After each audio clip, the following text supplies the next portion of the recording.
Did I do it? Whoa, whoa. Did I do everything right?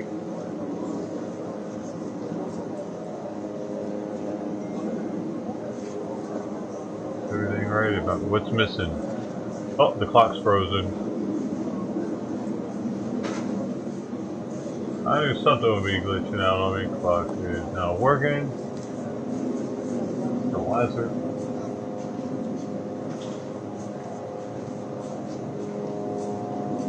Alright. Our news is updating. Okay, check. Title's good. Full screen. Oh, look at that. Look at that. Look at that. Look at that. My time at the bottom is a little fucked. Alright.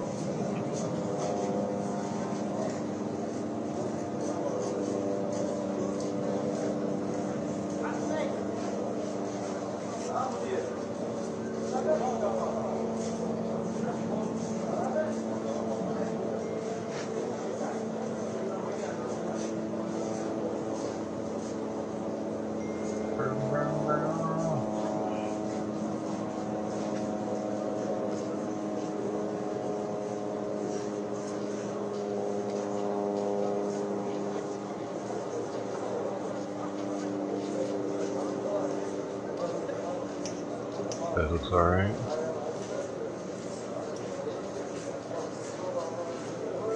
Hey, thanks everybody for coming through so fast. With the likes too. The likes help. The quicker you like, the better, actually. They like it when you like fast. When you like before you even get here. And then you stay, they like that the most. YouTube knows what's up. So thanks to whoever did that. You helped me to meet more people.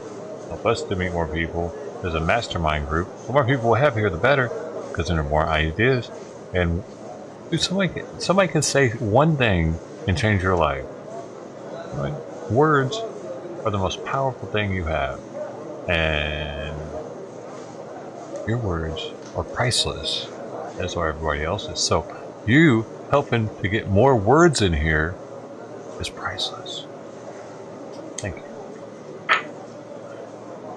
How's everybody doing? Happy Tuesday's Taco Tuesday. Oh my God. I think I might have some chicken tonight though. I got a rotisserie chicken in there from Costco.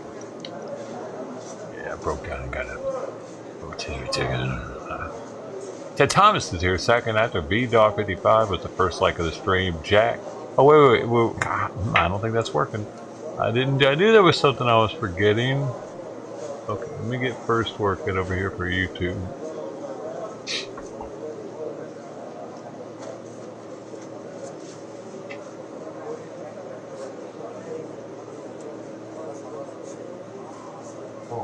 Okay, see if it works now.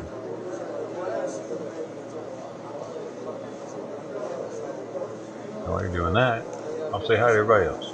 We got Ted Thomas, thank you Ted for the thumbs up notification thing there for everybody. Thank you. Sorry.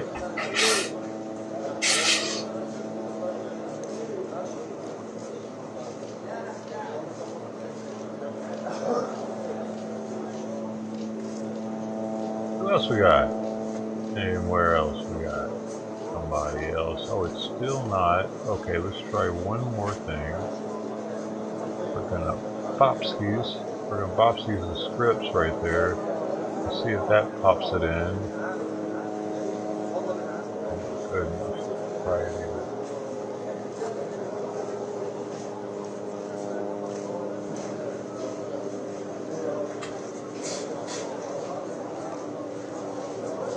There it is. Alright, so the assignment should work on Twitch. Here, I'll even redo it. Hello, I'll let somebody else get the oh, well, never mind. That already got it to a second. I'm gonna leave it there. Oh, unless it doesn't work.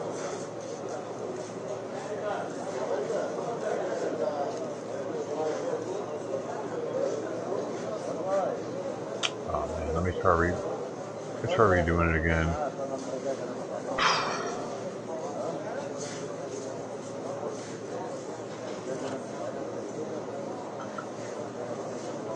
Alright, I'll give it a whirl.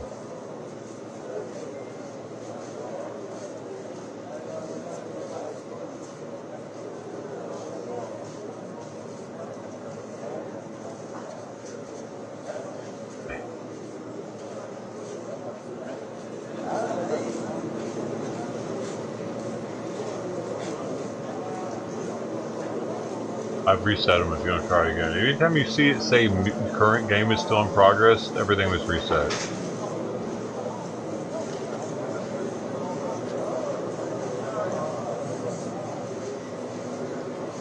It might work now.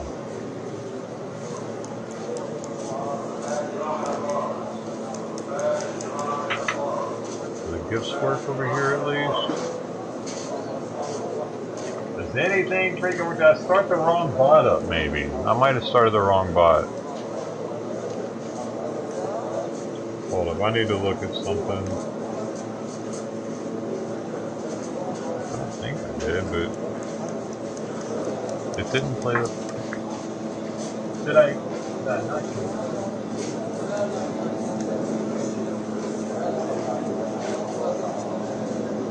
It should have worked yesterday. I had it working. I know it's been broken the past few days.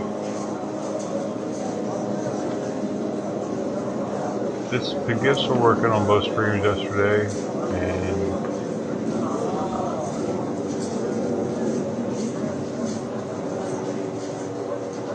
see something here. I'm just gonna close YouTube's bot out for a second, try to fix shit.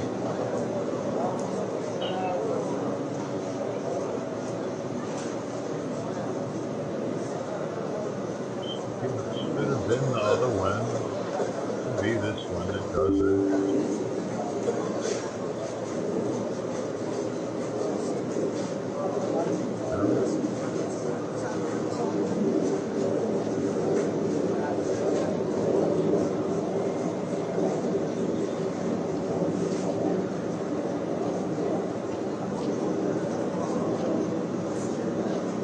Well, I guess I gotta turn these automatic backups off. This stupid fucking thing automatic backed up Twitch and disconnected while we're in the middle of streaming.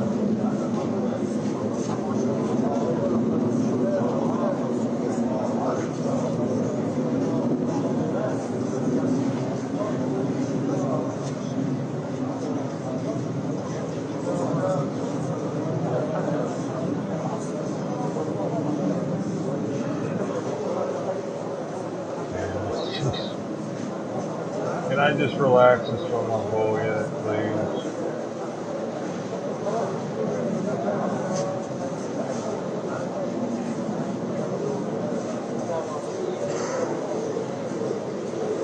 Maybe I can.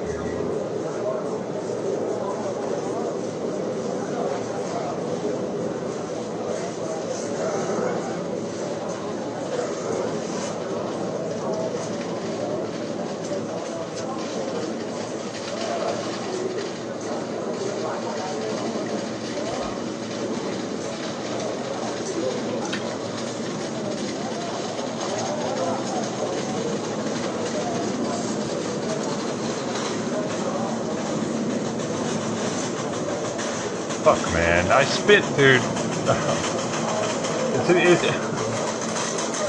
Oh, dude, I don't fucking know why these bots can't just fucking work, man. Is it even calculating the goddamn dough right now?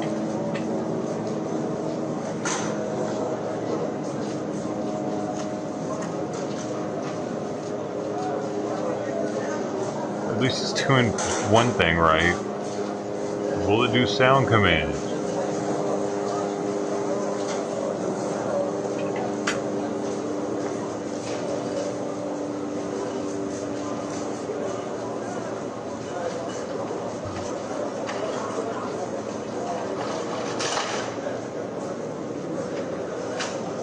I don't know, dude. I don't get it. These fucking bots are gonna be the death of me, dude. I spend way too much time caring about them.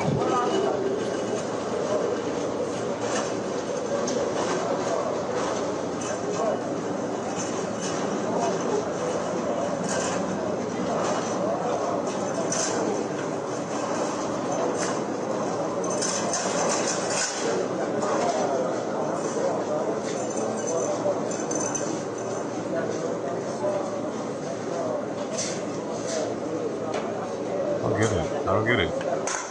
I really don't. But I must have to shut the fucking Twitch bot off to get this fucking thing to work. God damn it. This shit's so stupid. The bullshit that I have to do to get shit to fucking work correctly is stupid. Oh, you gotta turn that one first. I need a fucking checklist for all this shit. I bet it works after. I don't know, dude. I don't know, I bet I fucking turn this fucker off and I close, I bet if I turn the fucking YouTube bot on first, it'll work. Which sucks because I can connect the Twitch bot before going live. I can't do that with the YouTube bot, which means I'm about to wait until after going live to turn on the Twitch bot if this is the case. It's just gonna cause my intro to be even longer. I need to fucking push that shit up to 3 minutes, man. I am doing shit constantly in the intro. I'm not just sitting here fucking twiddling my thumbs. I'm busting my ass, like trying to hurriedly get shit done, and I didn't even do it today. I couldn't do it in time. And now with this bullshit, extra shit that I gotta do, I definitely can't do it.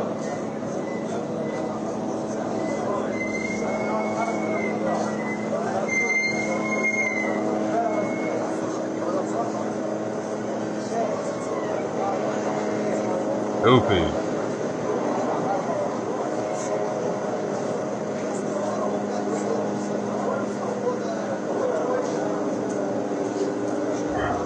If the GIF works now, it's because I gotta turn the fucking YouTube bot on first. This is not gonna work. How did it work yesterday? I've changed. There it is. There it is. There it fucking is. Is that retarded? Now watch. Now watch. Awesome will work too now.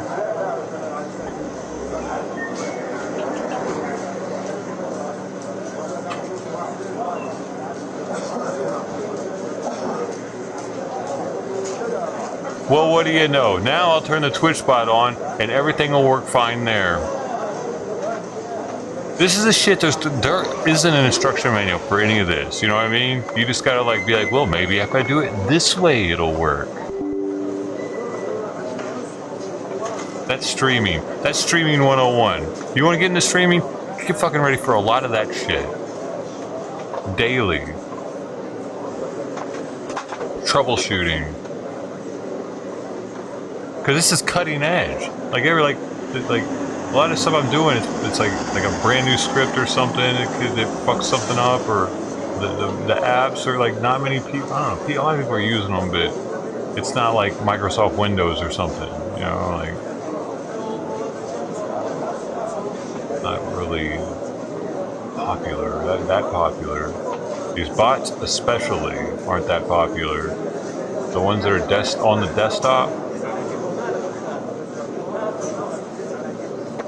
Okay, so now the GIFs are definitely going to work over here because they're off a different system. I don't use my bot on Twitch. All right, so first I gotta fix first though. But at least I know now what I have to do. I have to start the YouTube bot up first, and everything will work right. That's what I did yesterday because I was like, I just didn't realize it until today. Okay, and then a little redo there, and now the Simon emoji should trigger first in Twitch. Also emoji should trigger first in YouTube, and GIFs are operational on both platforms. Woo! And hopefully because I got pissed off, I'll remember next time, because adrenaline is directly related to memory retention. Let's go.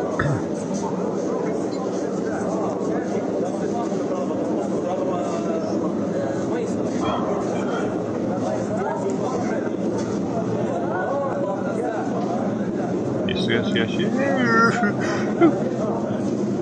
it.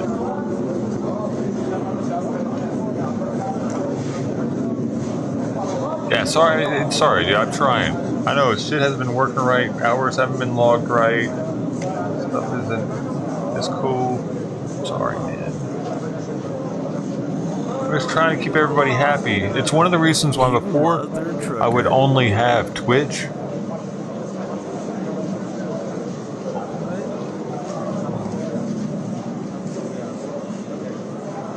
I would only have Twitch and or YouTube because of the bot, because I didn't know how to make them both work to their full potential, like correctly on each platform. We're getting there, but I have to use a different way to. I just found out how to do GIFs a different way. So without that, I don't know if I'd have been able to do it. Hey, mom. Hey, hope your day's over, Jack. What happened, man?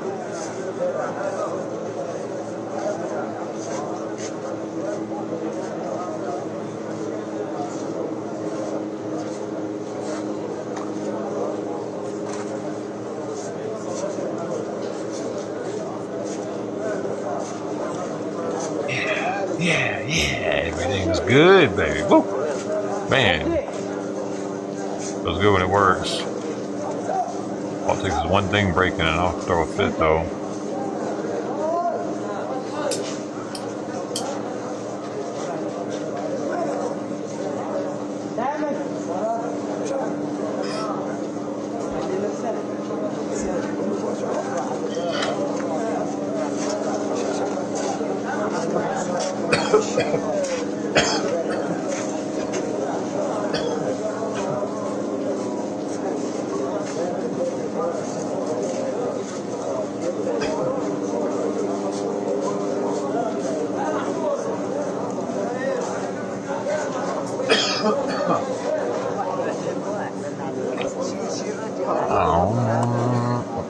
Dude, I bought a bunch of making. What? Oh, you're making B-Dog's making something. Oh. Yeah, what are you making? I bought a bunch of smoked salmon from Costco because it was on super clearance. Normally like $17 to $19 for a package. They were going for like $2 to $3 a package. So I bought 10 of them. I was like, shit, I can put it in the freezer. Man, I did some research on freezing vacuum sealed fish. And you gotta like, I might have to actually like recook it to make sure I don't get botulism. I don't even know. I'm going to have to recook my smoked salmon. It's like, oh, I got a lot of it though, boy. I think you can get botulism, yeah, from vacuum sealed frozen fish, thawing it out. If it's an anaerobic environment, you're supposed to let air get in. You should thaw it with air around it, for one.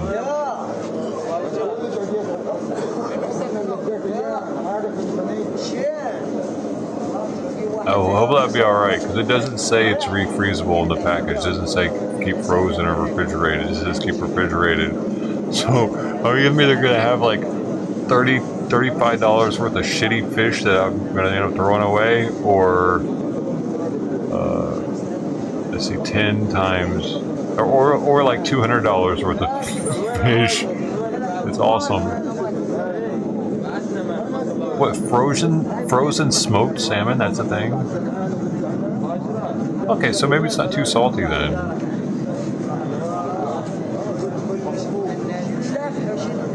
It's hot smoked. It's already cooked with the smoke. I don't know, we'll see. We'll see what I'm talking about. For $3.90, no. I think it was $2.97 a pound, actually.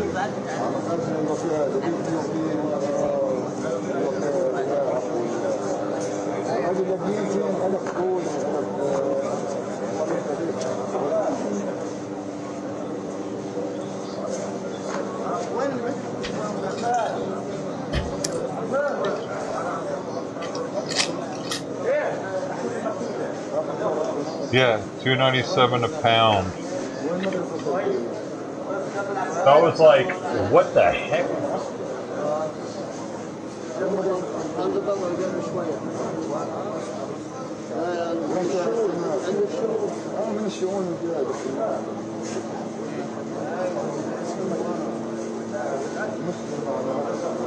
Missing one of my audio sources over here. I got 10 of them though, and they expire. It says best by December 6th, which is tomorrow, which is why they were so cheap. Look, it's got pepper, traditional, and maple. I could probably recook those or get them up to temperature. Sodium content is freaking high though, 27% in a 2-ounce serving.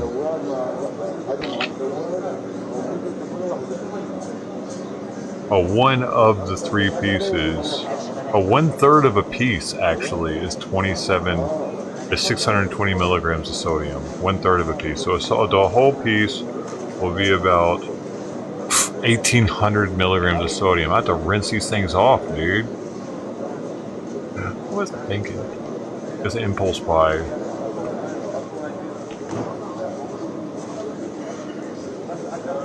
What do you think? I'm gonna die from botulism?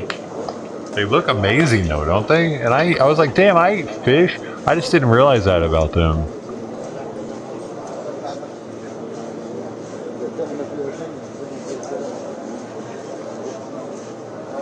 Everybody's like, what did you do? It doesn't look like a good deal. $3 for 3 pieces of fish.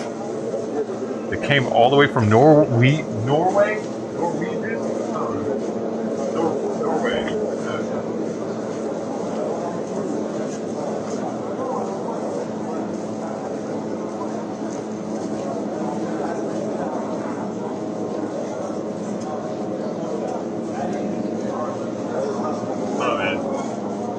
Hopefully, we'll be alright.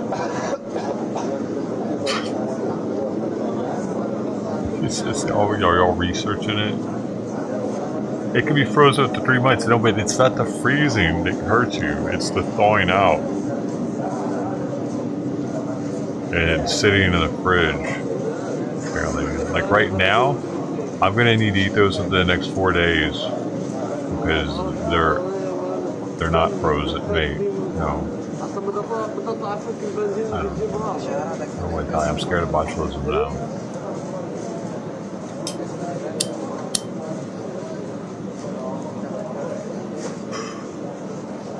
There's not like a dude, if it were that big of a deal, I bet there would be a warning on it, like don't freeze these, right?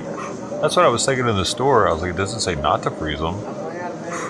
Like if something is more likely to kill you, or if the texture is going to be thrown way off, it'll say do not freeze on it, right? Normally. What am I doing? Hey, Mr. Roboto, Mr. Roboto, Mr. Roboto. Sorry. I know it sounds weird. It should have sounded kind of weird. Could you hear it? Could you hear it? Oh yeah. Oh, I can hear it there. Is it definitely more full though? It fulls it out. Do you guys like that better? Or this better? This better or that better? That better or this better? This better or that better? You ate yogurt that you left out for 6 hours? Maybe yogurt's rotten already. Yogurt's different. You know what I mean? That's like saying you ate cheese that had mold on it. Right?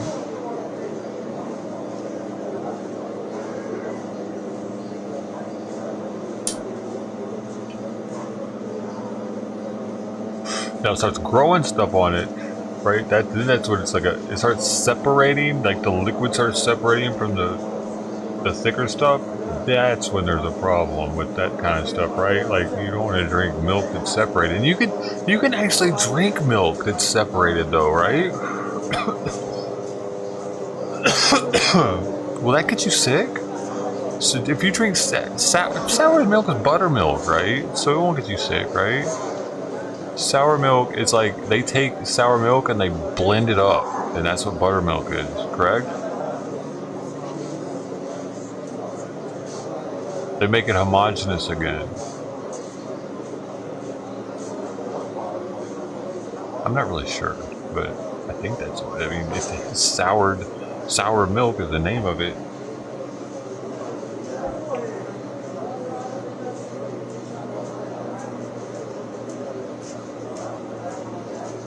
Start eating, time is on your side. What are you saying, man? Now you're worrying me. What have you read about it? Man, I'm about to start handing these out to homeless people. Hey man, you like fish? Sure is, dude. You eating like French royalty tonight. Maybe get some cognac. Make it official. I did buy a bottle of wine today too. It was on sale. Here, you want me to go through the Costco list of shit that I bought? Oh, you're in on it. 2 things of water. Wait, the big ass pack. So I got more. I didn't get many of these this time. I only got 1 case of them. I got 2 cases of regular water. I need to save money. And those are $5.99 each. 40 packs, 16.5 ounce, something like that. Kirkland water is really good too. I got the plastic bottles of the Pellegrino. It's a little bit cheaper, and I don't bang it into my teeth the same as I do these glass ones. I have to hold them all high so I don't risk sometimes. Like sometimes I do if I'm really drunk, or if I'm like thinking I'm gonna do it. But these glass bottles make me kind of nervous, dude, because I ping my front teeth all the time with them. That $21.39 for the plastic ones, or I don't know how many's in it. Probably 24 pack. What does it say on there? Rotisserie chicken, $4.99. The salmon trios, they ranged anywhere from $2.82 all the way up to $3.62. That's a fat boy there. All right. I did get a Kirkland signature single barrel bourbon. I just want to try it because it sells out apparently in the South all the time, and people post it on Reddit, and people are like, "Finally, it's finally here." You know, or somebody be like, they just sold out at my Costco before I got one. So I was like, it's from Barton Distillery, 1792 or whatever it is. From my understanding, that was a $29.99. So supposedly that's gonna drink more like probably a $50 whiskey. Because it's Kirkland. What is this?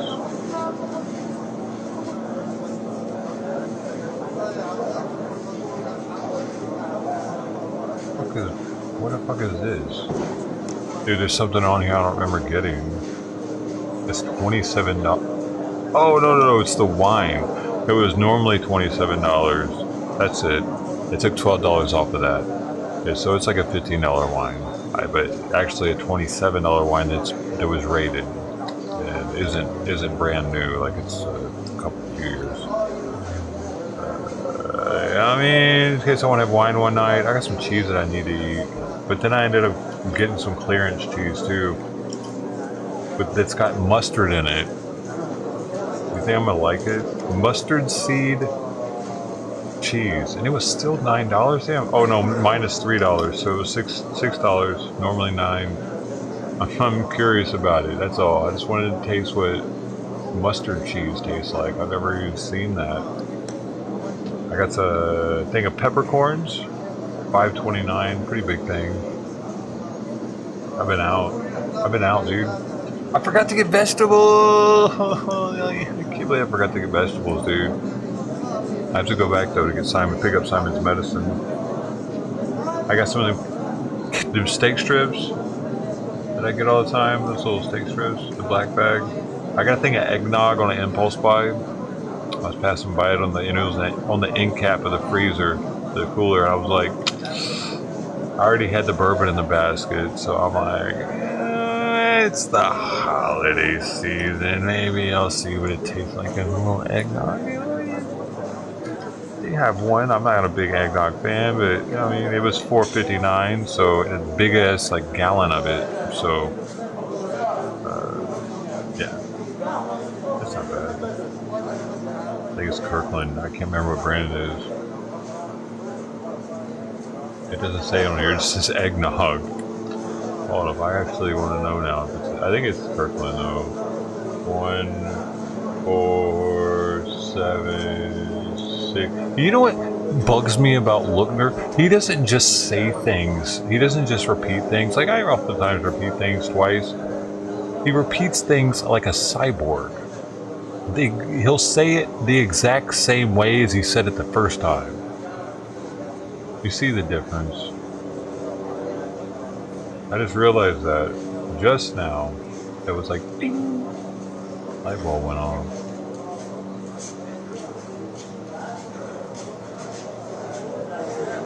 The bot knows about it. I know it's Alta Dente eggnog, actually. Alta Dente. So if you've had that one, let me know if that's a good one or not. It's a half gallon, actually, that I got for that price. So, real cow milk, no artificial growth hormones. Okay, that's 64 ounces, by the way, half pound. So, what else we got here? Dried, I had to get some more figs, man. Keep it holy. Got some organic. Oh, the figs were $9 for a bag of those. They last a while, though. Organic banana bunch for $2. Chicken fried rice things that I get, there's 6 bags in there, and it's $14.50. I get these kiwi chips. These are weird.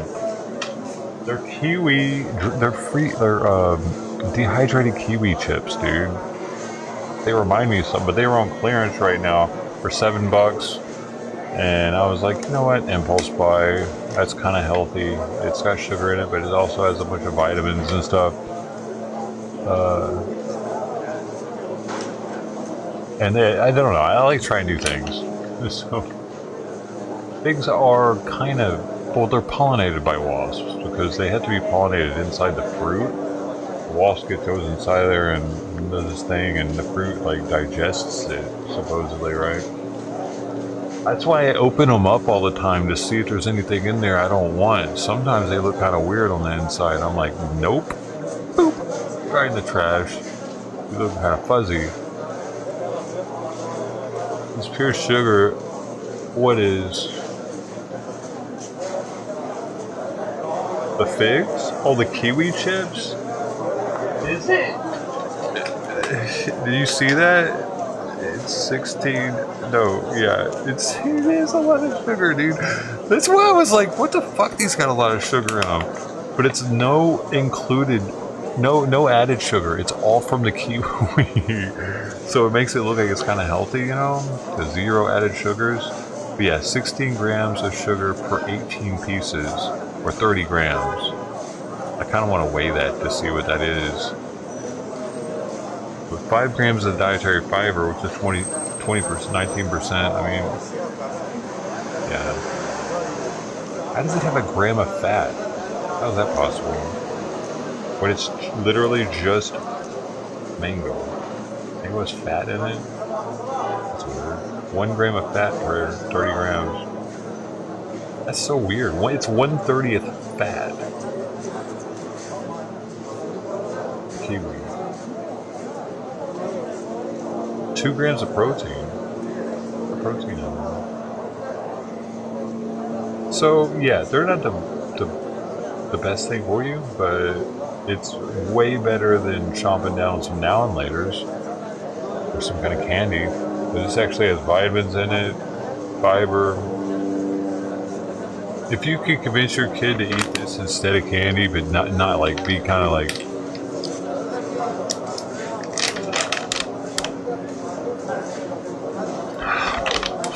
I still have to be kind of lenient with it, or they look kind of gross, dude. Honestly, I don't think kids would go for them. They're brown.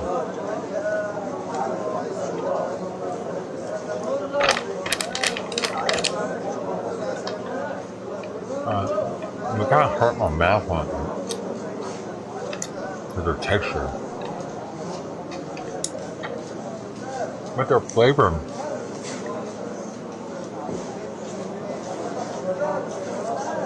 It's very candy-like. You gotta get past they're kind of hard to chew on at first.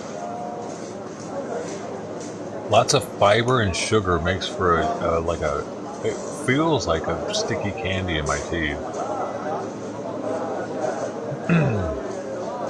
flavor in my mouth. That's it.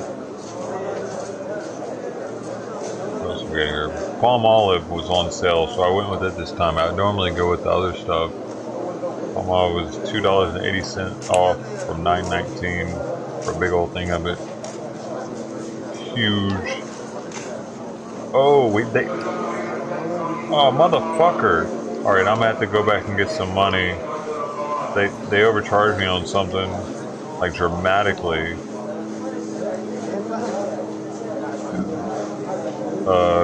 These are supposed to... I got some Lint chocolate things that were on clearance for like $5 for... I think it was $5, $4.97. Either that or $5.97. Man, they charged me $14 each for them. Bro, that's like $20 too much. That's kind of a bummer. I gotta remember to do that.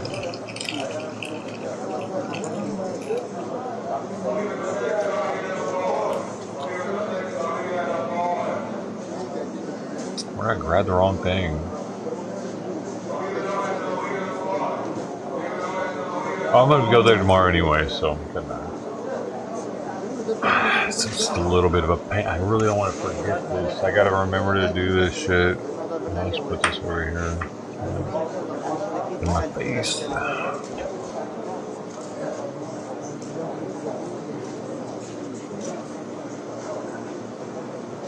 Baseball. I probably did. I don't think so, dude, because a lady behind me that was working there even walked up to him and looked at him and it was like, damn, that's cheap. She was shocked too, and was she picked one up and looked at it. It was the same thing that I was looking at. She had a badge on. I think it just might have been a brand new deal.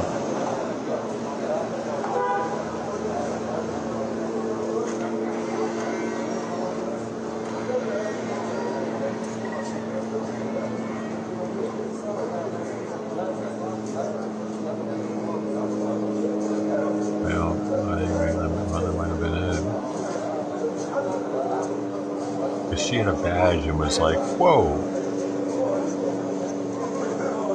Maybe it just happened today. It's weird though. That it wouldn't be in the system. A lot of people are probably getting overcharged for it today, dude. If not, I might just keep them if they're good. They're good enough.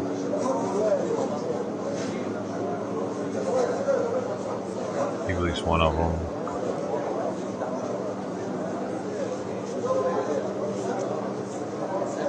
It's Christmas time. It's supposed to be like an Advent day where you have like one a day.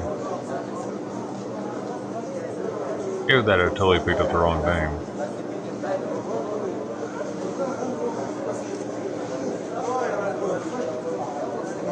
Thanks, dude. I'm sure the thing said that brand on it. And it looks like an Advent calendar. But it does, but it doesn't.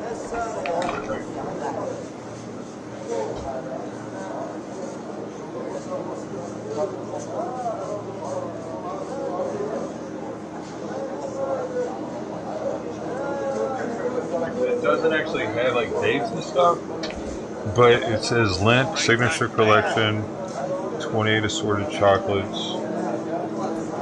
So 28 is about as many as in a month. Can't see underneath it though, but I think they're all just sitting in there. Yeah, they're all just sitting in there like that.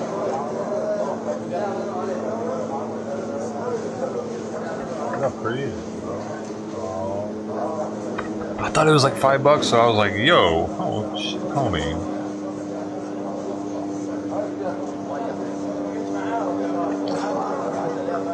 I'll go with that, but does it say Advent anywhere on it?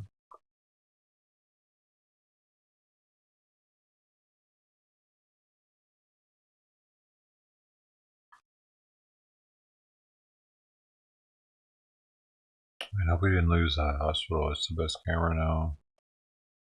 It's the only camera. Oh my gosh, this is manufactured in the USA? What are they thinking? Why would they do that? It's manufactured here. I didn't know that, dude. So they sell it. Does it say? It doesn't even say it.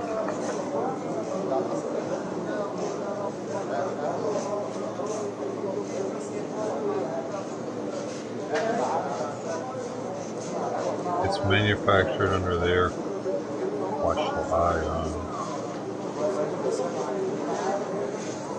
Wait, have they always been American? Why does it say Switzerland over here? Quality guaranteed by Switzerland.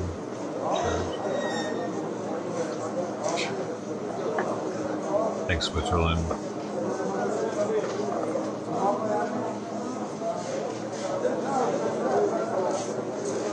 I feel retarded if I grab the wrong thing. It was on the end cap though, man. There's not that much room for shit there. Not like it was the whole like aisle going on here.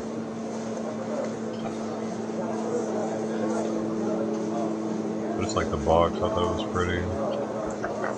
We'll put it under the Christmas tree and open it and eat all of them that morning.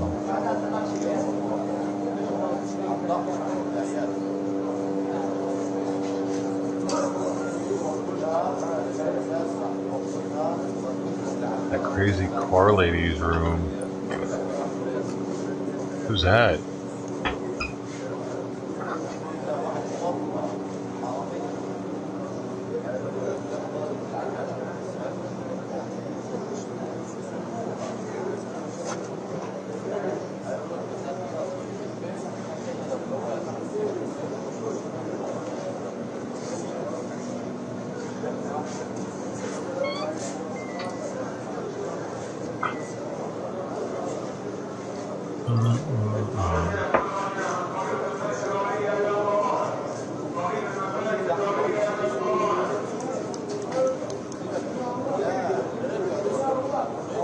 Is that right? Your girlfriend? Maybe.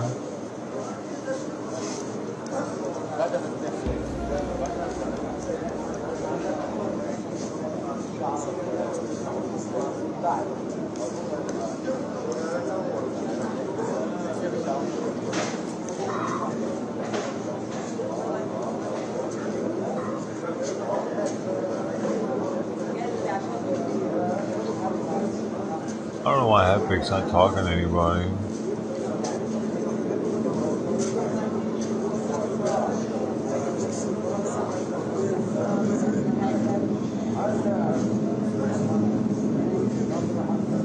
Dude, Bob Ross told Halfbake to pass it? I'm confused. Halfbake had it and Bob Ross was like, hey Halfbake, pass potato. That's trippy, dude.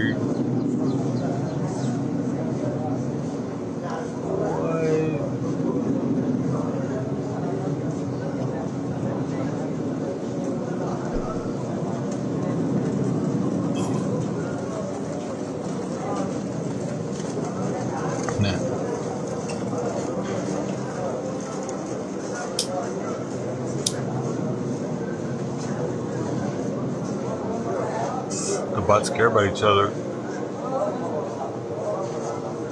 It's good. Empathy, compassion. Trust each other. Got each other's back.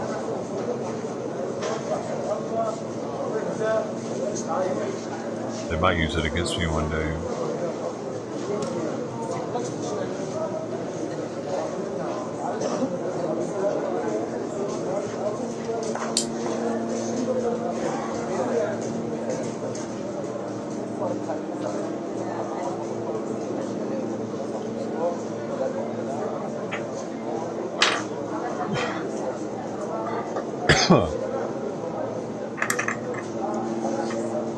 What are they saying up there? Where the heck is Al Jazeera? Who is this guy? From some of history's most How did I know he was speaking an English? unconventional and extraordinary artist. Huh? I am Frida Kahlo. A communist revolutionary. Everyone in China knew my face. You've heard of them. What is going on? It's not bad to eat that much fish. salmon. I'm just gonna eat. It's the salt in the fish I'm worried about. It's some salty fish.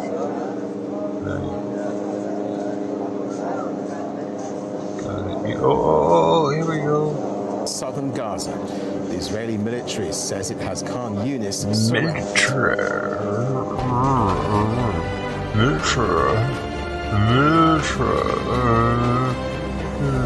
I'm Kerry Johnston. This is Al Jazeera live from Doha. What do you think he does in his off Israeli time? airstrikes once again target Gaza's largest refugee camp. Palestinians try to dig out survivors with their bare hands. At least 5 Palestinians are injured in an Israeli raid on the Jenin refugee camp. Plus, the United States announces sanctions and visa restrictions on Israeli settlers involved in attacks on Palestinians in the occupied West Bank. Dude, put sanctions on all of them. Damn it. I was about to celebrate.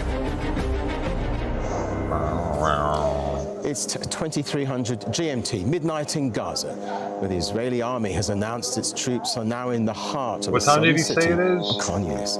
For weeks, Israel had declared Khan Yunis and its surroundings a safe zone. Millions of Palestinians have sought shelter there. Israel has rapidly expanded its air and ground offensive. No, in the it's north, not. the Jabalia refugee camp has once again been badly hit. It's the largest and most densely populated in Gaza. Homes have been completely destroyed. Many people are trapped under the rubble. And in central Gaza, at least 45 Palestinians have been killed after Israeli strikes hit residential buildings in Deir al-Balah. More than 16,000 Palestinians have now been killed since the war began in early October. Willem Marks begins our coverage. The traffic that follows an airstrike is now terrifyingly familiar. Stretchers used for the fortunate. Shoulders or blankets ferry the rest. The young faces of this war are wide-eyed and alive with fear. The dead elsewhere laid out by the dozen. Shrouds in all sizes. A cart and horse left to carry the wounded. Vehicle passengers desperate to depart with danger close. Shots shock the crowd outside this hospital. The semi-automatic crackles. A constant soundtrack. Well, they can always move. In Gaza's southern tip, the plight of the displaced is plain to see. A cluster of crowded tents. Can't they? Among them, a shelter, offering little safety for Enas Mosleh, a mother with her kids cast out of their home. We spend all night hearing rockets and bombing. We are living between life and death. We may die at any moment. You grew up there, lady. You know what the fuck's going on? Her family is still somehow luckier than some others, with even less support. Their entire existence is on the side of this road. Little besides blankets and bags of clothes. Oh, they didn't. Dude. Our children have started. They didn't think the war would ever touch them, huh? Because they're in southern Gaza. They're like, it is actually. Southern Gaza is the nice area of Gaza, right? It's like where if you move down there, you're like, I ain't got to worry about that bullshit that happens up in northern Gaza where all the Hamas are underneath the tunnels and shit. That's a northern Gaza problem. I'm in southern Gaza. We're down here next to Egypt chilling. Hey, and it touched her. It's touching them now, and they're like, "What the fuck, man? I'm paying the high rent. I got the southern Gaza. I got on the other side of the river, man, and I'm still. It's like it's affecting the upper class of Gaza now. Yeah, dude, they have upper class. To hate the night. This is something given to us by God, but because of fear, when we hear the planes, we know there is a strike coming. Dude, why doesn't he use his eyebrow antennas to figure out when the strikes are coming? Guys, my Akbar. He gets under the shit. They know that he knows because he's got the bars. Eyebrow bars. Did you see those things? Love it. I wanted to see this thing too, though. What's going on here? Dude, I almost want to full screen them, but I don't because I don't want them messing with me. Copyright or something. And mattresses. Man, why are they all... Man, dude, that thing is going kind of fast to be for them, how they're just like... Finding safety is now their daily. We don't get to see these images very often. Let me just figure out where it's coming from. Get a little rewindage going on since it's not live anyway.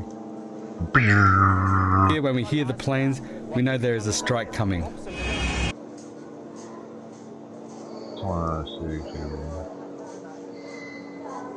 Oh shit, subtitles are on. Alright, then we're gonna get. Oh, yo! And now we're getting the donkey too? That's a win-win.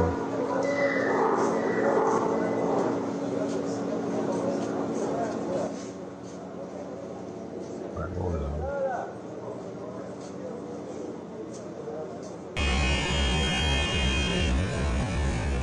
Some in Gaza still he's doing the peace sign? Yeah. To flee. Finding safety is now their daily struggle. Willem Marx, Al Jazeera. Yo, let's take a look at how and where. City, Marx, Al Jazeera. City they got going on here. Hey man, hey, thanks for the follow, whoever that was earlier with the follow. I'm sorry I didn't acknowledge that. I need to change the sound for that actually, so that who was that? Before I get too away from the follow. Merry Christmas, Dosho. Oh, it's not Christmas yet, roaches. You knock it off. It's 12. It's the 5th. It's the 5th of December, you guys. Who was the first one? I gotta look at. Alright. I got too much shit going on right now. I can't tell. I'm scrolled up on Twitch, trying to figure out who the last. It was you both. It was you both times. You knocked them off of the thing. Now I can't tell who it was. They were on the thing. You remember what their name was? I'm about to look at another. Oh, there it is. Jason Park 85. There it is. You got 100 points. Thanks, Jason. Jason Park 85. Or 1525. You put that number on you now. That's your number. Alright. Hey, Roaches, thanks. Merry Christmas to you too. Is it Christmas where you're at? On your planet? 420 with that first one. They spent 420. They spent 420 for those 300 bits. That's what it tells me. It tells me how much they're worth next to it. Thanks, Roaches, for the 420 plus $1.40. How much do I get? I don't even know, dude. 300, 400 bits. What does that actually equate to? I don't know what their cut is. I forget. I was banned for a month. I forgot everything that there is about Twitch. I'm relearning it. Thanks, Roaches. So that would be. Oh, that helps me with the dough then. So if I'm doing the dough, I can easily just do it by the dollar amount. Over here too. Was 4.2.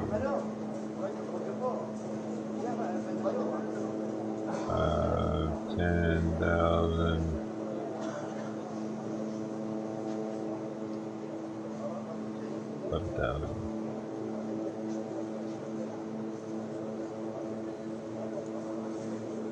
Math. What was I looking at? Oh, these people. Let's take a look at how and where Israel is intensifying its attacks in Gaza. The new phase of Israel's ground invasion is targeting areas near Khan Yunis in the south. It's Gaza's second largest city and home to hundreds of thousands of Palestinians forced from their homes. In the north, Israeli forces are battling Palestinian fighters from the Qassam brigades and Islamic Jihad in these regions shaded in red. There's also heavy fighting in several neighborhoods in Gaza City. All the fighting and troop movements indicate that Israel is aiming to divide the Gaza Strip into 3 areas: the north, central region, and the south. Tarek Abu Azoum has the latest from Rafah in southern Gaza. As Israel is expanding its military operations in Khan Yunis, people across the Khan Yunis city were forced again to evacuate to Rafah, seeking shelter away from the Israeli bombing. The city becomes overwhelmed with evacuees who are experiencing drastic conditions where they struggle to find shelter to survive. People left everything behind in Khan Yunis and were forced to live in tents that were set in public areas, lacking all basic supplies and considered unsuitable for humanitarian use amid deep shortage of food, how is he eating? Medical supplies. Is he just going into some corner somewhere and grubbing? The shelter left for Palestinians, as also the bombardment continue in these areas with unprecedented level and even domains. Tariq Abazoum, Al Jazeera, Rafah in the south of the territory. Israeli soldiers have been raiding towns and cities in the occupied West Bank. At least 5 Palestinians have been injured in the raid on the Jenin refugee already. camp. The Israeli military has been stopping and searching Seems like it. ambulances. Doctors say at least 2 ambulances were prevented from reaching hospitals. There's a pregnant woman here and the occupation forces are stopping us. Until now, they're restricting us from moving.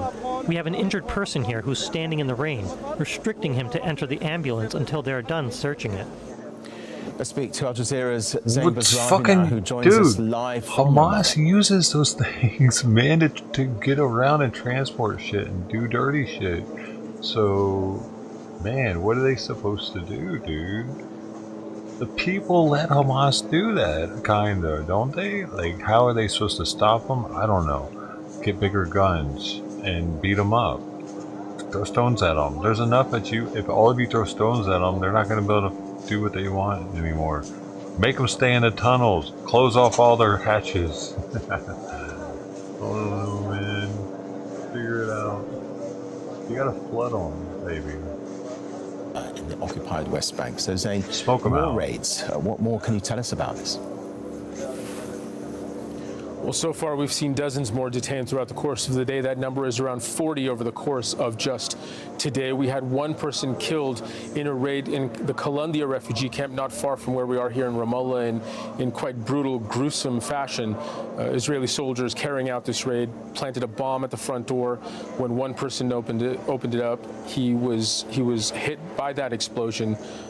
Killed on the spot. Video emerging from that incident showing an enormous blood stain in the front of this residence, in the entrance of this residence, and 1 person, the brother of that victim, was detained in that raid. But the major flashpoint for ongoing activity of military activity throughout today was once again Jenin City and Jenin refugee camp in the north of the occupied West Bank. We saw raids beginning at around 2:30 p.m. local time. They went on for about 9 or 10 hours, ending just about an hour or so ago. In that raid, many people were detained. Bulldozers seemed to be used throughout the day to pull up more roads and infrastructure, destroy more property.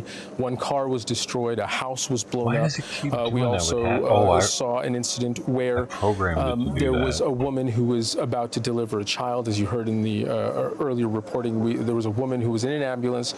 She was about to deliver. That ambulance was stopped. The paramedic, the driver of the vehicle, was pulled out of the vehicle and strip searched while the ambulance was stopped there for some time. These raids across the occupied West Bank seem to be becoming more, for the Palestinians at least, nonsensical. They seem to be more like military units marauding more than carrying out military operations. And meanwhile, who's dealing with the settlers in the occupied territories?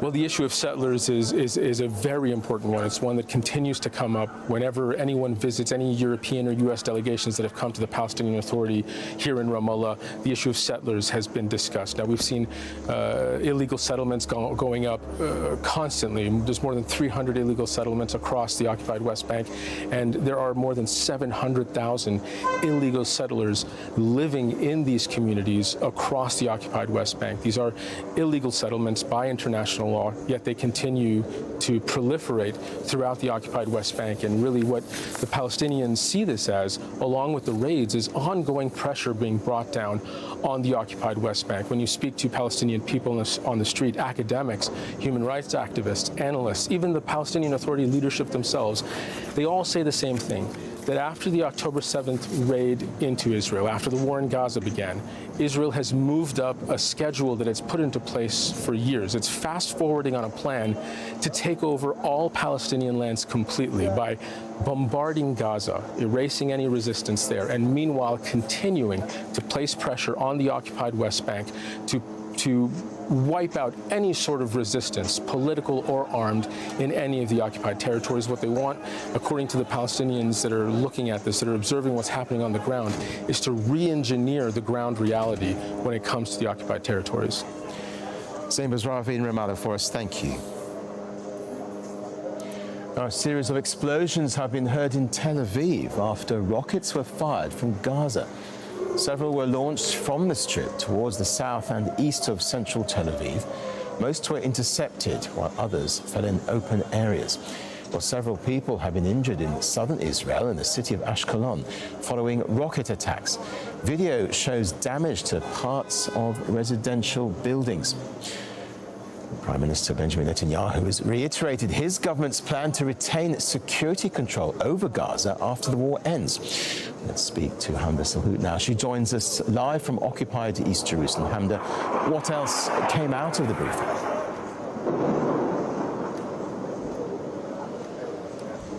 Israeli Prime Minister Benjamin Netanyahu reiterating the three goals for the war. The first, the complete dismantling of Hamas's military and political capabilities to ensure that Israel feels no future threat coming from the Gaza Strip.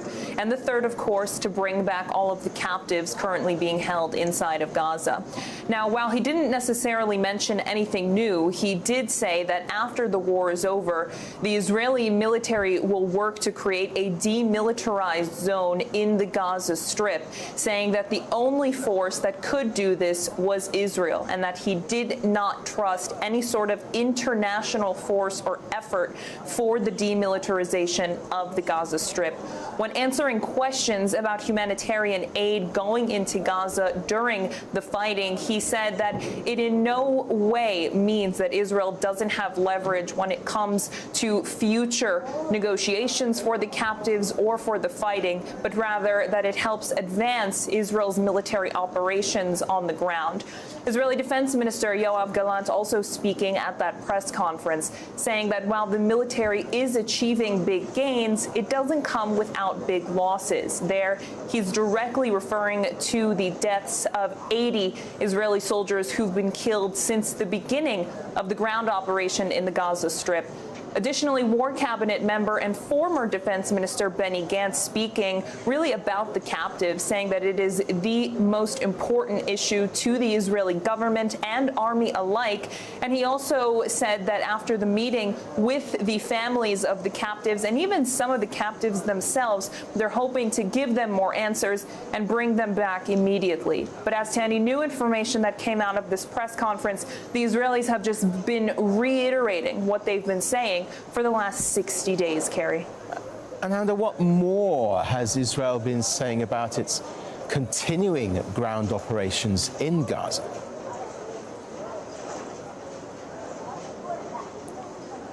The Israeli army says it is in the third stage of their ground campaign inside of the Gaza Strip.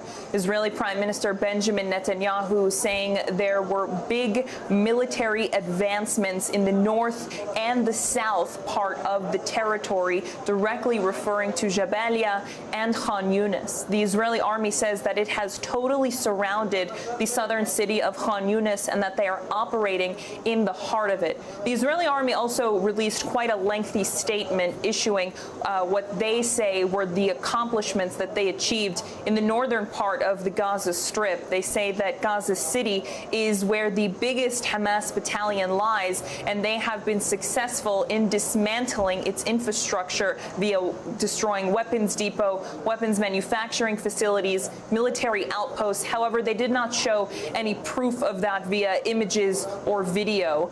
The Israeli army is saying that they're going to continuously be operating in the northern part of the territory, all while expanding into the south, as the Israeli army spokesperson Daniel Hagari says that Israel is preparing for a long war. Kerry? Hamda, thanks very much for that update. So ahead on Al Jazeera. This is what Christmas looks like in Palestine. This is what Christmas looks like in Bethlehem. From this church. The church in Bethlehem says there will be no Christmas celebrations as long as Israel's bombardment of Gaza continues. And families reunited as 6 Ukrainian children taken to Russia after Moscow's invasion last year are sent back to their parents.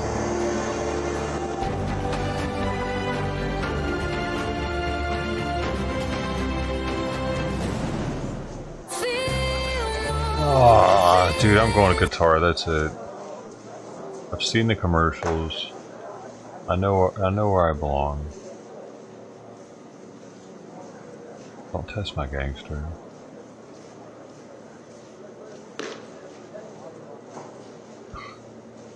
Dude, what's wrong on this?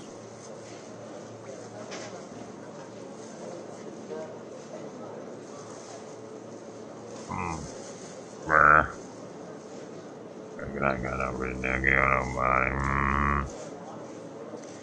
Anthony looking at dirt. What's Steve talking about? A lot of gunfire. Hear the gunfire? No, I didn't hear that, Steve. A lot of gunfire. This is in northern Gaza.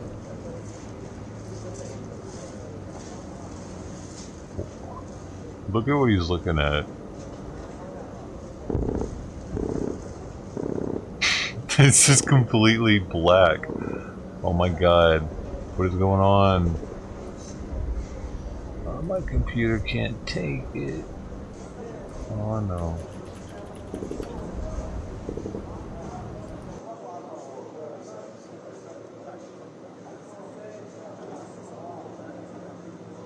Yo, I'm not even maxing anything out over here. 80%, 41%. What is really going on right now?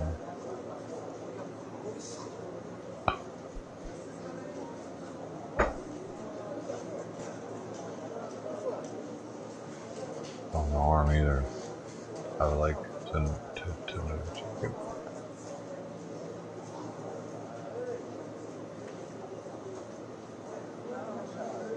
Yeah, what the fuck is going on, man?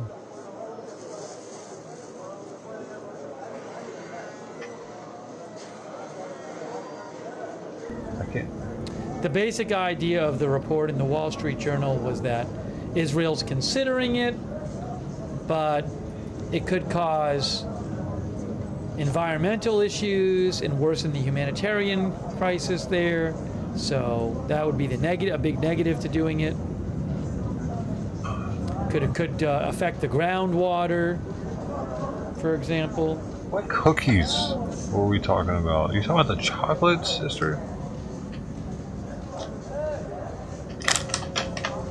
These dried kiwis. I'm addicted. By the way, the Wall Street Journal also says Israeli forces closed in on southern Gaza's largest city in what is becoming a decisive battle of the 2-month-old war with Hamas. Israeli forces moving into the militant stronghold of Khan Yunis are entering a battleground of narrow streets packed with displaced Palestinians. Would it have COVID? In close quarters combat, Hamas fighters in Khan Yunis are defending their last major This is just kiwi skin. Home to its leader Yahya Sinwar and the location where Literally Israel believes the the group's other brown leaders part of the are hiding kiwi. and holding hostages. It was a city of 400,000 people even before the war. Now there's more people there, a lot more people there. The battle for Khan Yunis threatens to push tens of thousands of people towards Rafah, about 6 miles from the Egyptian border. by violent Palestinian extremists against Israelis. Wow, a lot of gunfire. These acts threaten West Bank stability in the immediate term and take us further away from a future in which Palestinians and Israelis can both live in peace and security in two states. Our White House correspondent Kimberly Halkett has more now from Washington, D.C. We knew this was coming down. The U.S. president telegraphed this in an op-ed that he wrote a few weeks ago in response to the fact that there had been a spike in attacks by Israeli settlers against Palestinians in the West Bank. And he had tasked a number of his cabinet secretaries to look at policies to combat the spike in attacks and the spate of violence, given the fact that the Biden administration had communicated to the Israeli government that they needed to stop the violence and simply weren't doing so. So in a statement by the Secretary of State Antony Blinken, given the fact that the United States found these attacks to be unacceptable, and they communicated that if they did not do anything and if the Israeli government did not take any action, then the United States was ready to take action using their own authorities. And that's what these visa restrictions are. In essence, what they have underscored to the Israelis is the need to do more to hold extremist settlers to account. And so they have put in place visa restrictions against dozens of Israeli settlers. In other words, so that they can no longer travel to the United States. And this would include not only certain individuals, but also their immediate family members. And what we also know is that in the case of limited numbers of Palestinians who have committed violent acts against Israelis, they will also not be permitted. And we should point out that there are some Israelis that hold dual citizenships. In other words, some of them are Americans. This would not apply to them, given the fact that they are U.S. citizens and can come to the United States. This would just be those who are simply of Israeli nationality or have some other dual nationality. You want to go there and make us look a certain way? You're going to stay there, bitch. Like, don't go to another country and make us look some way. Try to make America look good, right? Sheikh Tamim bin Hamad Al Thani was speaking during a Gulf Cooperation Council summit in Doha. The Emir also called on the UN Security Council to bring Israel back. They look at themselves like holy warriors. Our diplomatic editor James Bays reports. This annual meeting of the Council that consists of the 6 Gulf nations was dominated by the war on Gaza. The host, the Emir of Qatar, Sheikh Tamim bin Hamad Al Thani, here greeting the King of Bahrain, Hamad bin Isa Al Khalifa, has been at the center of recent diplomacy. His country mediated a 7-day truce, but it's been followed by more intense bombing. The 6 I wish one of these dudes in a fucking dress would run up on me, bro. The host, the Emir of Qatar, Sheikh Tamim bin Hamad Al Thani, grab your dress and wrap it around your head. Hamad bin Isa Al Khalifa, has been at the center of recent diplomacy. His country mediated a legal responsibility to put an end to this barbaric war and to force Israel to return to the negotiation table to reach a just solution based on international resolutions and the Arab Peace Initiative on a 2-state solution. The Gulf nations invited the president of Turkey to be their guest at this meeting. The Netanyahu administration is endangering the security and future of our entire region in order to extend its political life. The loss of life of 17,000 Palestinians, mostly children and women, is a crime against humanity and a war crime. Israel should not get away with these crimes. The Emir of Qatar's comments urging the UN Security Council to compel Israel to accept a permanent ceasefire would almost certainly get support from many nations right now. But when the Council last met in New York, it was clear that one country, the US, is opposed to any new resolution. And of course, it's a permanent member with veto power. James Bays, Al Jazeera, Doha. Well, with Gaza under constant attack, there's little in the way of festive spirit among Palestinian Christians in the occupied West Bank as Christmas approaches. Edie Ibrahim has more from Bethlehem. Oh no, it's just silly story. Do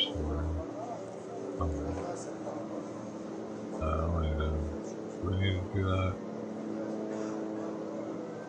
Where the stuff like that?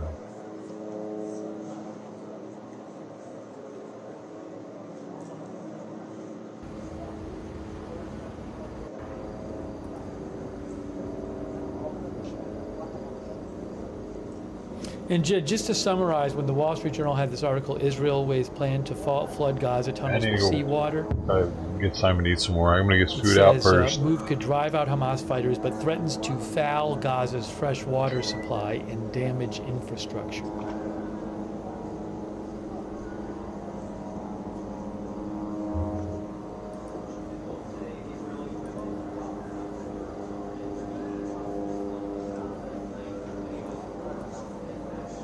So again, we spent a bunch of time talking about that earlier. If you want to watch it earlier in the stream.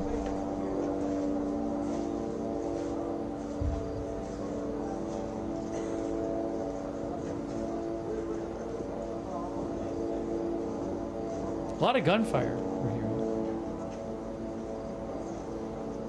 He really is great at giving that play-by-play action. Our viewer Liger Roof thinks Israeli politicians are done worrying about the hostages. I'm sure they're still worried about them, but at this point it seems like they've made their decision that it's time to focus on the central and southern Gaza. CNN is reporting tonight U.S. officials think Gaza ground offensive could end by January.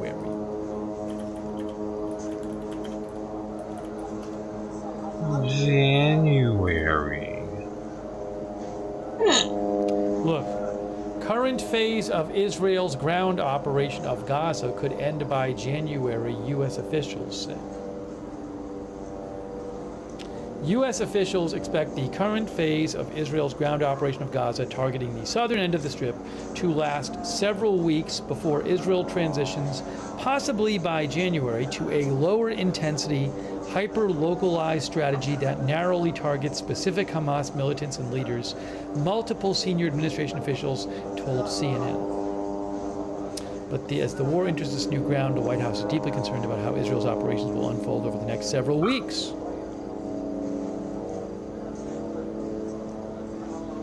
The U.S. has warned Israel, says CNN, that the Israeli Defense Forces cannot replicate the kind of devastating tactics it used in the north and must do more to limit civilian casualties.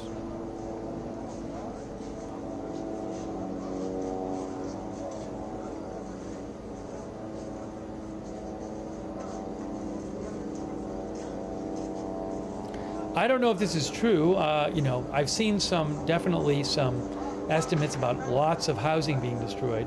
Hamas claims more than 60% of Gaza houses damaged since October 7th. Hamas claims 61% of homes and residential units in Gaza have been destroyed. 52,000 are completely destroyed and 253,000 are partially damaged, Hamas says. Now, I don't know if this is true, but there's definitely estimates out there of really large amounts of destruction.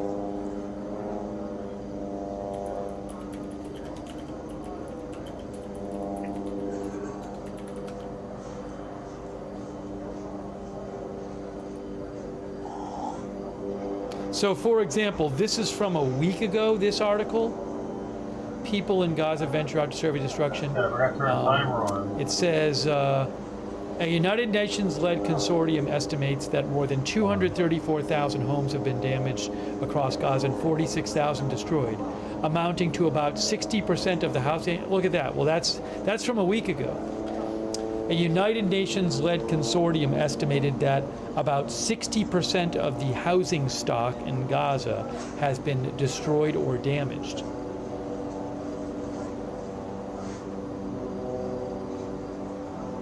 In the north, the destruction of homes and civilian infrastructure severely compromised the ability to meet basic requirements to sustain life, it said.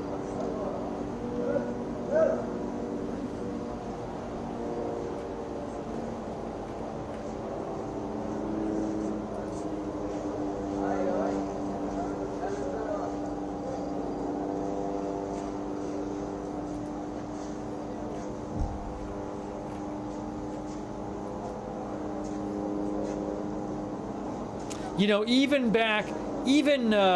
just a month into the war, this was on November 9th. This is a month ago. NPR was reporting on November 9th as much as a third of Gaza City is damaged. And that was a month ago. That was when the ground campaign was only a few weeks old. It's an enormous part of the country's buildings have been damaged or destroyed.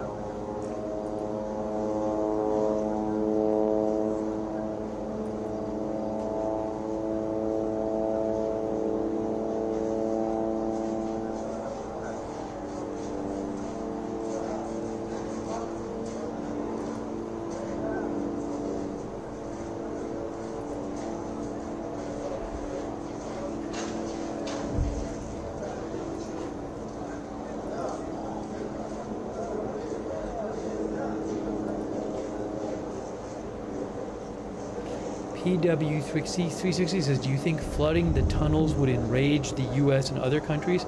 I think it would depend on what happened. How does it affect civilians? You know, does it significantly make the humanitarian crisis worse? I think that's what you know, the international community would be concerned with. Thanks, PW360, for writing in.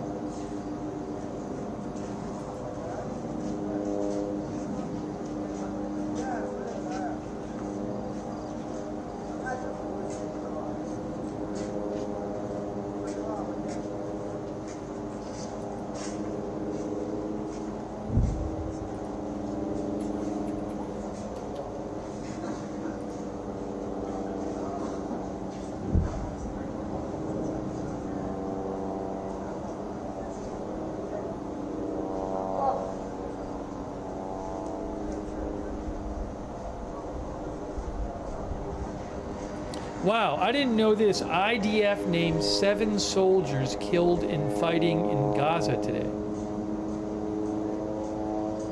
7 soldiers. I had not heard that. That's from I-24.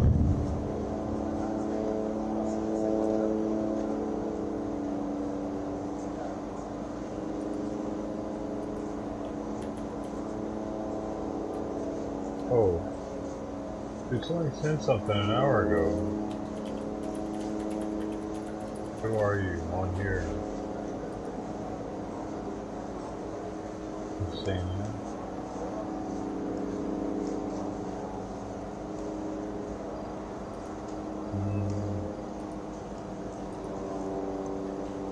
The IDF released the names of 7 additional soldiers killed in combat.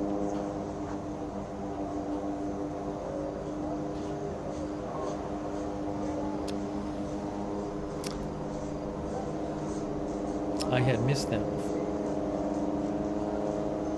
That's cool.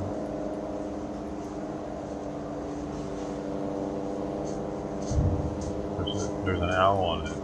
Is it night owl? Wait a second.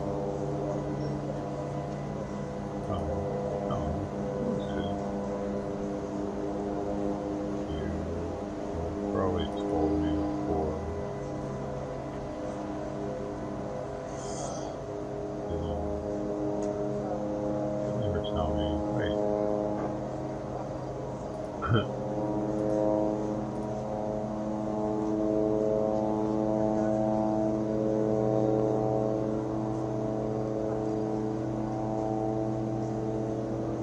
You're not receiving anything. What do you mean? What's wrong with chat? You're not receiving anything.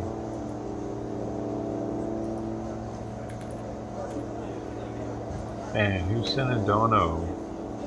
I gotta give you credit, maybe, or who was it an hour ago? By the way, flooding the tunnels would take weeks, folks. In this Wall Street Journal article today, Israel plan to flood Gaza tunnels with seawater. It says the weeks-long process of flooding the tunnels would enable the Hamas fighters and potentially hostages to move out. It isn't even clear. It isn't clear whether Israel would even consider using the pumps before all the hostages are released from Gaza.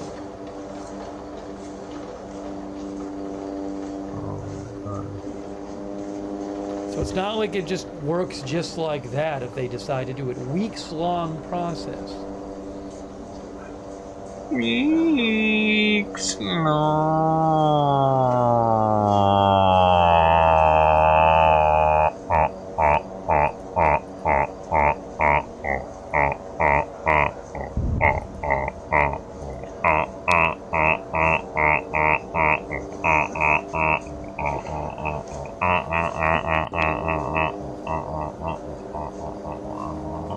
gonna talk again.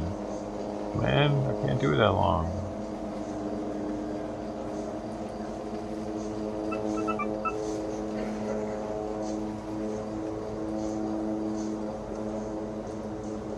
Yeah, that's my text sound. I know it sounds like I'm a Chinaman. I like it. Bing, bing, bing, bing. Ho! It gets me ready. If I hear it in public.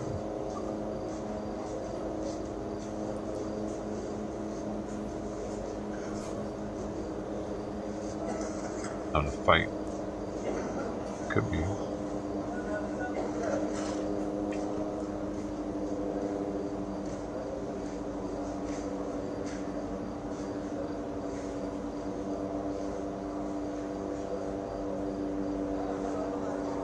Yeah, you know, I think what's going on here is it's like very cloudy or something there, cloudy or foggy. The picture just looks black right now. It's the same on the AFP camera, exact same thing. So again, it's like fog or smoke or something like that. You just can't see a thing on either camera. Yeah, it's got on your avatar. You see, there's a little YouTube emblem there. Wherever someone's talking right now, if you talk in 7 different, or maybe 8, because Discord's on there too. Where's that with Discord? Yeah, look at this. Just black. So there's Africa TV. I thought it was clearing up, but apparently it wasn't. X, Twitch, Kick, Rumble, Discord, and YouTube. 7, 8 actually, different places where if they talk there, it'll pop up on the screen. You just have to look at the little image or the emblem on the image. It'll show you where they're talking from. So if you see something somebody say, maybe you want to go over there and get to know them or something. You can just talk to them through here though. They can see what you're saying too. They're looking.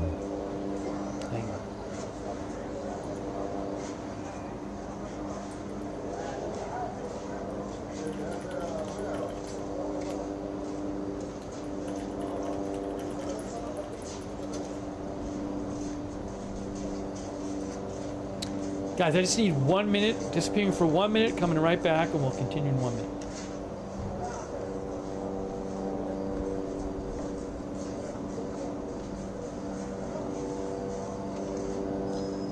What's he doing? He sees YouTube, he's using my voice again. You make him stop. I'm looking there. The bot knows who I am. I got a Wikipedia page. I went to Harvard. I worked on Saturday Night Live and Seinfeld. I'm only talking about it though. I'm scarred. I smell like pickles. And I pay for sex. I'm the news guy now though. Huh. I'm Luckner. I got the mods. I got the ties. I got the money for the hookers. And I got the pickles. Life's good.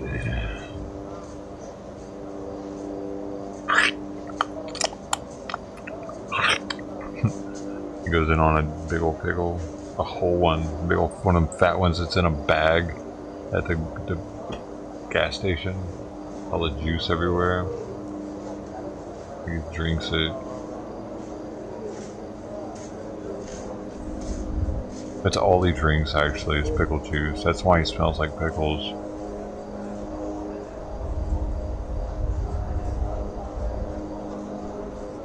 Oh man, he actually left. He's not there right now. He turned his camera off and everything. He's doing it. He's doing it now. He's like, his mods are like, he's doing it again, Luckner. He's doing it again. And he was probably getting so many messages that he was like, hold on, guys. I gotta talk to my guy at YouTube headquarters. It's the last time he does this to me. No one talks about me. With an audience. I think he hates it though, for real. Either that or he had to go take a diarrhea. He's back now. Oh, he had to have some pickles. Let's think about it first, you know what I mean? I feel like... See, he's like... Hey, I haven't been even, you know, we don't have drank too much cameras in juice Southern just Gaza. then. You could hear it, But at right? the same time, I've been like his throat was raw almost. Some of the Palestinian outlets. You didn't see what I saw, probably. And it's not like they've been talking about like tons of airstrikes tonight. Who knows what's going on the ground? I do see reports of airstrikes here and there, though.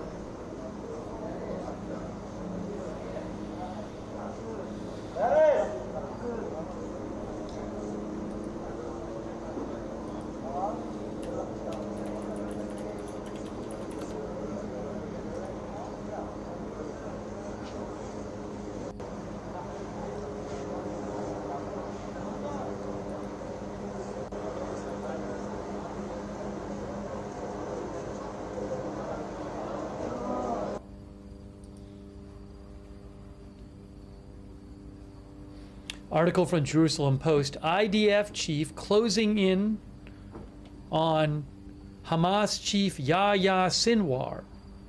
The IDF has circled southern Gaza and Khan Yunis, where multiple top officials have said Sinwar is hiding, Like though there is still no precise I love timeline hearing the for capture or people killing him. there. I just carrying That somebody, will be a big put him in deal a car. if Israel captures or kills Yahya Sinwar, also Mohammed, I think his name is Mohammed Daif. But the big leaders in Hamas and Gaza, that would certainly be a big deal. Are they still in Gaza? Definitely. The Israeli Defense Forces Chief of Staff on Tuesday hinted the IDF is closing in on Hamas Chief Yahya Sinwar.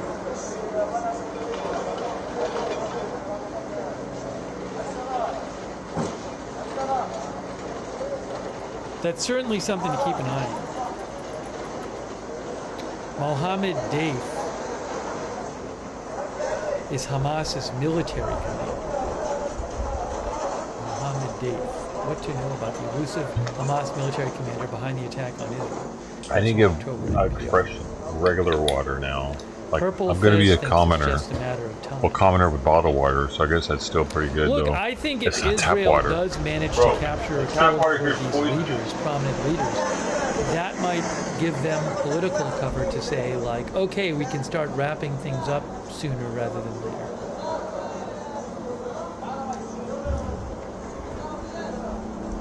Thank you to Saint Misty, by the way. I appreciate it, Saint Misty. Thank you. Certainly something to keep an eye on. Chappie says, I suppose there's a chance they escaped through one of these smuggling tunnels. Lisa Sutton thinks he's hiding in another country.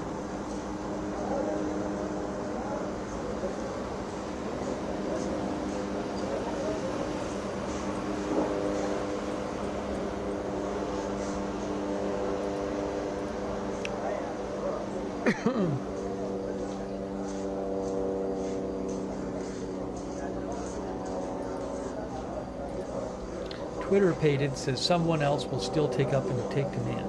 And you know, possibly true. I'm just saying in terms of, you know, if it would allow Israel's leaders to tell the public, hey, we did this, you know?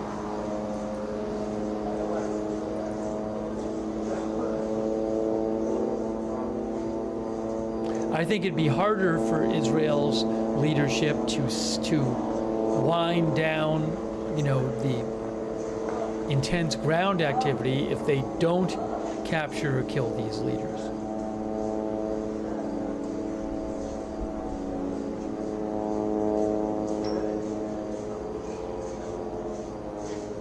Mandalora says, I don't think Hamas leaders are even in Gaza at all, to be honest. I wouldn't be surprised if they're not. I don't know. But I mean, they've known Israel is coming for weeks and weeks.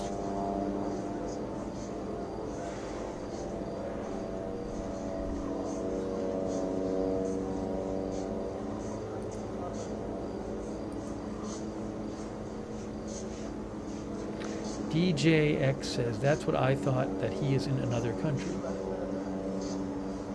Jesse's girl says, Israel has patience, they will find them all.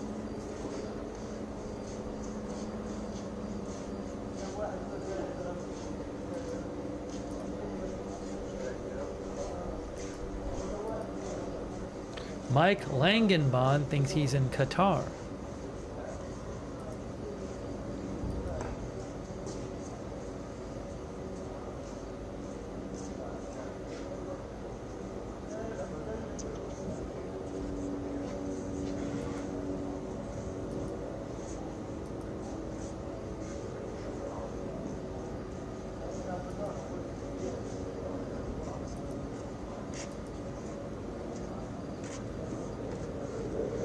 Uh-oh, I hear a plane.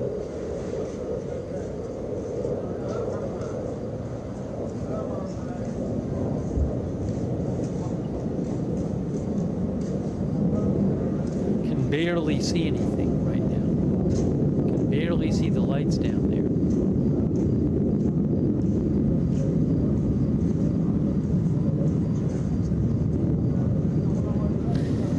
Israeli Tiger says the political leaders are in Qatar. Yeah, but I think what people are saying is people are suggesting maybe in recent weeks the Gaza leaders have, like the military leaders have left Gaza in recent weeks. I don't know. That's just what some of our viewers are suggesting may have happened. We'll have to see.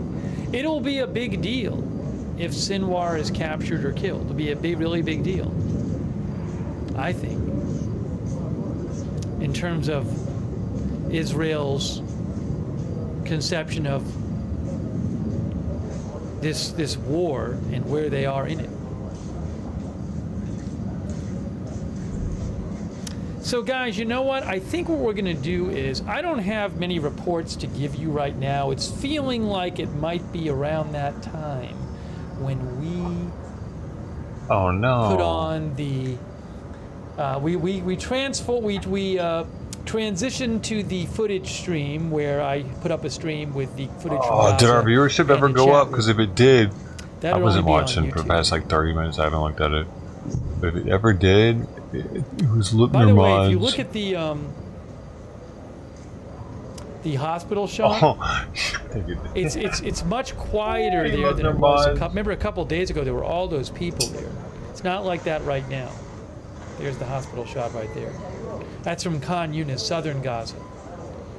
Nasser Hospital. Somebody asked the bot about Luckner. But yeah, I think we're gonna do that, and then if really big stuff happens, I can just come on again and do another stream. You know, so it happened last night. Last night I ended up coming on the air and doing another stream. But I think we're gonna wrap up this stream. What I'll do is I'm gonna create the next stream right now, and that way you guys can go there if you want to watch the footage and talk about it. I think it's time.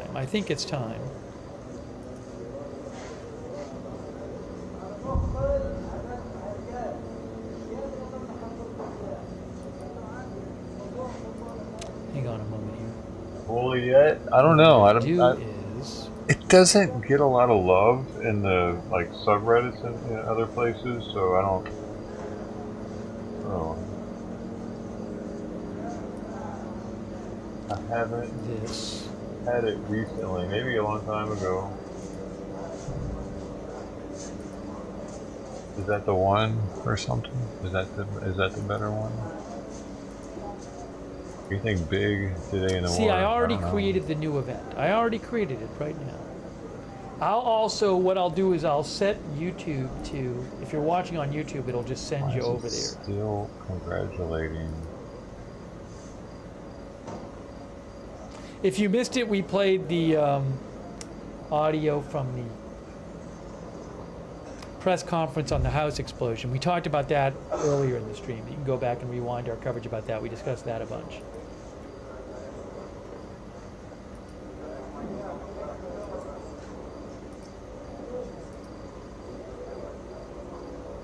already programmed that in. I'm gonna post the link right now to the upcoming stream.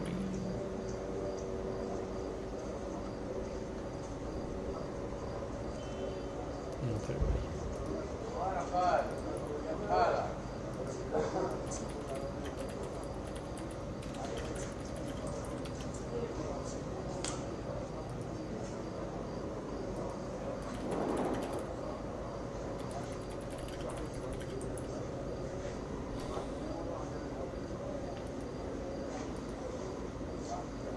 Hey, I really appreciate you guys tuning in for the stream today, and also all your comments and questions and help with covering everything.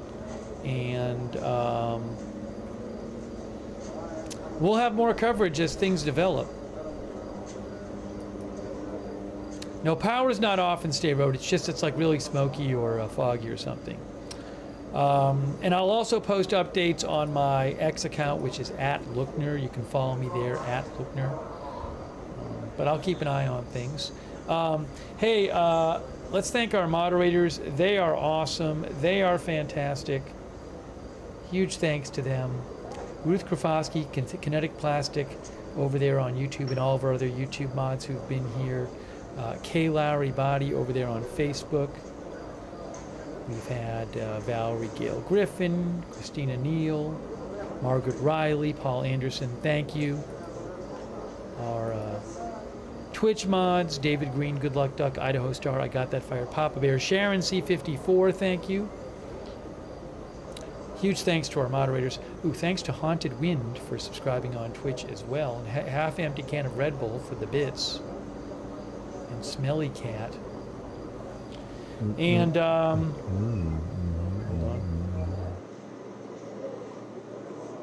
You gotta start another one out.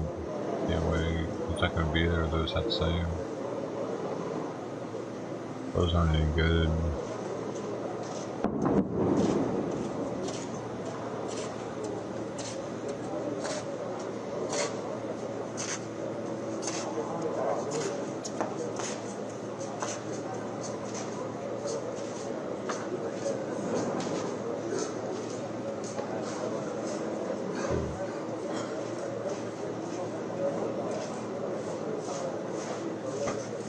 Salmon I have here is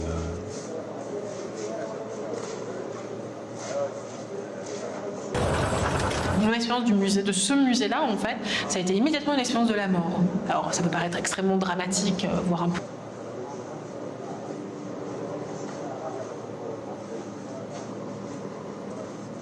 because Al Jazeera.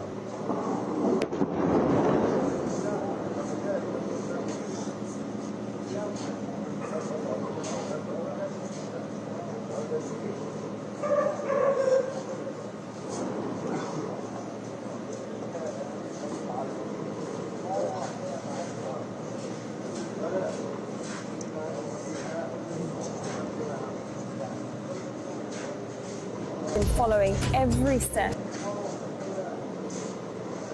Person break.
goes in.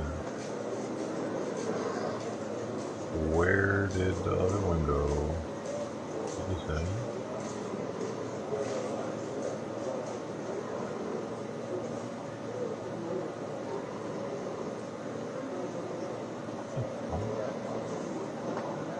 What's down here?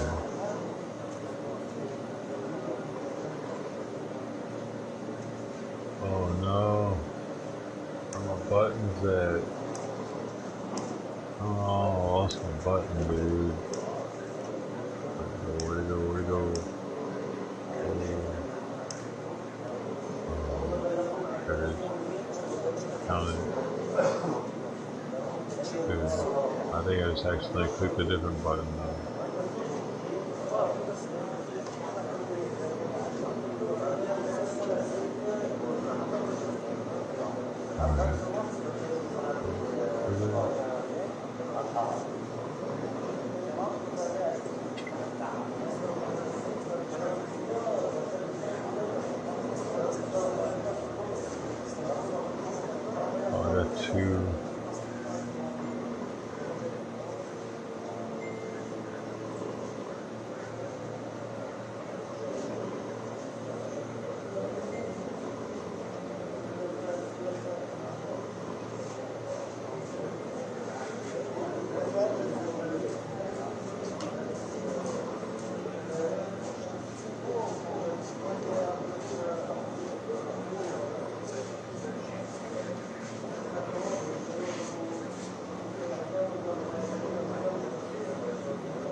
Fried potatoes.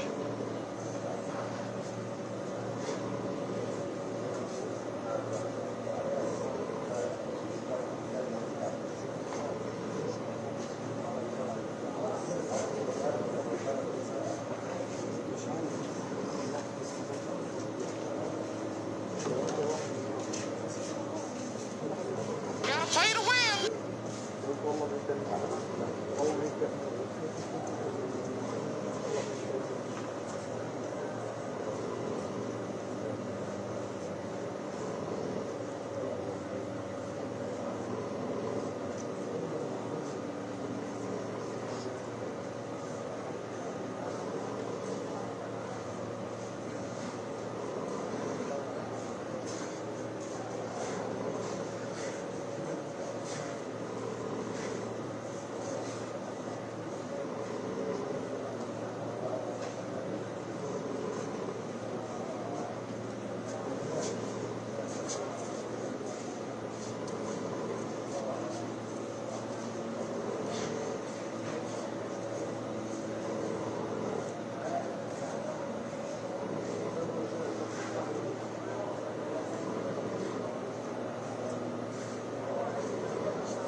dude.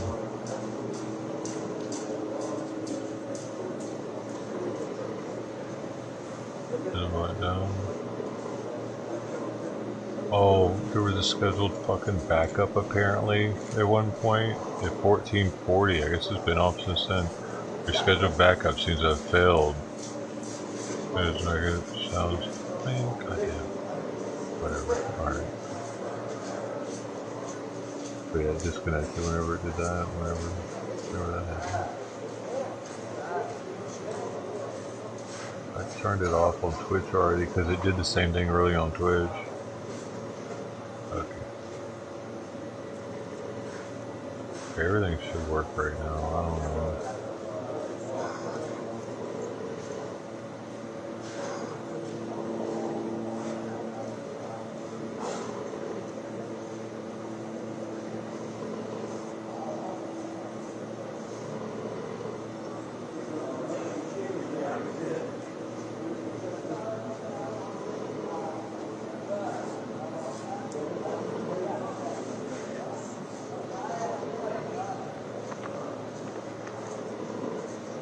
Should never do that again. I turned off the auto update.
He's eating. That's how I have to do that.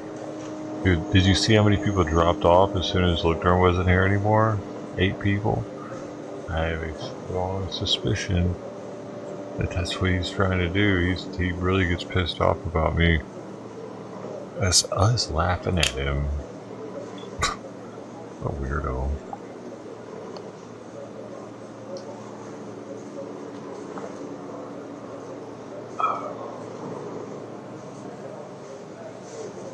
What are you thanking me for, man?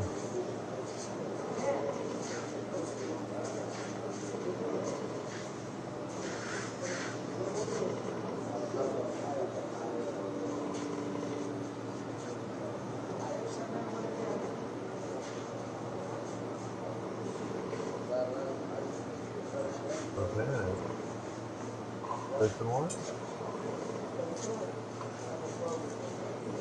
Now I need to go stir it again. So you think I put fresh food down again, don't I? Probably.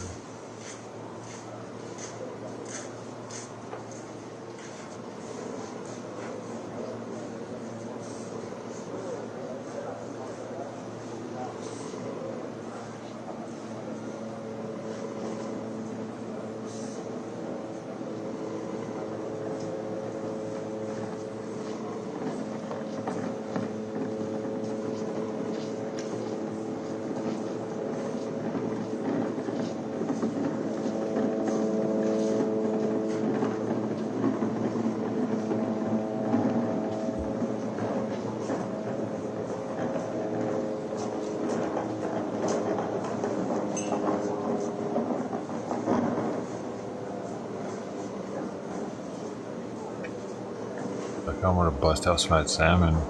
Be like, bop. I need to like put on rice or something though.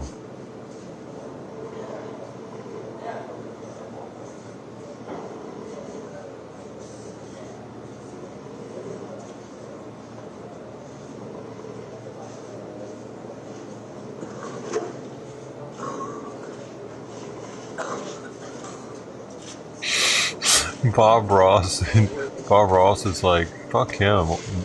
I'm here. I got you. Or did you ask him to?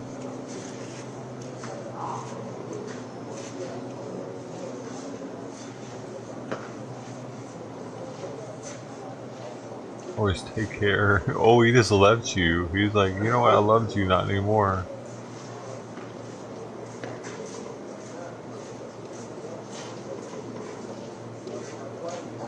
For more. However, it won't be easy. The remaining captives are said to be military-aged men and women, and that's going to be a tough negotiation. Hamas have already said in order to release them, they want all Palestinian prisoners to be released and a permanent ceasefire. However, Israel's been clear as well. It wants the complete destruction of Hamas and the negotiations to take place under fire. Imran Khan, Al Jazeera, Tel Aviv. Still ahead on the program, how the widening gap between the Biden and Netanyahu governments has become a topic of debate on Israeli television.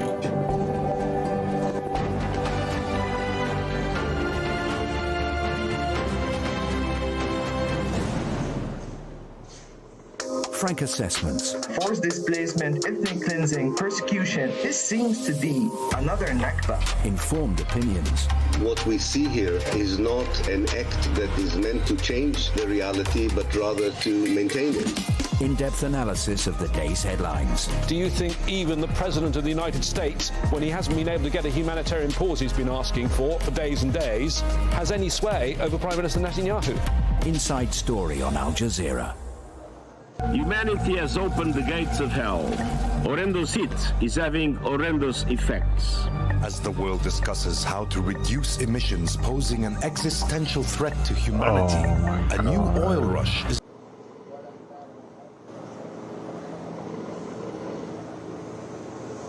if it decreases the leverage that Israel would have when it comes to captives and their negotiations. Channel? And he said that in fact it channel? actually assists Israel.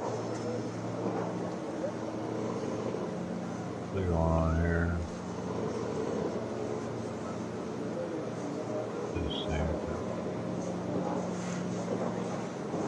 Yeah, man.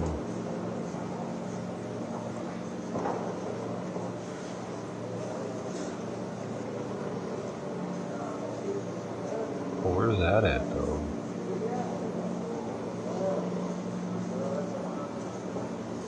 Gaza.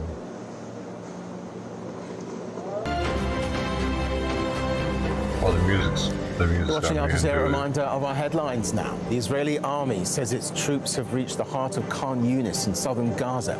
It had previously declared the area a safe zone for civilians. Hundreds of thousands of Palestinians have sought shelter there. Israel has carried out a large-scale attack on the Jabalia refugee camp in northern Gaza. Many people are feared to have been killed. The refugee camp is the largest on the Strip and has been repeatedly attacked. At least 5 Palestinians have been wounded during raids by the Israeli military in the occupied West Bank. Soldiers stormed the Jenin refugee camp, stopping and searching ambulances on their way to hospitals. Well, throughout the war, media outlets in Israel have played a key role in helping to build a consensus for the bombardment of Gaza. More recently, the widening gap between the Biden and Netanyahu governments has become a topic of debate on Israeli television. Al Jazeera's media analysis show, The Listening Post, has been tracking Israeli media narratives. ישראל לא יכולה להתעלם מהבקשות האמריקניות והיא אכן פועלת בכמה מישורים, אבל היא לא מצמצמת את היקף התקיפות. On Israel's right-wing Channel 14, an acknowledgement that relations between the Netanyahu-Biden government are very strained. Also, a justification for the intensity of Israel's bombardment of Gaza.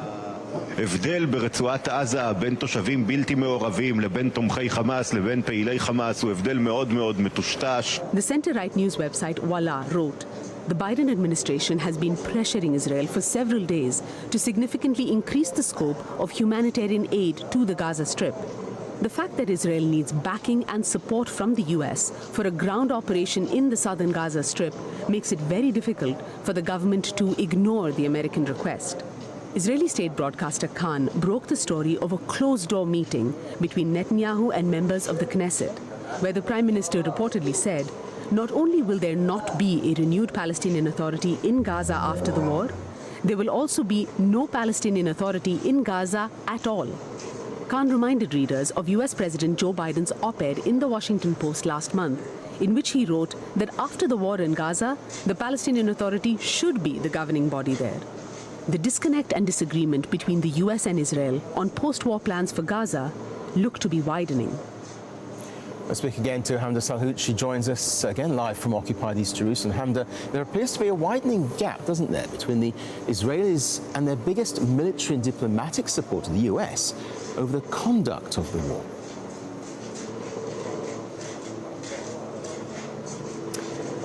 Exactly, and the opinions are changing. The Americans have been quite clear in all of their visits here. Remember, you had a visit from U.S. President Joe Biden in the early days of the war. You've had 4 visits from U.S. Secretary of State Antony Blinken, a visit by the Vice President, and several other delegations who have come here to discuss the conduct of the war. During a lot of those visits, there have been tense discussions with the Israeli government on how they're going to conduct themselves throughout this war. Remember, the Americans have been putting immense pressure on the Israelis, telling them that they cannot conduct themselves in the south the same way they have conducted themselves in the north, given the dire humanitarian situation and catastrophe that has unfolded inside of the Gaza Strip. And you're looking at more than 16,000 Palestinians who have been killed in the Gaza Strip in the last 60 days alone. And the Americans are taking notice of this and now pressuring the Israelis on what they're going to do the days after the war. The Israelis have been clear that there will be no Hamas leadership there and that they also want a demilitarized zone there that they will control.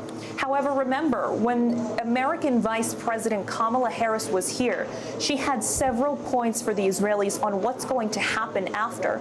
No reoccupation of the Strip, no siege on the Gaza Strip, no forceful displacement, and no reduction in the size of the territory. But the Israelis are against this, and they say that they want to contain the demilitarization there and that they want to be in charge for an unknown period of time.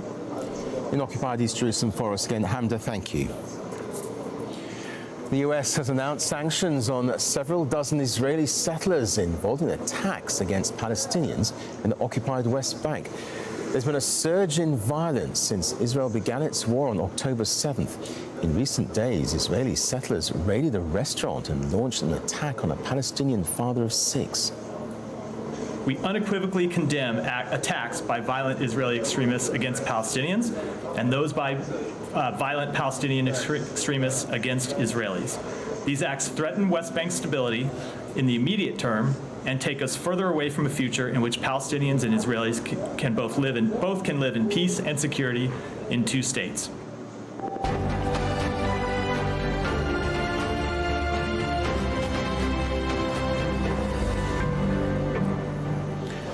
Let's take a look at some of the day's other news now. Peru's Constitutional Court has ordered the release of former President Alberto Fujimori. The 85-year-old has been serving a 25-year sentence for human rights abuses and corruption. Fujimori was president from 1990 to 2000. He was convicted of ordering the massacre of 25 people in the early 90s while his government was fighting a left-wing rebel group. At least 13 people have been killed in a gun battle in India's northeastern Manipur state in the latest fighting since ethnic violence began 7 months ago. The victims' bodies were found in Tenupal district, where police say a gunfight took place. At least 200 people have been killed since fighting between the majority Meitei and minority Kuki community began in May. They're in a dispute over sharing of government benefits and quotas, as well as issues over refugees coming in from neighbouring Myanmar. German troops are withdrawing from Mali as part of the UN's plan to end its peacekeeping mission there by the end of the year. The mission started in 2013 to prevent a takeover by armed groups, but on Friday the UN Security Council voted unanimously on a resolution to immediately start winding down the operation. Sure about that?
Got the different salmon fare. I probably have enough sodium for the next 12 hours.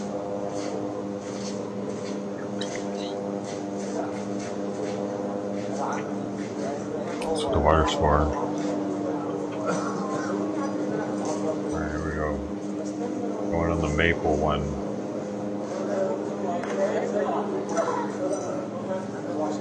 It's right off the skin.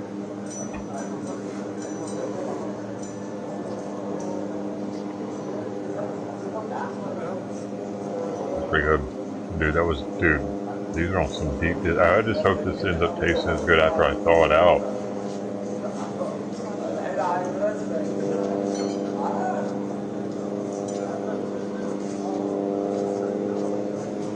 I got a screaming dill. Boom.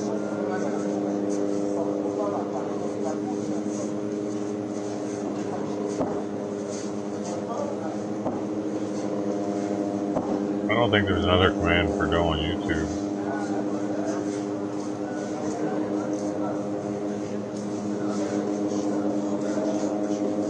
Oh.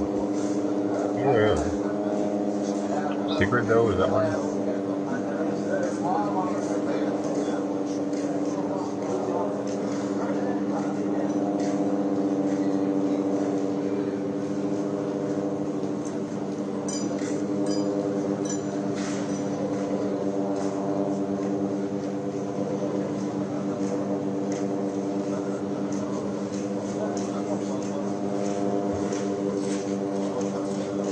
That was the pepper one, that was pretty good too. And this one, this is like the regular one, I guess.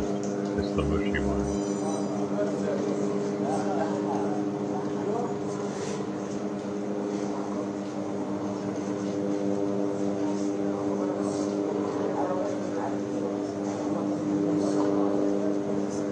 No, that's the maple one. I need the maple syrup. It's like I'm eating a McDonald's McGriddle. Not that one.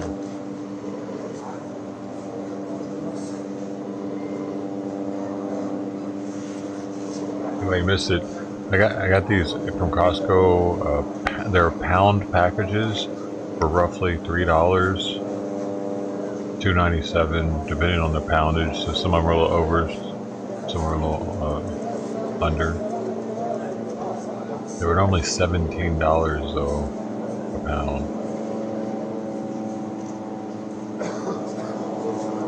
I bought 10 of them.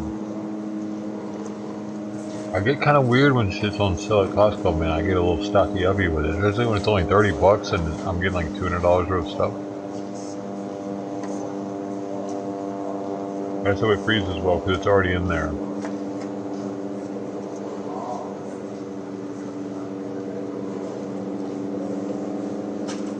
Gotta be frozen anyway for botulism purposes.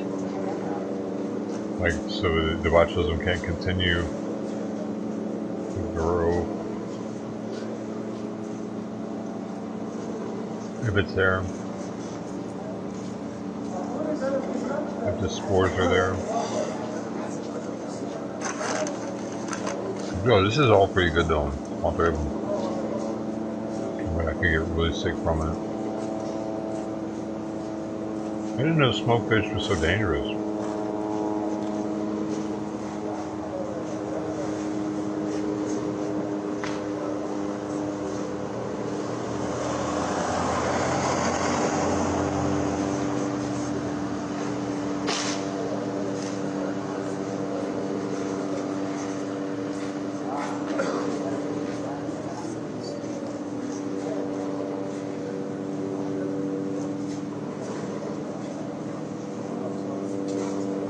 In the Hamas-Israel war, and the IDF is making unbelievable advances in an amazing speed, especially when you talk about urban warfare. I'm Yair Pinto, reporting to you from Israel.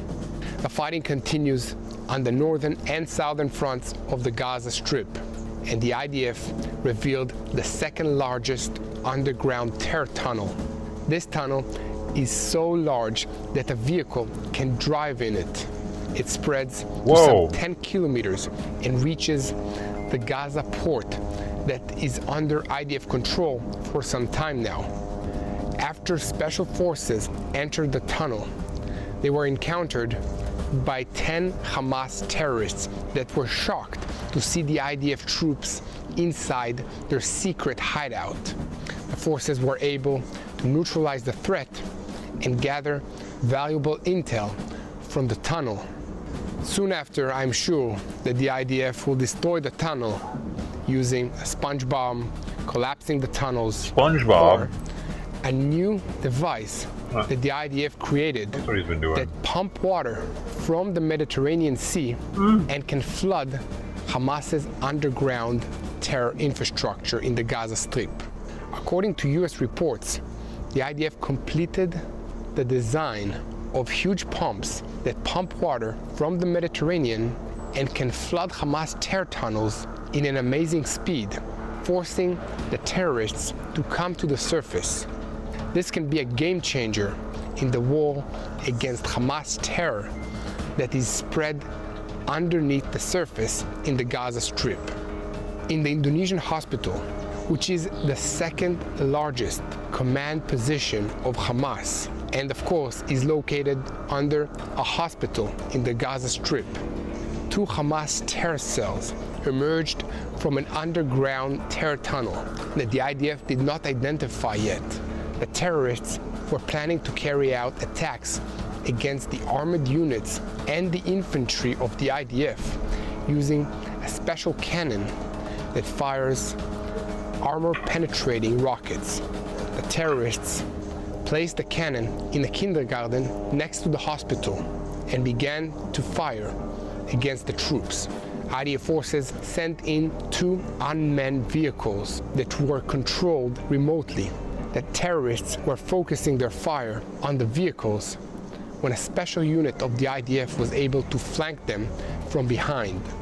The IDF troops were shocked to see that the missiles were unable to penetrate the armor of the vehicles. And shortly after, dude, I knew their missiles they sucked. heard an explosion from the location of the terrorists.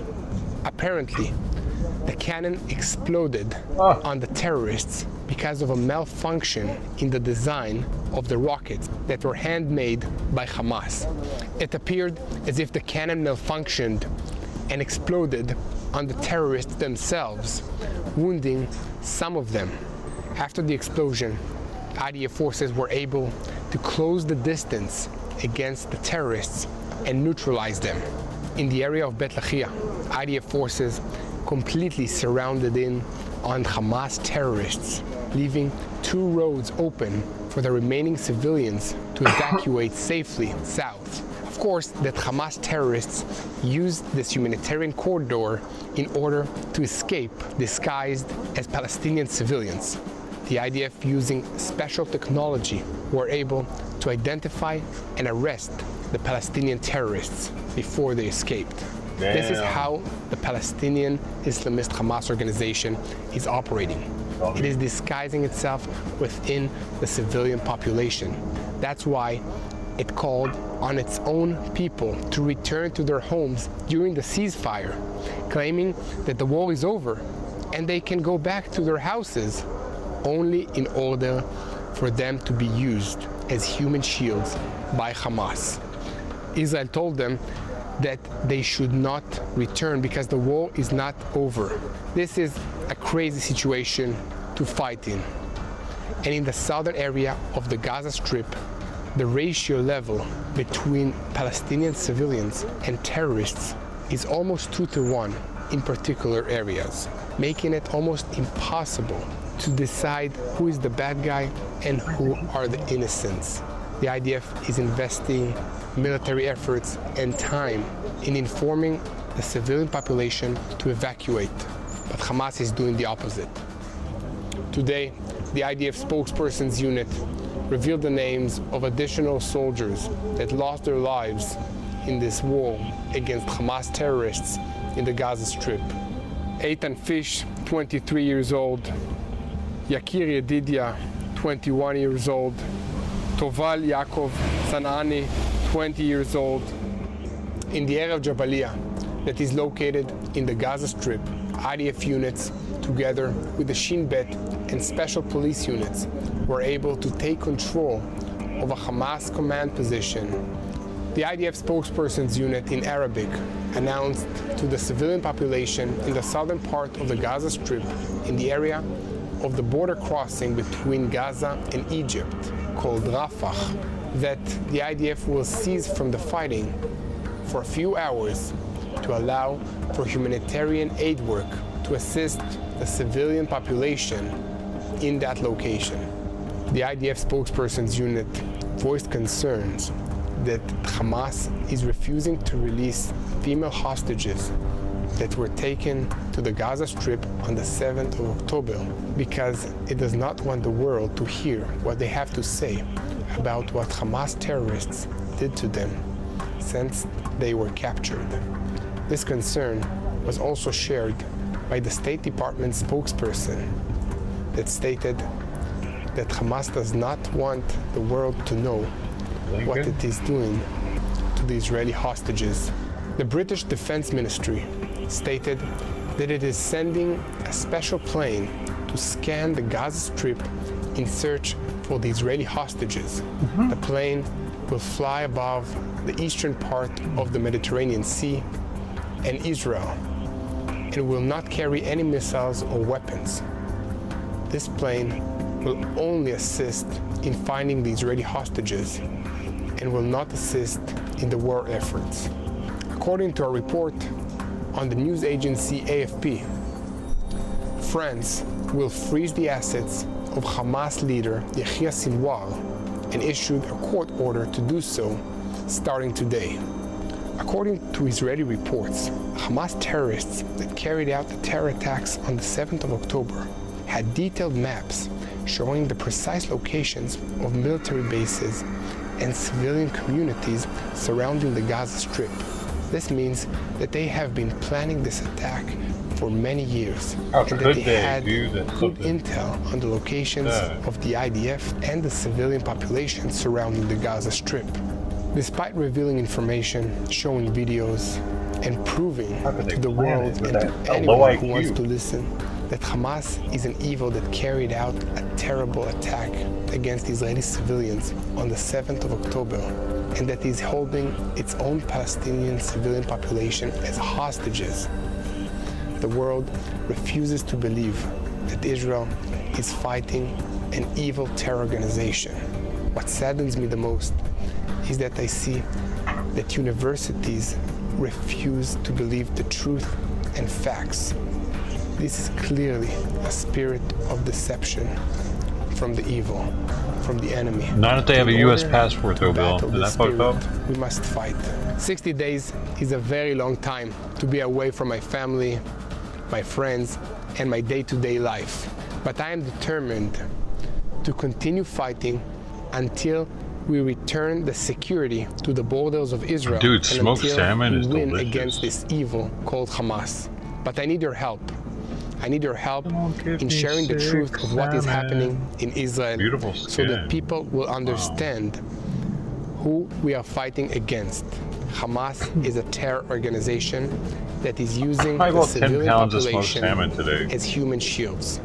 Please join us by praying for the peace of Jerusalem and by praying for the security of the Israeli troops and for the Israeli hostages in Gaza.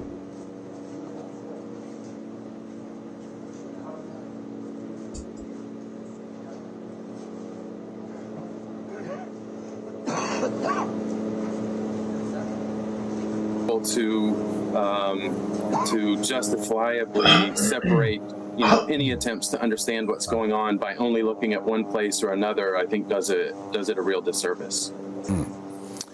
Ali, I see you frowning. I'll give you a chance to address that in a moment, but I want to turn to Ilan. Ilan, when I look at the FSI, the fragility index, it goes from essentially failed to sustainable. Now, correct me if I'm wrong, but looking at the long arc of your work, I think it's fair to say you argue pretty powerfully that Israel in its current construct, with its current policies, within its current borders, and with its current administration, not just of Israel, but the occupation of Palestinian territories, that trajectory is not sustainable. Is that fair? I think it's a fair assessment, because I think Israel is not just a state. Israel is a project. It's a settler colonial project. And I do think that we are witnessing the beginning of the end of this project, because it rests on three pillars. One is material, of course, and there I agree. I mean, when you use an index that looks at sustainability of state according to their material capability, Israel is doing well.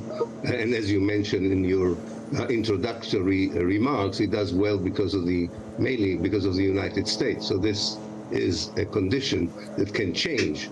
The second pillar is the social coherence of the settler society. And we know that this coherence is non-existent anymore.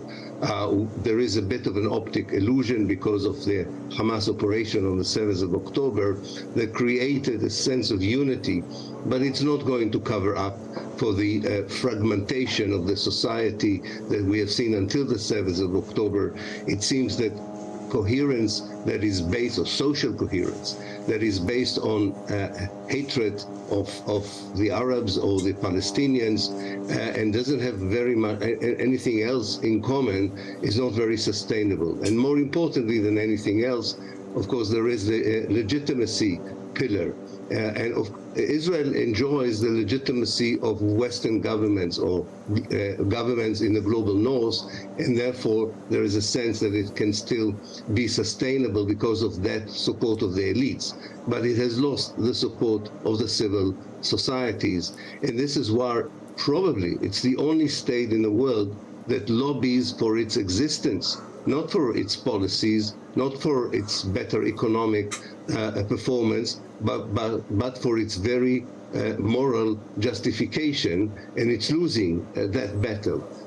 Just a caveat, as an historian I can tell you that when projects like settler colonialism are reaching their last phase, unfortunately this can be quite a long period. It doesn't happen in 1 day or 2 days. And the problem is, of course, that they become more brutal and ruthless in that last phase, which is, on the one hand, very bad news for those who are the victims of this state, or have been always the victims of this state, which are the Palestinians. But it also means that the Palestinians can and have to get their act together, because I do think there will be a vacuum once this settler colonial project disintegrates, and there will be something else coming instead of it, which of course we all hope, at least I hope, that the Palestinian liberation movement would lead us into a better future when this will happen. Ali, what did you want to say earlier? Yeah, I mean, you saw me making a face. It's because I find this kind of very dry, very technical, pseudo-academic discourse of these indexes, as if you can measure these things with numbers and it all looks very objective. I just find it very unconvincing. And I find it unconvincing, and this is not anything personal about your other guest, it's a comment on the structure of how these indexes are produced. But when I look at the website of the Fund for Peace, this organization, it's funded by the British government, the Australian government, the Dutch government, by NATO, by Chevron, by a major oil company, among others. And so these are not I get my gas at Costco. Parties that are going to produce research that casts Israel in a true light. To talk about Israel as a stable country when it has murdered more than 7,000 children in the past 60 days, to talk about Israel as a stable country when it has attacked and destroyed hospitals, when it destroyed in the last few days the Palace of Justice in Gaza, destroying the court records and the legal records for hundreds of thousands of people. This is not a country or a state by any normal definition, and to talk about it in that way is utterly obscene and shows a complete disconnection from reality.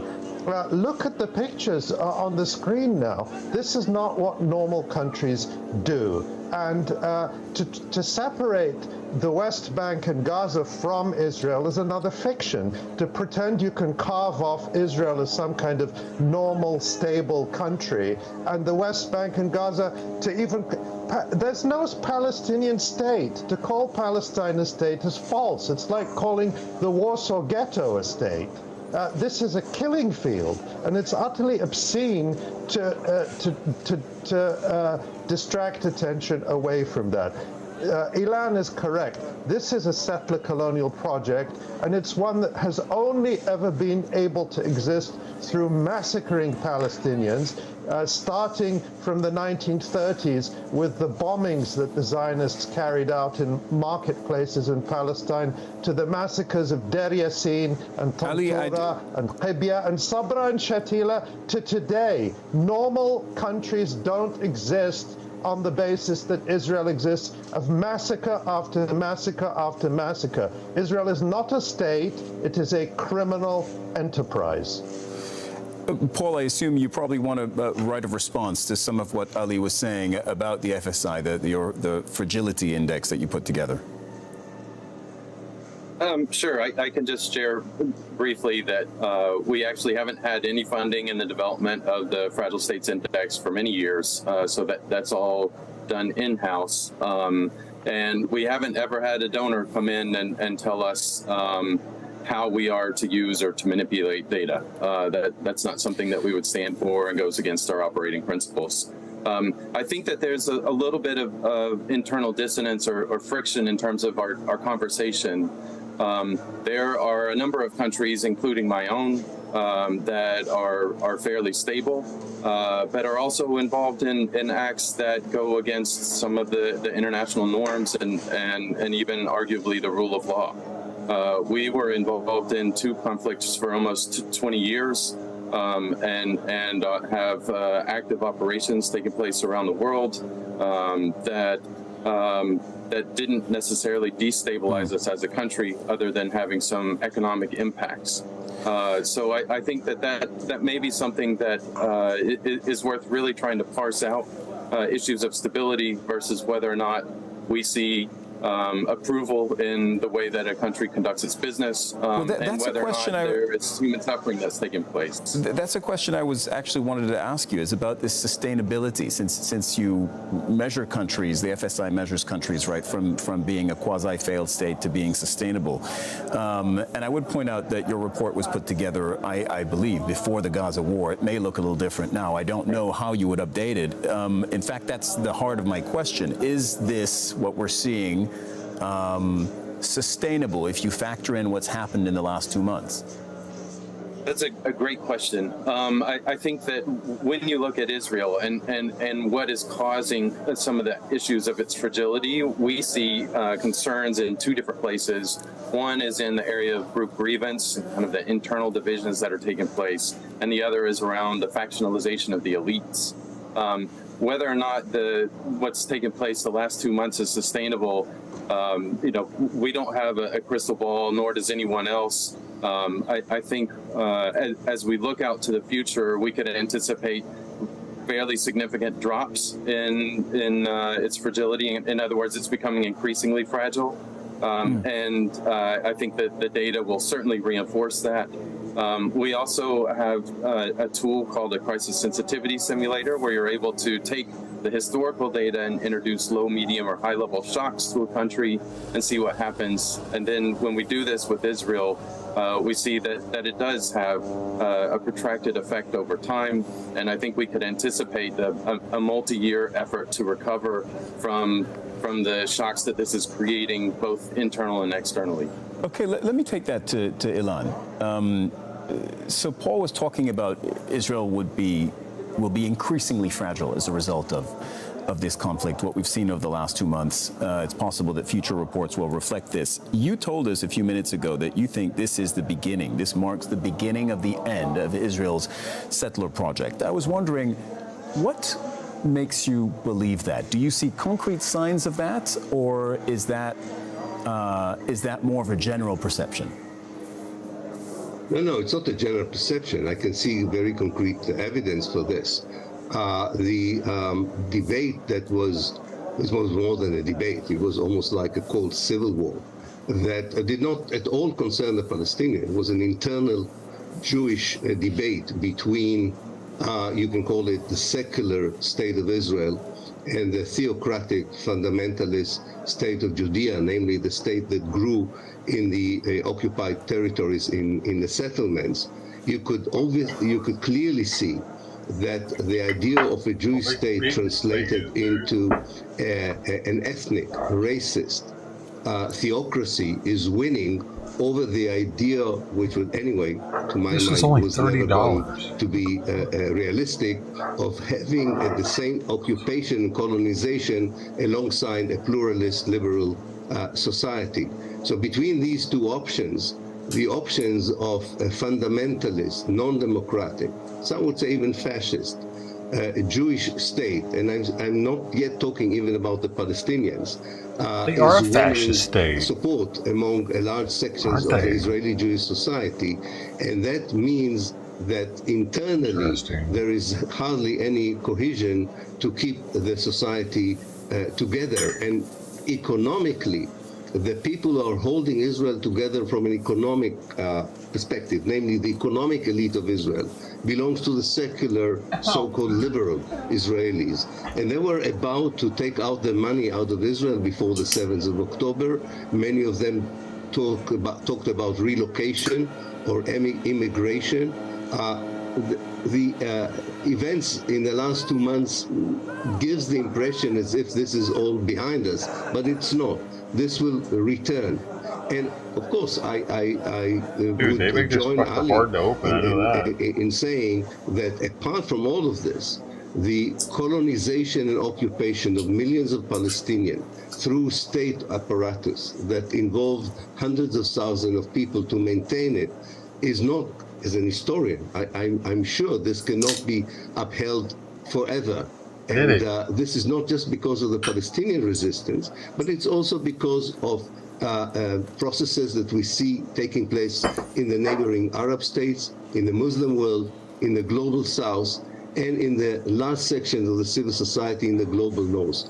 All of it doesn't bode well for the Zionist project, because it seems to be going against history. If you think about it, history is now moving towards decolonization, to the end of colonial projects, the end of settler colonial project, and Israel is moving into enhancing the settler colonial project. There are so many groups in the world that see that their own struggle for justice is combined with the struggle of Palestine for justice. Yes, it has not yet influenced the governments, but it has the potential to do this. You know, you can look at it differently. There is a huge movement of solidarity with the Palestinians called the BDS, the Boycott, Divestment and Sanctions.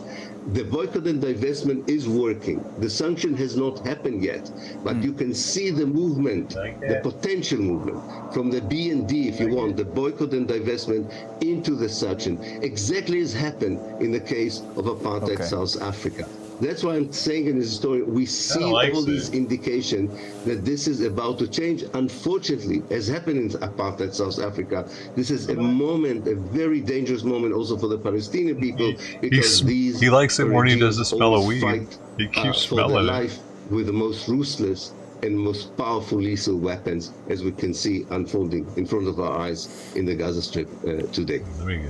Just briefly, I'd like to bring you back in, and this is probably going to be the last answer. As somebody who's advocated for one by national states with equal rights for all, do you agree with that assessment that we might be right now witnessing the beginning of the end of Israel's current political project?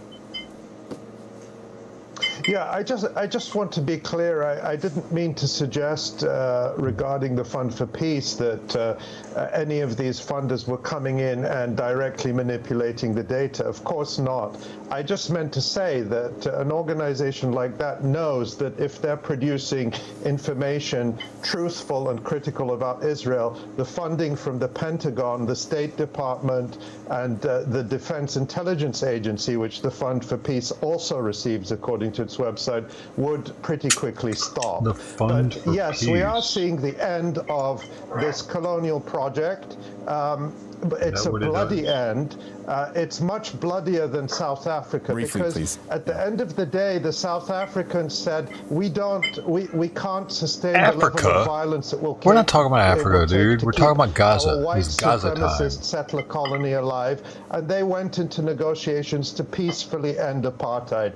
Israel needs to be brought to that point through maximum international pressure, and a state that commits genocide, as Israel is doing right now as we speak, has to be brought to a peaceful conclusion and replaced with true democracy, equality, restitution, and decolonization. There is no future for this genocidal entity in Palestine or the region. There's a lot of fucking flavor here for $30. Now I see why everybody's like, bro, it's here. Thank you very much to all of you for joining us, and thank you too for watching. You can see the program again anytime by visiting our website, aljazeera.com.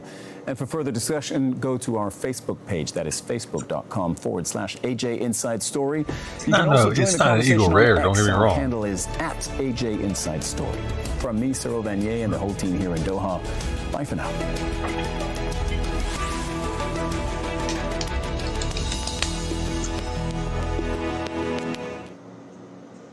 Supposedly, it says it comes from Barton, 1792. Many of people here are celebrating, but they say that It's their one of the celebrations few- are shy because they remember those who have been killed. It's one of the few Kirkland whiskeys that show on the back of the bottle where they get it from.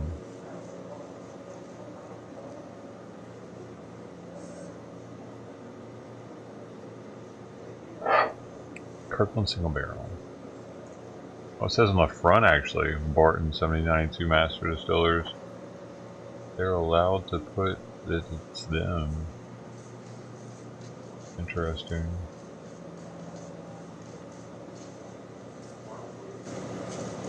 Wonder if it helps their sales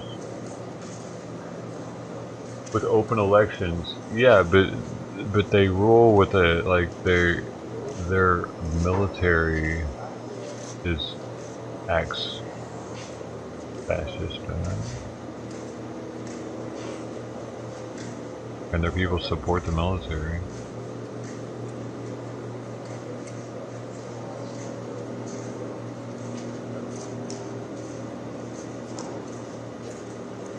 They're able to shoot kids in the head.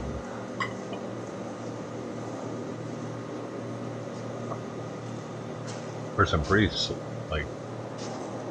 small offenses.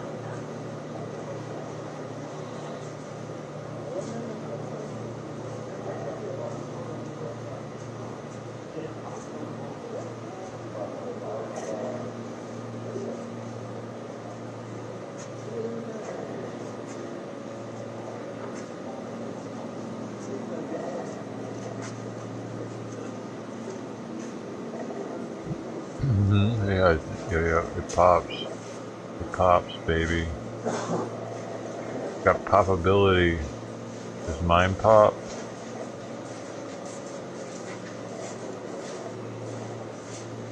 I don't know, yours might pop more. So.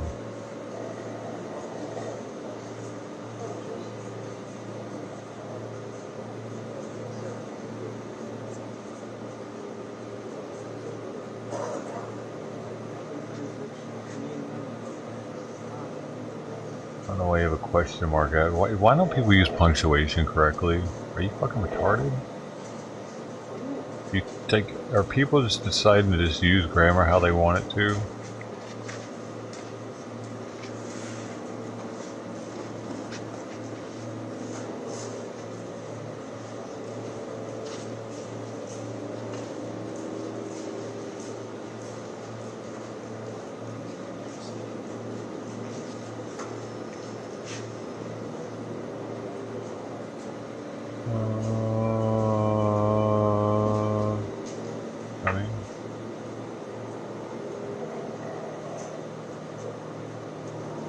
There's a word for what Israel's doing. I don't know what it is. If it's not fascist, it's something else.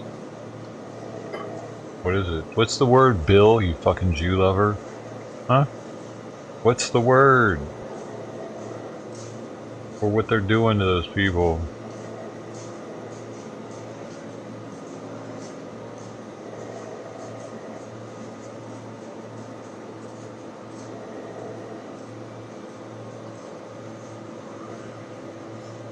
You see any Jew kids looking like that?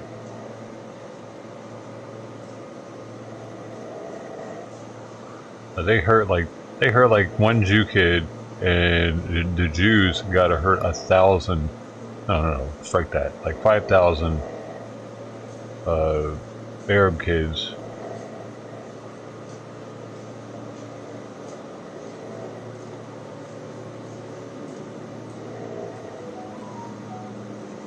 I don't even know what the fuck you're answering, dude. Yeah, on October 7th. Do you expect me to keep track of that shit?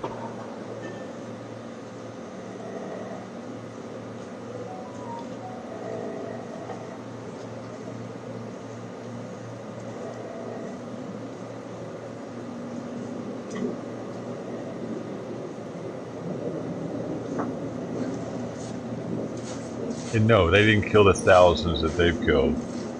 If you're talking about on October 7th, they killed some kids. Yeah, they killed some kids. Not this many.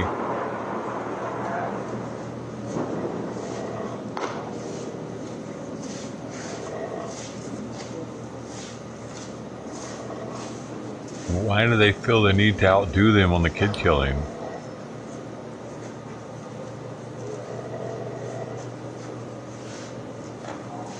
Do they feel the need to outdo people on everything? Is that what they do?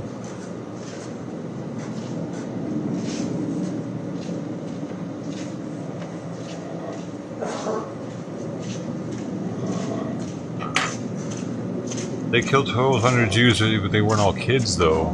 They weren't all kids, dude. They've killed 5,000 kids, probably. Some shit. I don't know. Or injured, and I don't know how many. Dude, they probably killed at least 1,000 kids in all this. They killed 1,200 Jews total.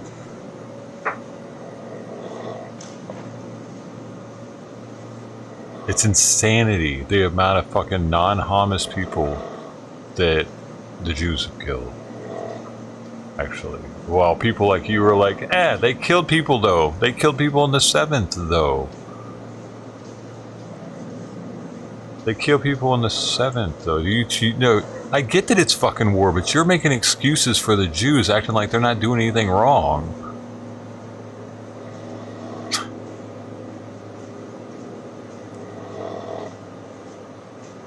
They're killing shit tons of civilians, dude. It's kind of fucked up.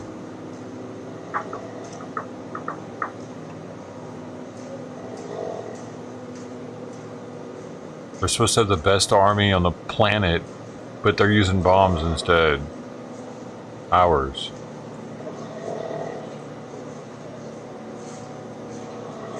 And the Muslims know that. And guess what? Next sporting event you're at, it might fucking blow up. Because of that type of shit. They know.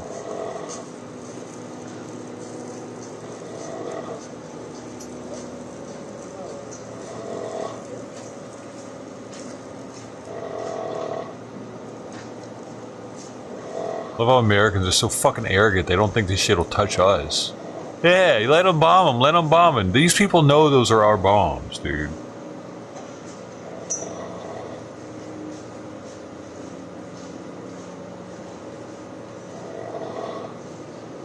And they ain't got shit to lose.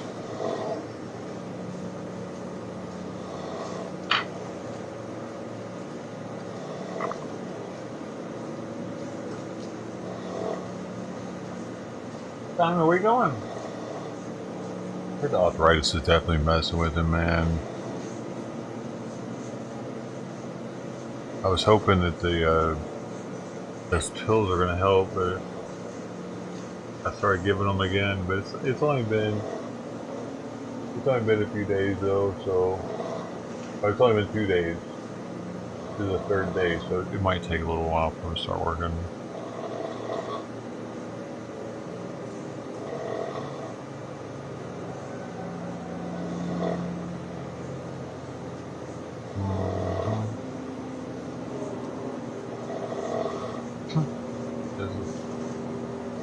That's the Reuters guy.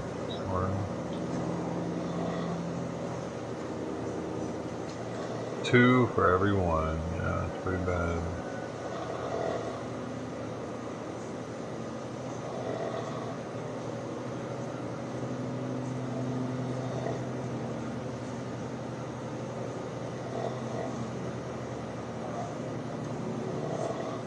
I think that the army could have been more strategic with all this, man, if they're so awesome.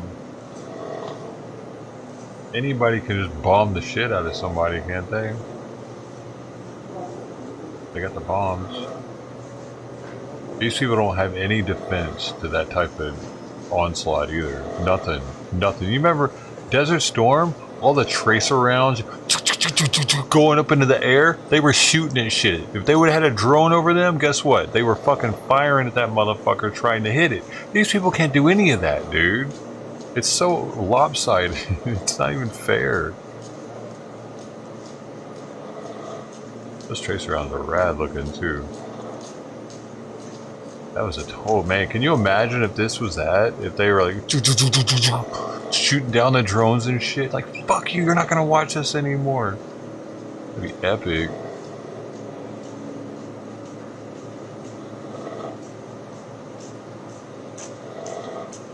Plus, they can't leave. They're stuck in there. They can't even go to Egypt. They're just stuck in this area getting bombed. Man, it's insanity, dude. They can't go to Egypt without a visa. They can't go to Israel without a visa. They're in here.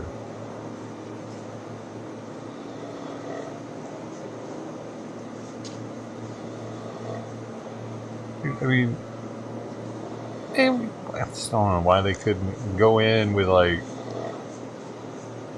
something else. The people, it's fucked up though. The people appreciate Hamas. A lot of them want to die for Hamas. They're willing to sacrifice for the 15-year-old Hamas soldiers.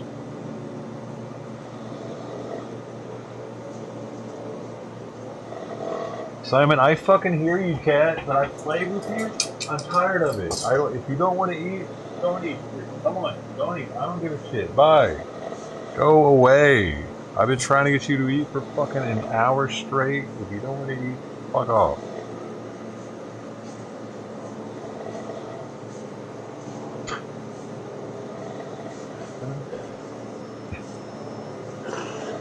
It's not even time for him to eat. It's actually time would be 6 o'clock for him to eat. Oh. Okay, we finish it. I'd like for him to finish it. This shit's stressful, dude. Trying to get his medication right and all fucking. Fuck, man.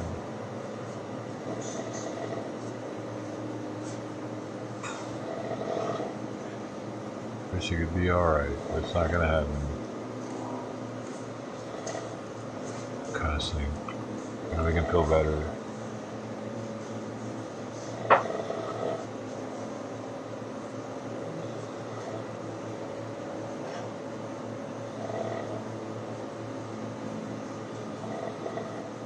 Oh, it's just live.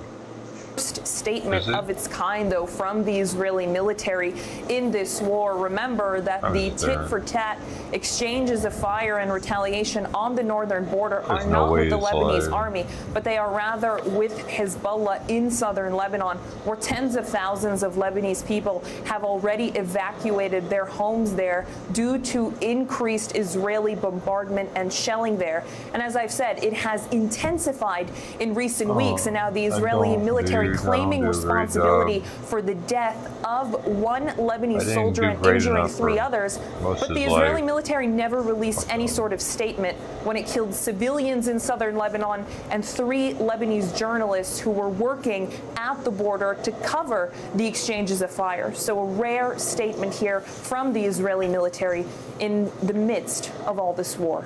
Carrie? With that update, Hamda, thank you. Israel's war cabinet has met released captives and families of those still held in Gaza. Emotions ran high as families discussed the trauma they've been going through. The meeting had been postponed 3 times before. Imran Khan reports from Tel Aviv. After 60 days, the Bring Them Back campaign finally got their meeting with Israel's war cabinet. The campaign represents the families of those taken by Hamas. But the meeting, held behind closed doors, didn't get them the result they wanted, a guarantee that all would be freed and quickly. A number of them, including some freed during the ceasefire, walked out of the meeting, which was said to be fraught. Damn. Prime Minister Benjamin Netanyahu was blunt. He reportedly said he couldn't bring everyone back alive. We have to do, and Dang, he has to do everything to bring them back immediately. Everything, and not just to read his letter. The meeting was a disappointment for all involved. I hope he's alive. Jennifer met her boyfriend Andre a few months ago on a dating app. A whirlwind romance followed. He was working security at the Supernova Music Festival when he was taken. After 2 months, Jennifer has a clear message to the Israeli war cabinet. The simple answer is I would like them to give all the Palestinian prisoners back to Gaza or wherever they should be. But she also lives in fear that he might not survive Israel's assault on the Strip.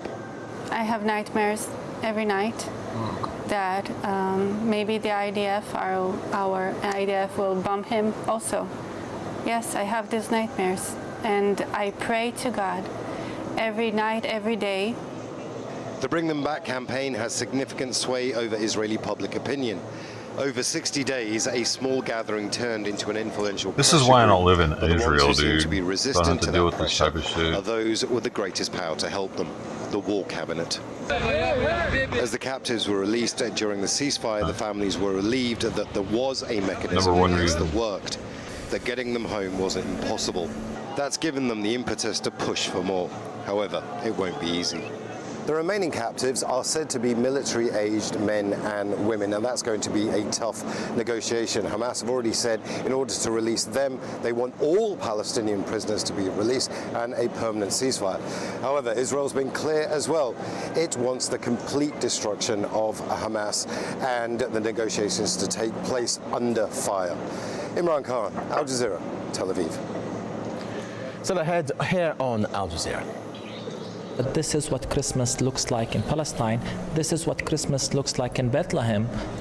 A church in Bethlehem says there will be no Christmas celebrations as long as Israel's bombardment of Gaza continues.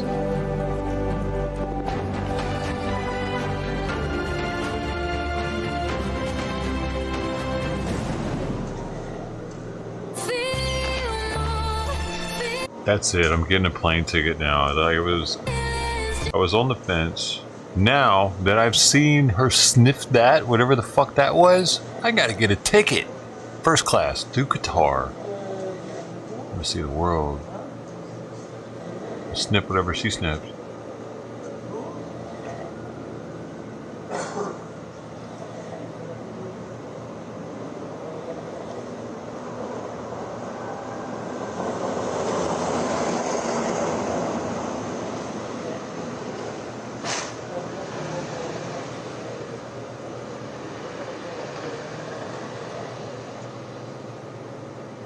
What is this? It is a context-dependent decision, Congresswoman. It's a context-dependent decision. That's your testimony today. Calling for the genocide of Jews is depending upon the context. That is not bullying or harassment. This is the easiest question to answer yes, Ms. McGill. What?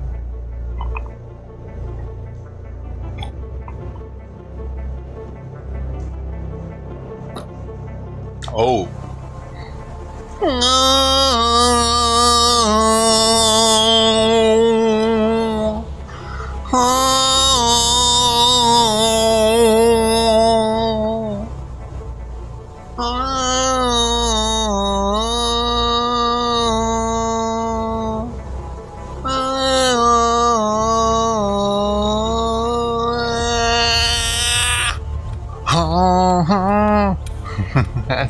Get down with this song. Dr. Kornbluth, Yes. does at MIT, I didn't read calling any of for the that. Was it genocide of important? Jews violate MIT's code of conduct or rules regarding bullying and harassment? Yes or no? They've targeted at individuals, not making public statements. How Yes many or no? viewers I lose when I did that? Calling for the genocide of Jews does not constitute bullying and harassment? I have not heard calling for the genocide for Jews on our campus. But you've heard chants for intifada. I wish this fucker would stop complimenting people on their dough, damn it. When calling for the elimination of the Jewish people. So those would not be according to the MIT's code of conduct or rules? That would be investigated as harassment if pervasive and severe. Ms. McGill, at Penn, does calling for the genocide of tell it, Jews stop violate complimenting Penn's people's rules dough. or code of conduct? Yes or no? If the speech turns into conduct, it can be harassment, yes. I am asking specifically calling for the genocide of Jews. Does that constitute bullying or harassment? If it is directed and severe or pervasive, it is harassment. So the answer is yes. It is a context-dependent decision, Congresswoman. It's a context-dependent decision. That's your testimony today. Calling for the genocide of Jews is depending upon the context. That is not bullying or harassment. This is the easiest question to answer yes, Ms. McGill. So is your testimony that you will not answer yes? If it if the Yes speech or no? becomes if the speech becomes conduct, it can be harassment. Yes. Conduct meaning committing the act of genocide? The speech is not harassment? This is unacceptable, Ms. McGill. I'm going to give you one more opportunity for the world to see your answer. Does calling for the genocide of Jews violate Penn's code of conduct when it comes to bullying and harassment? Yes or no? It can be harassment. The answer is yes. And Dr. Gay, at Harvard, does calling for the genocide of Jews violate Harvard's rules of bullying and harassment? Yes or no? It can be, depending on the context. What's the context? Targeted as an individual, targeted at an individual. It's targeted at Jewish students, Jewish individuals. Do you understand your testimony is dehumanizing them? Do you understand that dehumanization is part of anti-Semitism? I will ask you one more time. Does calling for the genocide of Jews violate Harvard's rules It's of weird bullying that they and do harassment? allow Yes them or to no? do that at these Anti-Semitic prestigious. rhetoric, And is it anti-Semitic rhetoric?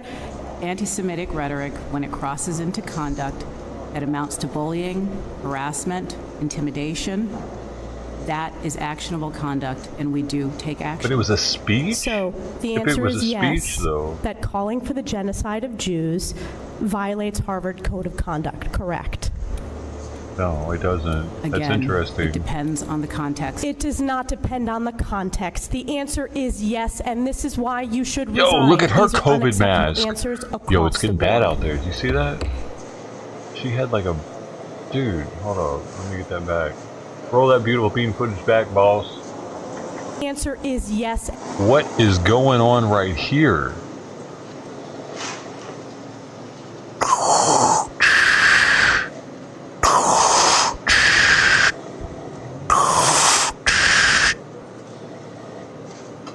She has to wear that all the time. It actually has oxygen canisters inside of it.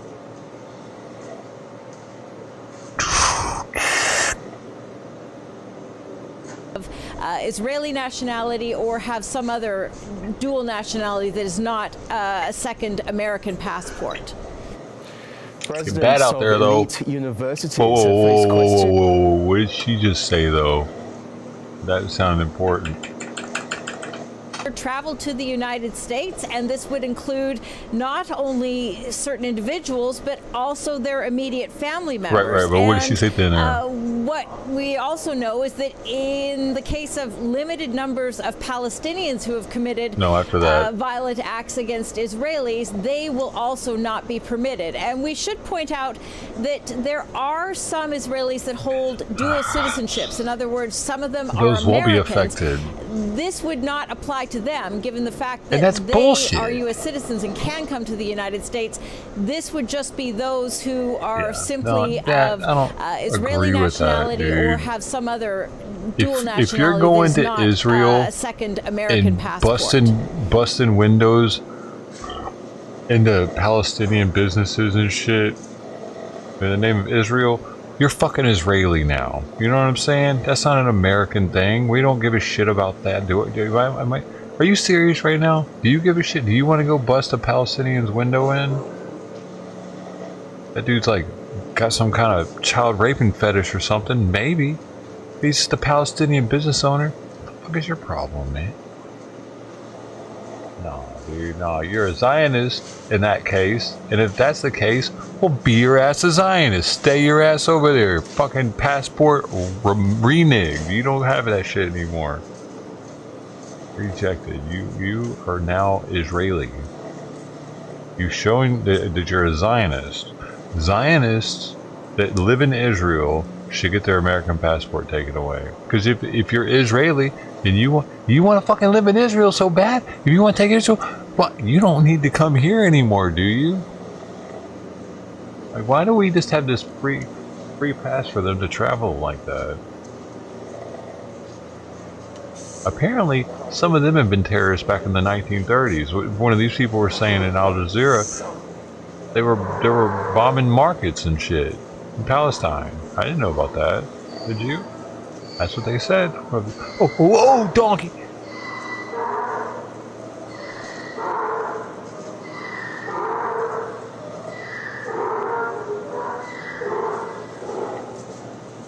I hope he's got enough food, dude. Simon left. Alright, I'm gonna put his food up for now. Since I'm gonna get back out in 30 minutes, just to keep it a little fresher.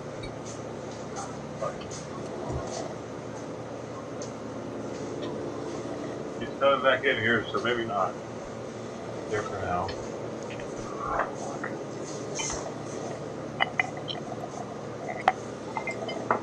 Al Jazeera has factual information as well, though. They are a news agency. Yeah, they're extremely biased and propagandist.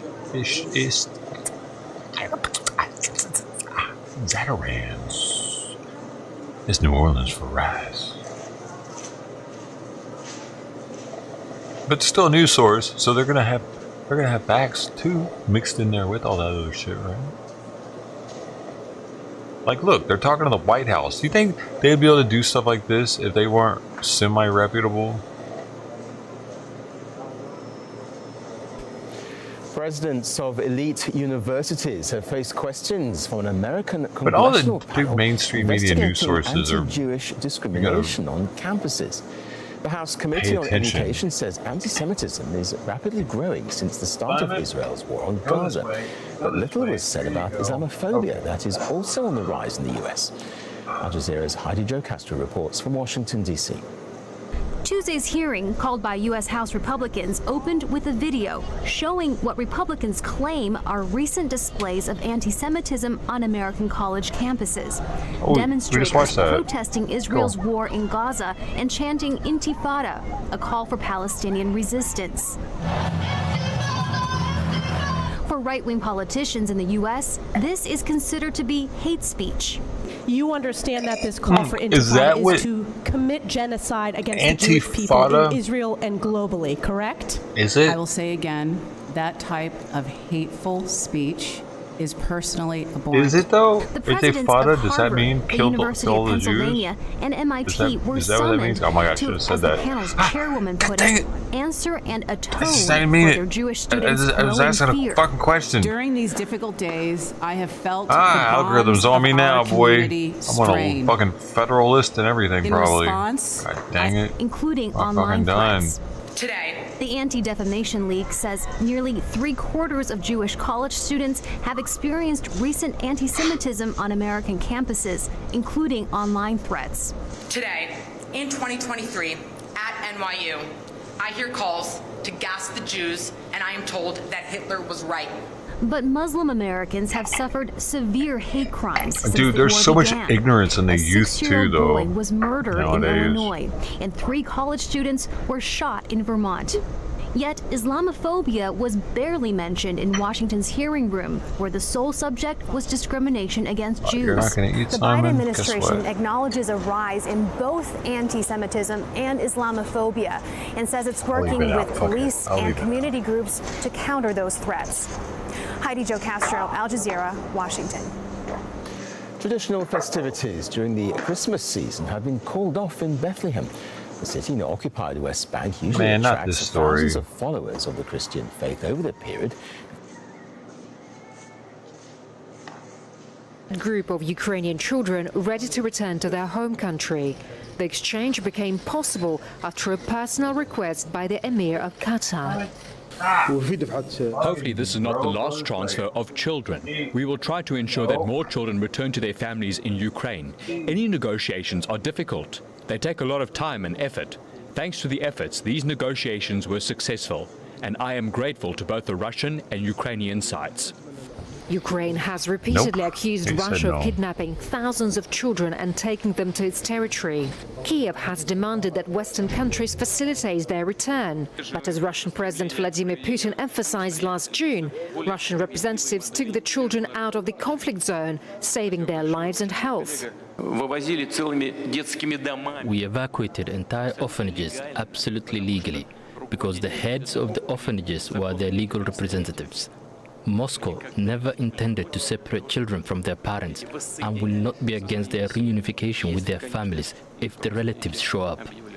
Last September, Russia's Children's Rights Commissioner Maria Orphanages don't have Lvova-Belova parents, do reported they? that there is a communication channel with the Ukrainian Orphans? authorities. A source for the Reuters news agency clarified that the mechanism was created after several months of secret negotiations that Doha conducted with Moscow and Kiev. So In with that March kid. this year, the International Criminal Court issued an arrest warrant against Maria Lvova-Belova, as well as President Vladimir Putin. The court I suspected probably said like that them when I of was a illegal kid. deportation of children from the occupied territories of Comfortable. Ukraine to Try Russia. it. Lvova-Belova was outraged, saying that was how the international community appreciated the work to help the children to get out of the war zone. The children are expected to fly to the Belarusian capital Minsk on Tuesday evening. I don't give a So we're shit going to about continue to them. monitor the Pentagon. We're going to head to Tel I mean, Aviv now, where give a Prime shit about Minister them, dude. Benjamin Fucking Netanyahu Ukrainians, is now Russians. briefing. Let's listen here. I care about the Israelis and the Palestinians over here. Generation is a continuation of the Maccabees. But today, as in the past, they're fighting with tremendous courage and determination. And today, as in the past, we'll pray together for the safety of all of them and of our country. You have provided great salvation for the nation of Israel. I and the cabinet members met today with the families of the abductees, those whom we already succeeded in bringing back home, and those that we're doing everything we can to bring home. I heard heart-wrenching stories about the thirst, the hunger, about physical and mental torture, about children who are still fearful of the darkness in which their beloved ones are in. I heard, and you also heard, about sexual torture, unbelievable torture, I didn't hear about that. rapes and Really? torture. I have to tell you, until Dude, a few days what's ago, the deal with the soldiers having I to didn't rape the hear people, though? That's like some Southern Civil War rights bullshit. organizations, nor people in the UN, organizations from there. Like, why would you want to rape outcry. someone And you I'm telling hate? where are you? That's weird.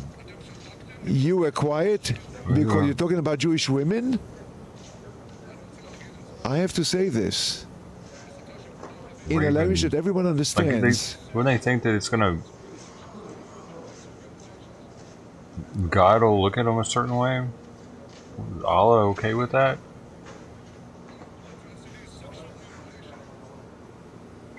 Okay, so we seem to have lost the translator a bit there.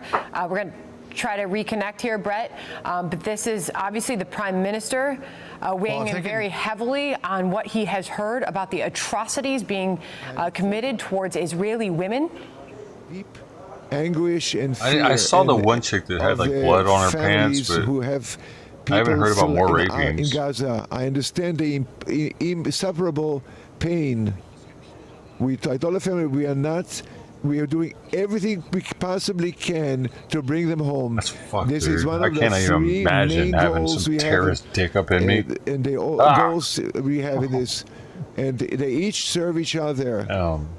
We have a huge down in the tunnels unit, huge one that deals with this around the clock to bring all our abductees home safely. Helpless. And I'm saying all of them.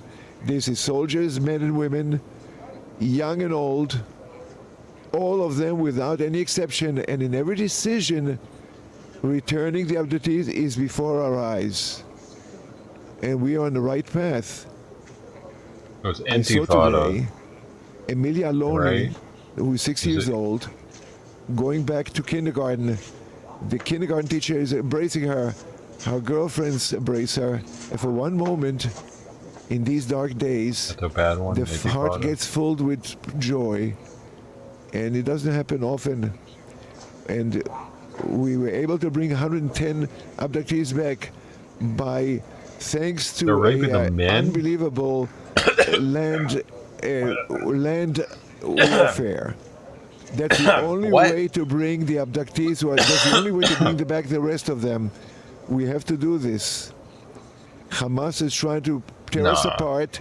We are tearing Hamas maybe apart. with a broom or something, not with their actual dicks, though, right? Many of the terrorists came from the Brigade Sajia, the Sajiria commander we've killed now, who was in charge of the October 7 and other murderous acts. So far, about half of the commanders of Hamas we've destroyed. What are they saying, dude? And I'm telling you now, anyone who murdered, was involved, raped, or burned alive, burned our people, we will not forgive. We will continue our war. We're continuing the land action in the north as well as south of Gaza. We have acted there in tremendous force. The earth shook in Khan Yunus, in Jabalia. Both of them we've caused damage. There's no place in which we have not reached. Our courageous soldiers are fighting in hand-to-hand battles, killing terrorists around the clock, and in every battle, and in every battle, and each case of combat, we are succeeding, and we'll continue until we have absolute victory. Complete. It shows epitomizes the strength and unity of our people.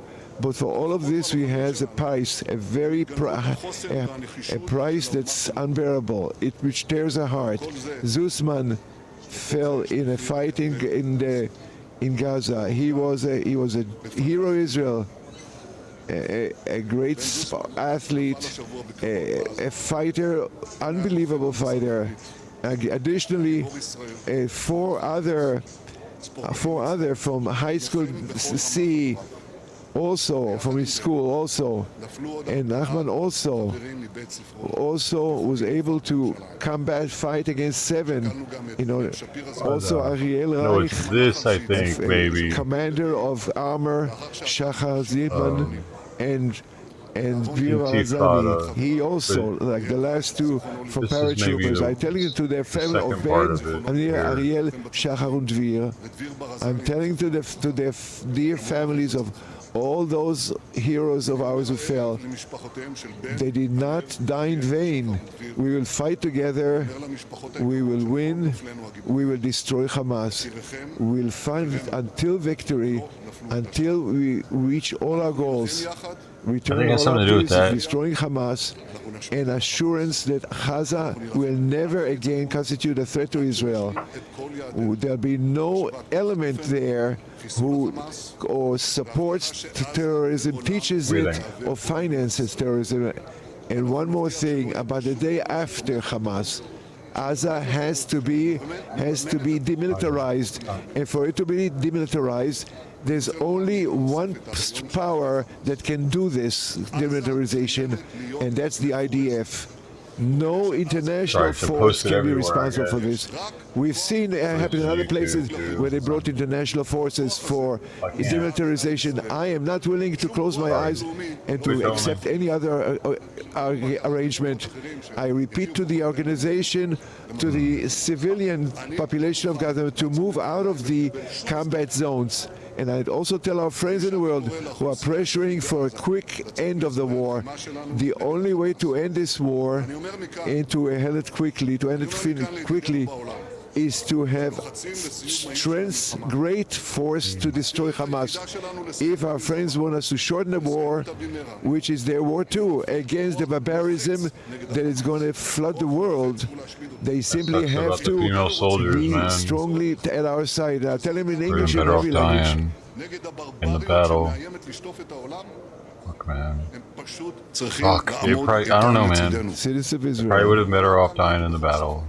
In many of my visits out in the field, in the battlefield, I meet our heroes, our soldiers of the police, the security forces. One of them is named Ariel, in armor, spoke with me from the top of the tank, his tank in Gaza, and other tanks in the field, as religious and secular people from the left and right politically. They're all fighting together. They all have the spirit of unity, of comradeship, of victory.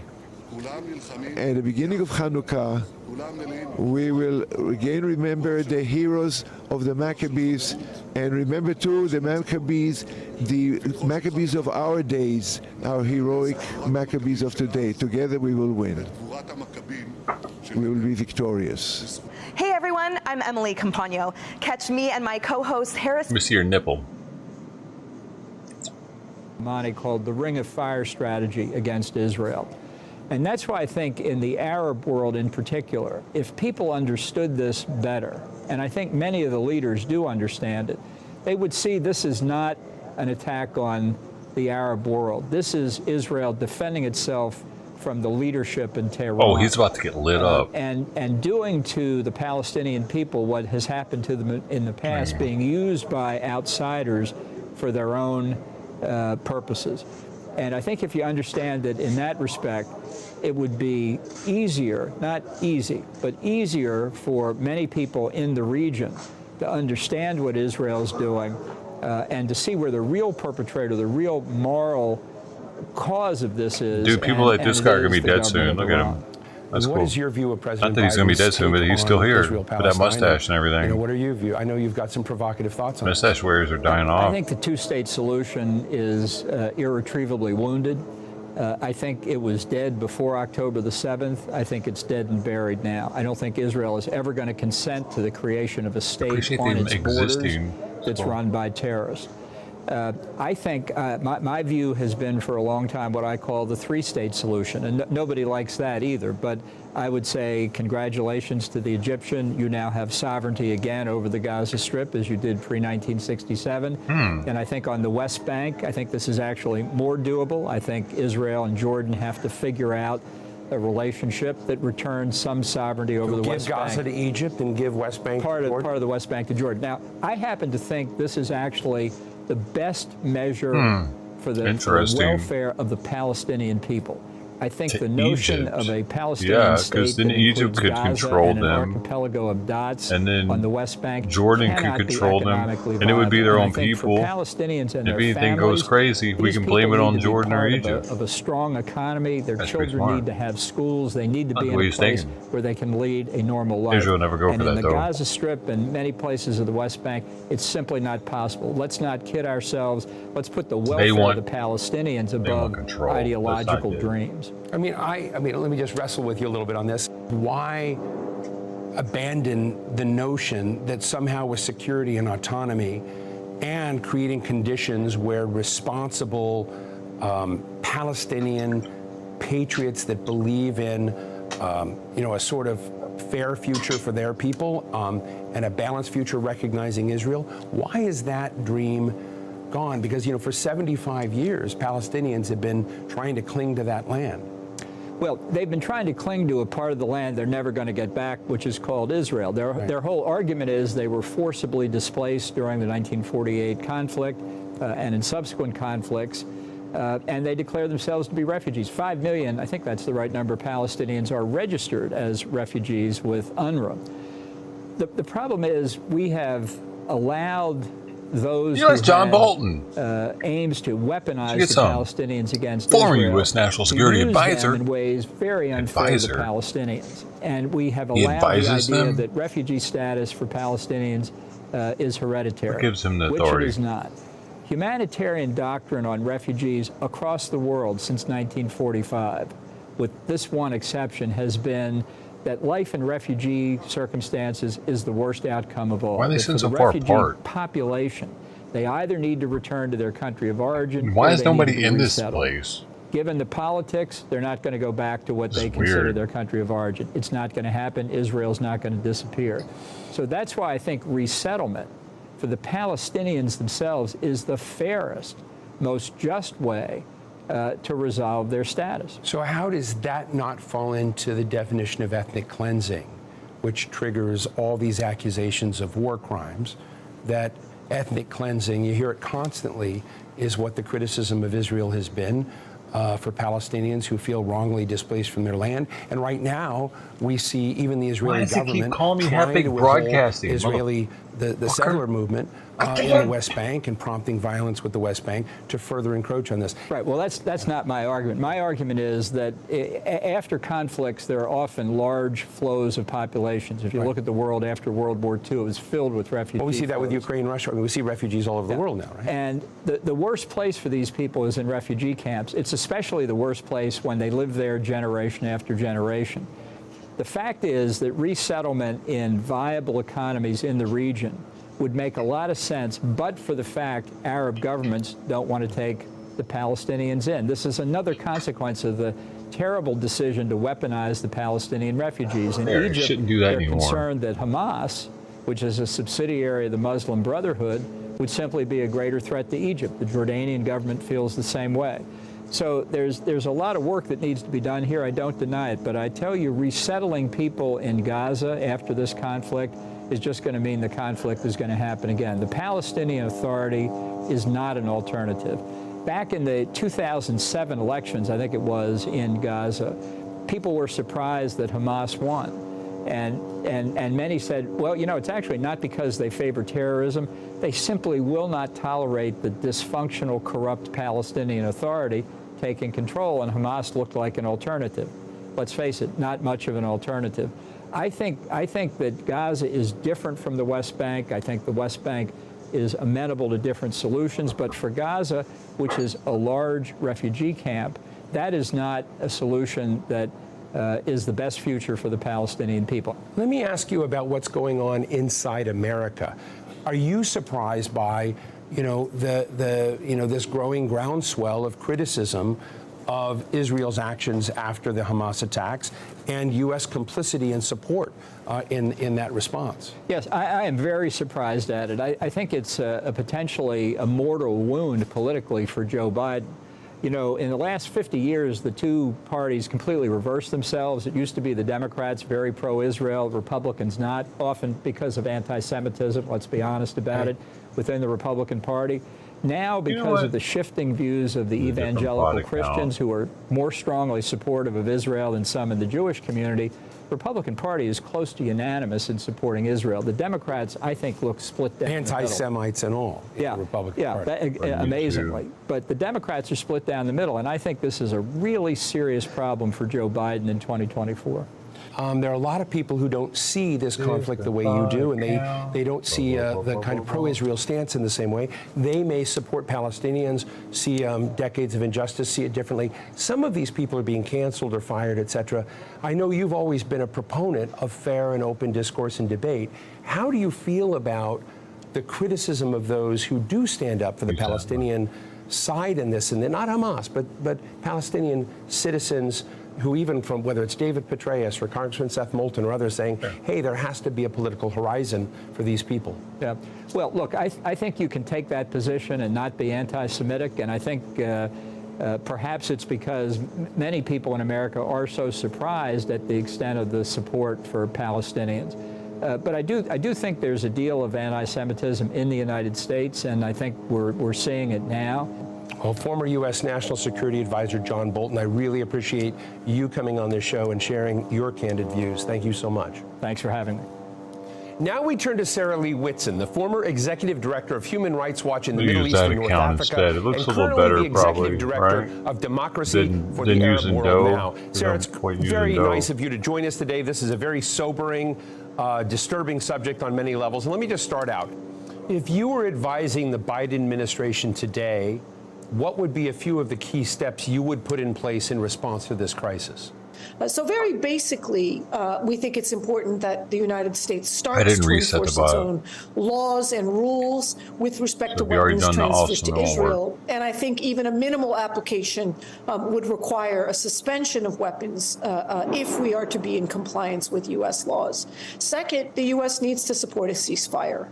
We have seen in the over 40 days that the United States has solely permitted this war to continue by blocking basic, even pause resolutions until very, very late in the game. Right.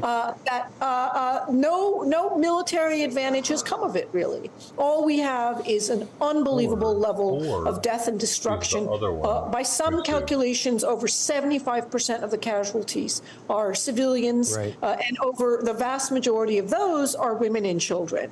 If we had pushed for a ceasefire from the very beginning, if we had stopped blocking a ceasefire, we might not see the carnage that we're seeing today. For medium term and long term, just to conclude the thought, we need to support international peacekeeping forces in Gaza.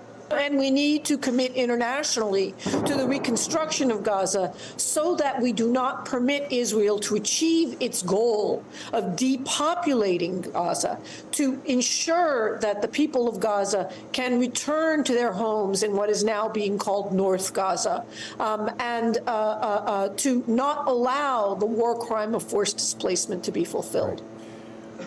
How do you get to some place where people feel they can live with dignity, they can live with autonomy, they can have rights and justice?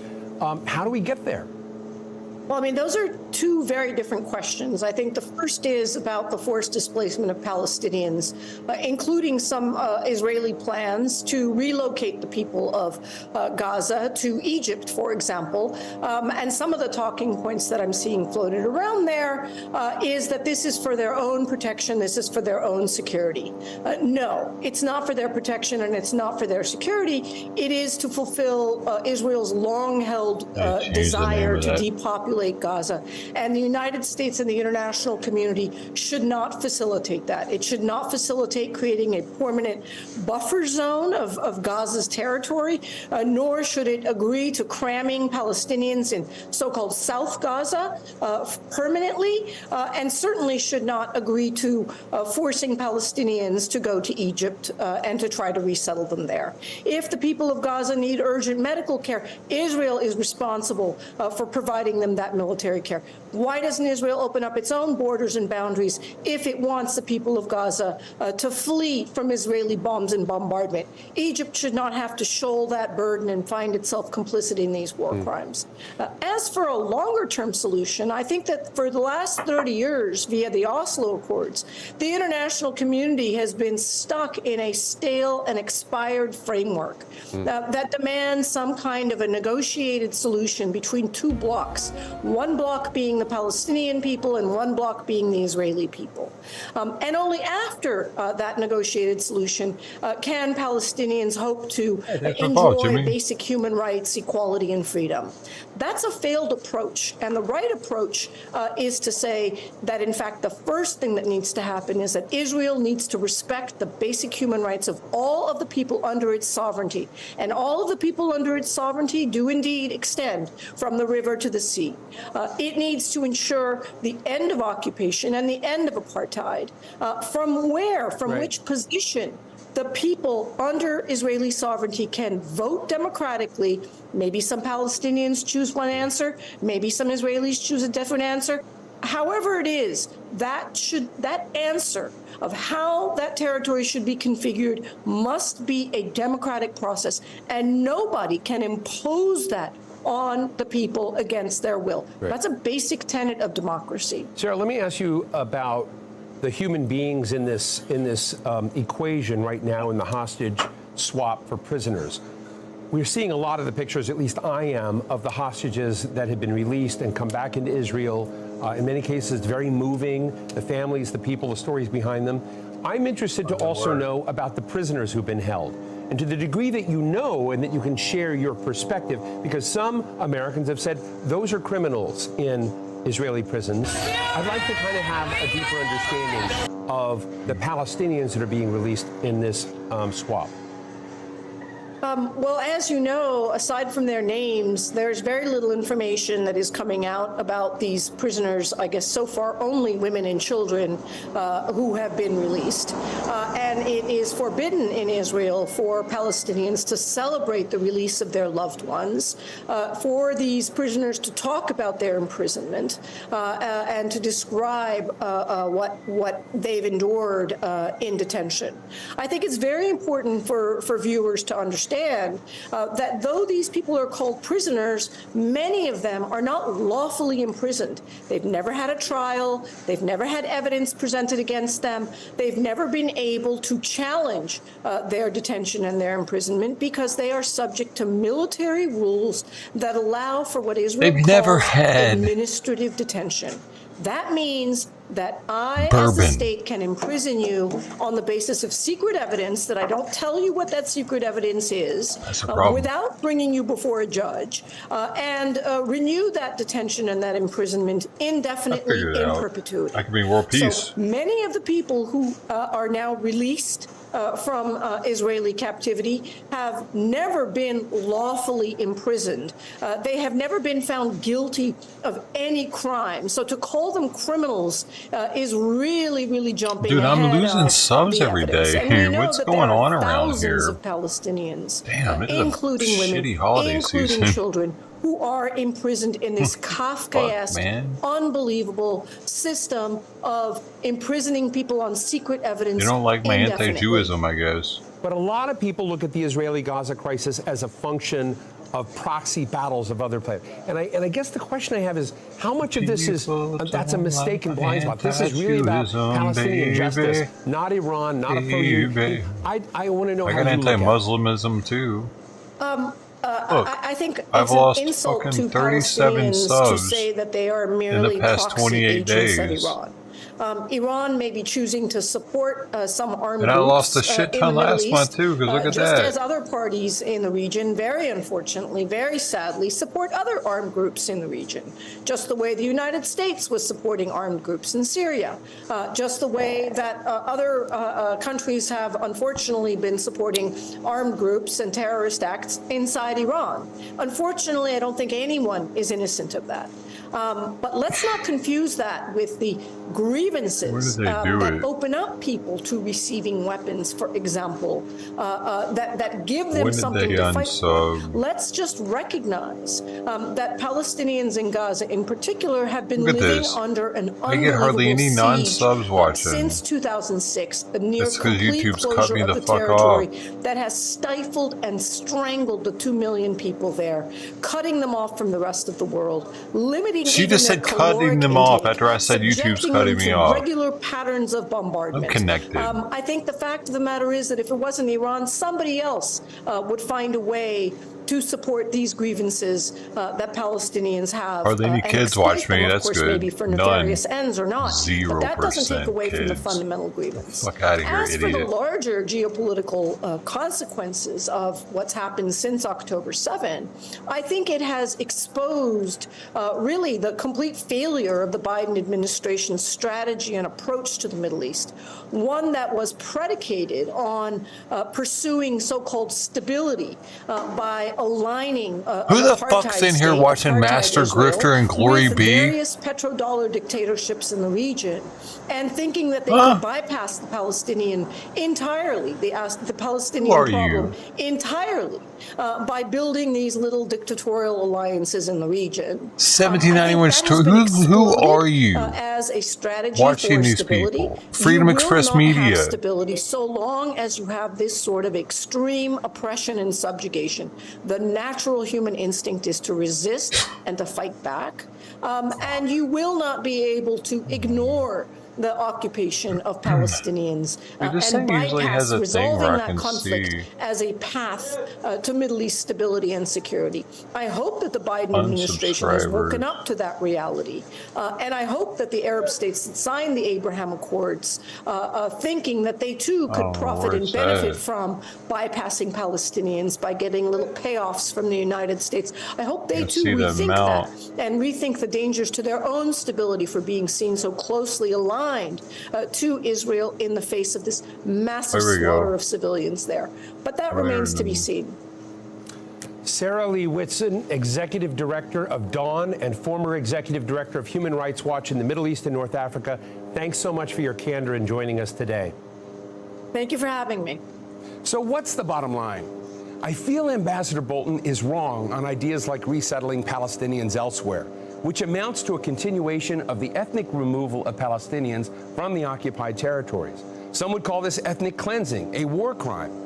But he is correct when he says that any resolution of the Palestinian question is really hard to achieve, whether it's a one-state system that's blind to religion and ethnicity, or two separate states. Oh, people are looking at my life. That really offers dignity and autonomy for Palestinians. That's why there's a war underway. And the dereliction of responsibility of world powers on this problem has led to this global, horrible conflict in which so many are dying. It's hard to listen to views that we disagree with, but we do have to hear the spectrum of debate as it really is in Washington today, not what we would wish it to be. And that's the bottom line. I could have sworn this thing showed me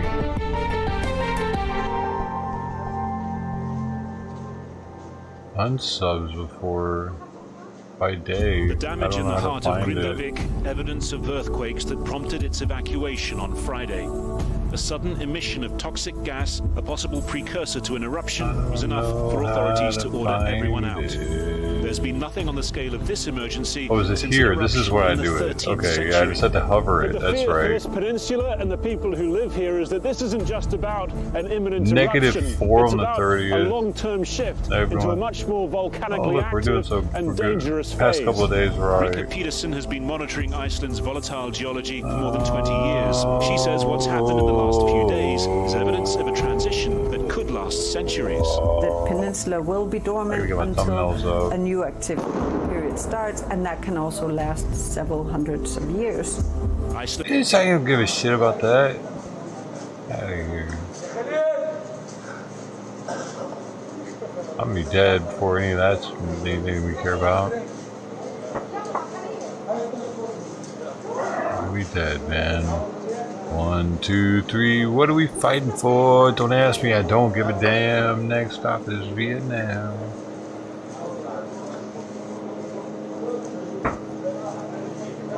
Five, 6, 7. Open up the pearly gates. Don't have time to wonder why. You be we're all gonna die.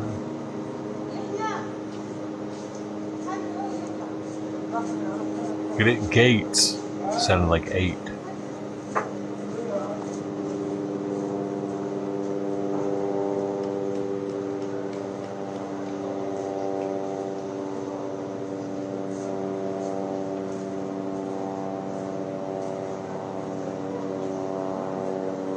That's a go country McDonald, man. How about that? I can't play that song either. It's like, it's one of them songs you can't play on YouTube.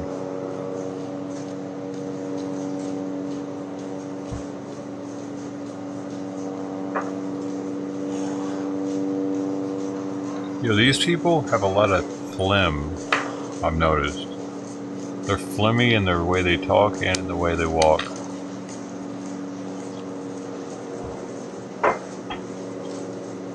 Oh, time to get more medicine, Simon. Are you ready? Medicine food. Let's do it.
Where'd he go?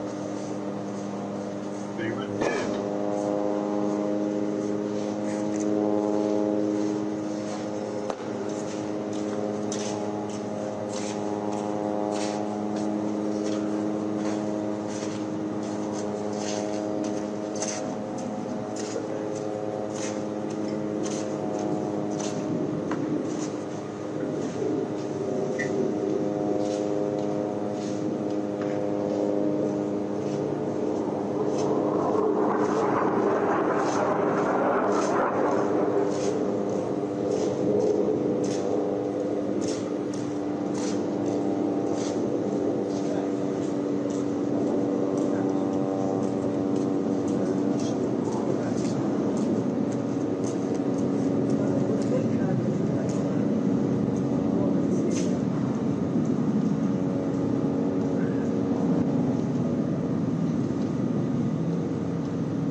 Step complete.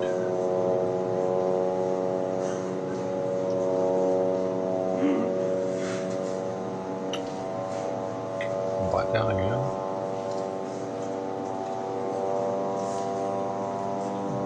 Does Joe work on YouTube normally? Oh, the bot is down again. I guess they didn't let me change the name. Yeah, let me fix something. They probably didn't let me change the name, and then, what I did, let me just, do it again. I get a new token probably because the name was changed.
Where's she fucking... What the fuck, man? God damn it.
I didn't put as much water in his food tonight, and he's gobbling it up.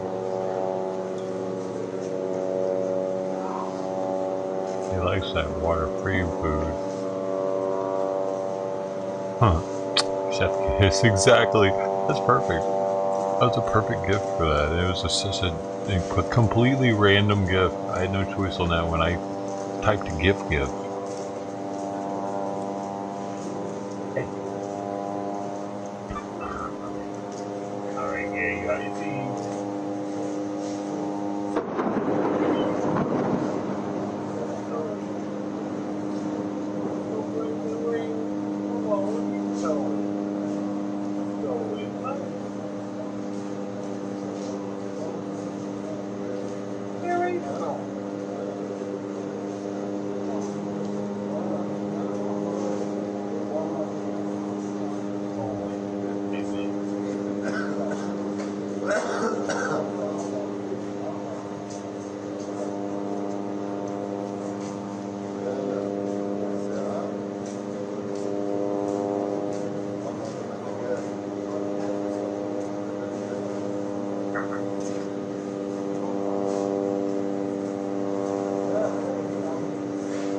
The bot is up. Wait, also might need to be fixed. So, I mean, first might need to be fixed. Yep.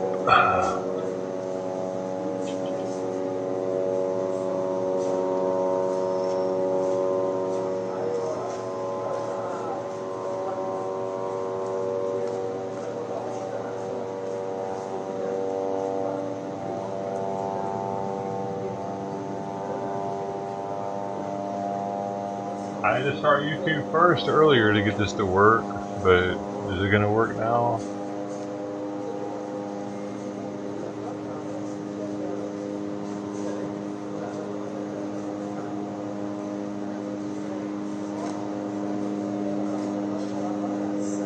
Oh, looks like if I got, man, looks like if I gotta start the bot over,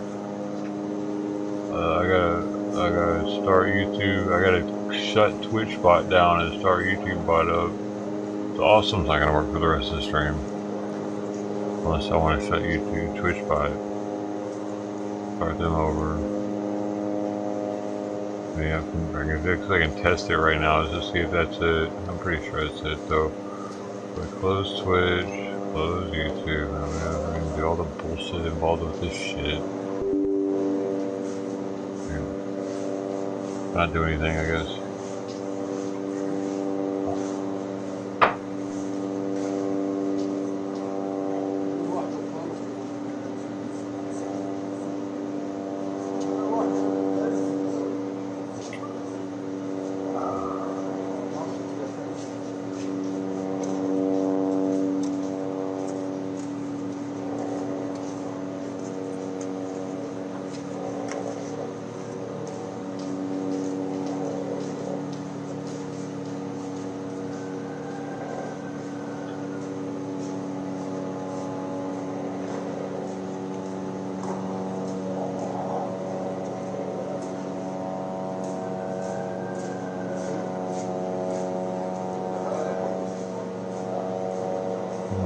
Twitch should be up and running with Simon as the first.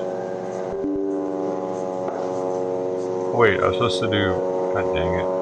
I gotta do YouTube first. That's right.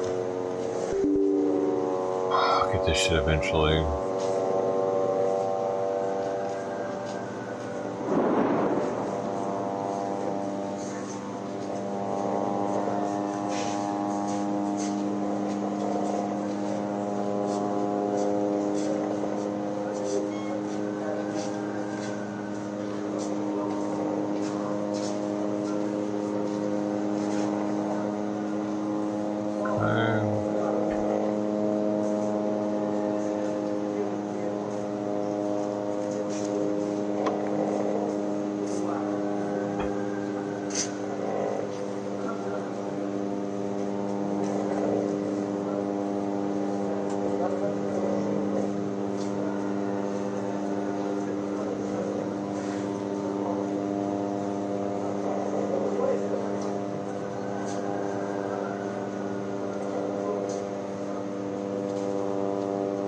First should work on YouTube.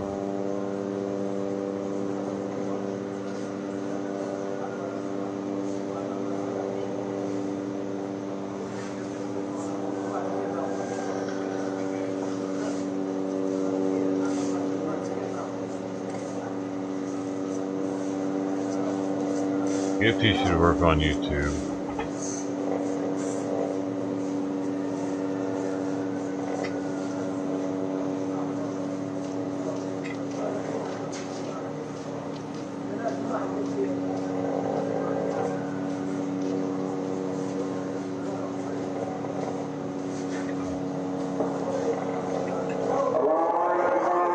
Okay, first works.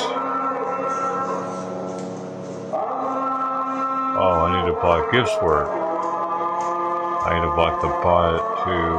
Damn it.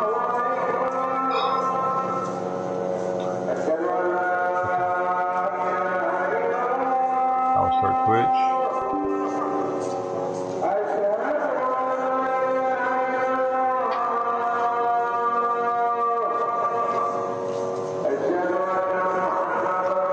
At least I know how to make them both work though. I just gotta start.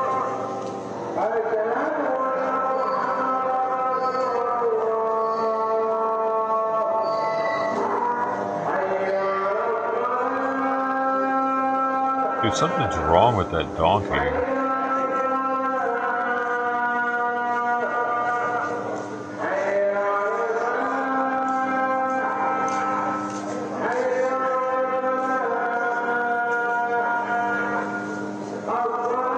Okay, gifts are up on Twitch. They've been up the whole time though.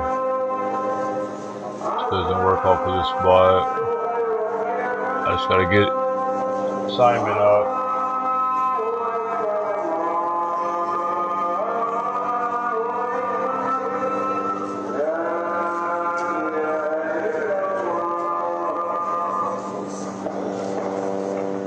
Alright, everything should work everywhere.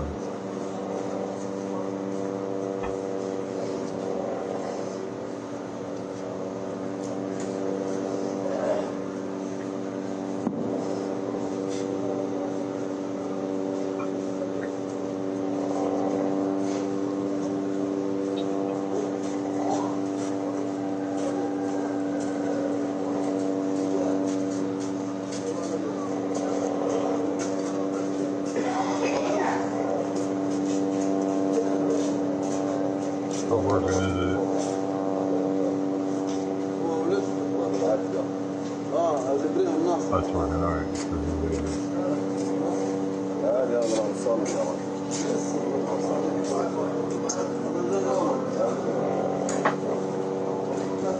Sweet, I know the right order. So much about this is just doing things on the right order.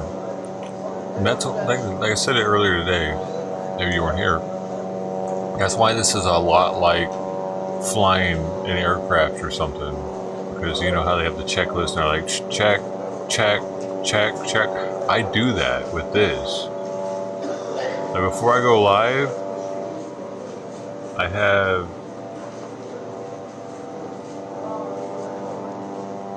I just look at this, really. I don't have like a list or anything. I probably should have made a list a long time ago. But it's just too much shit to get done. But I look at this, and this is all the platforms I'm streaming on, and I'll be like, Kick. Yup, I set everything over there on Kick, because I gotta do that separate. Dosho. Yup, everything's good there. I popped the chat already. No, I didn't pop the chat already. You gotta wait till it's live. I've already popped the chat on Kick out already, so it'll pop up on the stream. Alright, everything's done there. This is, the title's correct. Day's correct. It should be, all these should be the same. In Rumble, yep, already turned that on. Already put the keys in the password. Into here. Stream key. I put the URL in the stream key already because I have to do that every time. Check. And I popped the chat out already. Check. On both sides. And I got the viewer count up for Rumble already. Check. Like I go through each platform and I think about all the stuff that I have to do for them before I go live with them. And I think, have I done that already? And then Twitch, same thing. Kick, Africa TV, I have to set everything over there on their end separately.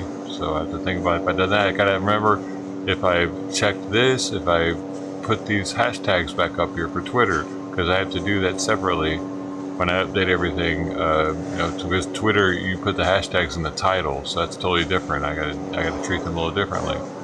Check. Then I got YouTube here, and for the thing with YouTube that I gotta make sure I do or I fuck up is that I gotta go in here and I gotta go scroll and I gotta make sure I click on the stream that I created. If I don't, it'll fucking just create a new stream for me that's on a different latency, which will cause a delay between your words and me seeing them, and that's a no-go. Plus, it won't have all the title and the description and everything correctly on that one, the same. It's just I don't know. It won't have like the keywords and stuff or typed in.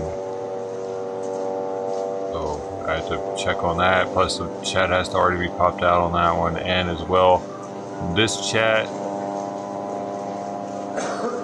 Twitches, D-Lives, and Kicks all have to already have been popped out into YouTube also.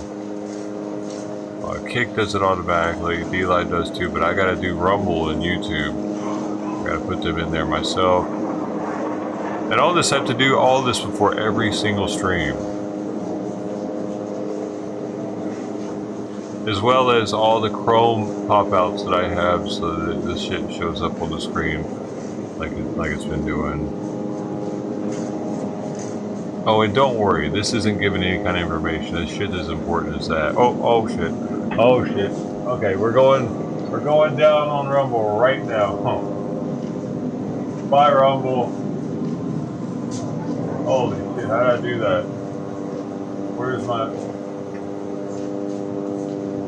I'm sorry, Rumble, we gotta go.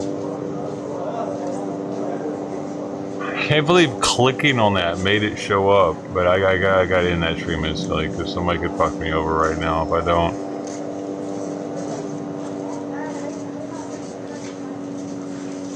I guess I'm creating another fucking Rumble stream. Great. I'll just do it when I do the night stream, I guess. Might as well do it now. What the fuck else am I doing? Talking to myself. What a pain in the ass.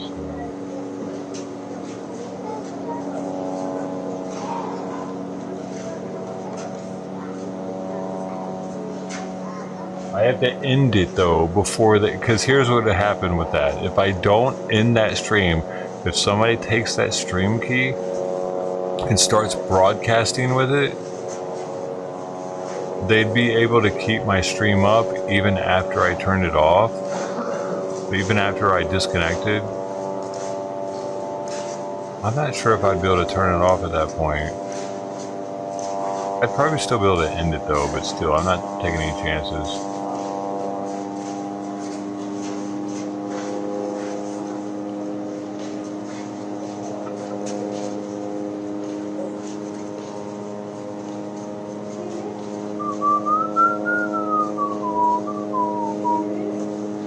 I don't really give a shit. I don't ever use these fucking things anyway. Like my Rumble notifications.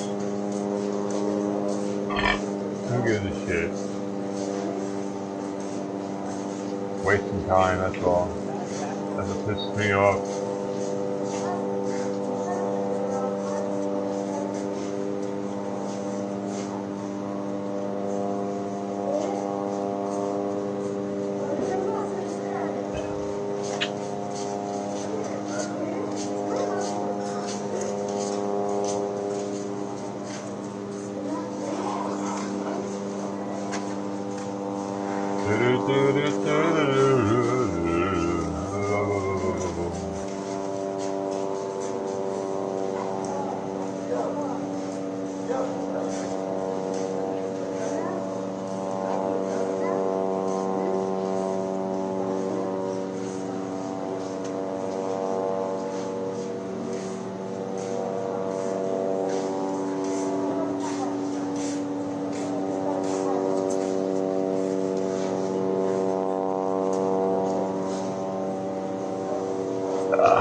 Come on, bitch. I'm just waiting on it to do its thing.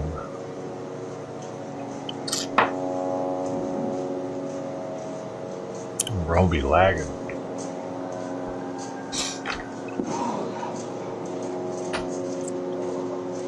Oh, come on, man. Let's move, let's move. Oh, wait, man. There we go.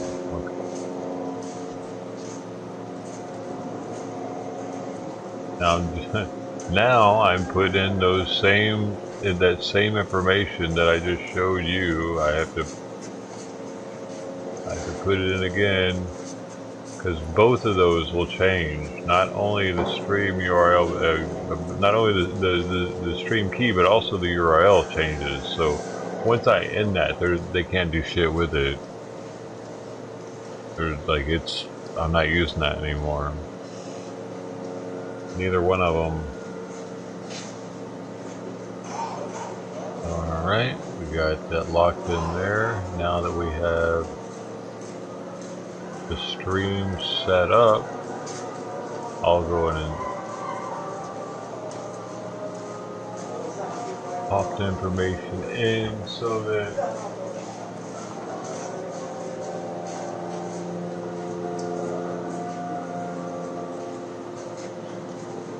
the viewer count is showing correctly. Boom, that's been refreshed.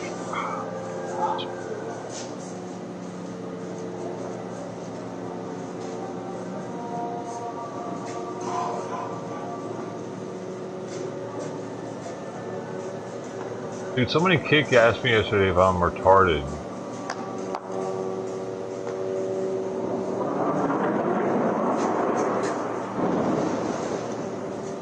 I'm not retarded. Alright, so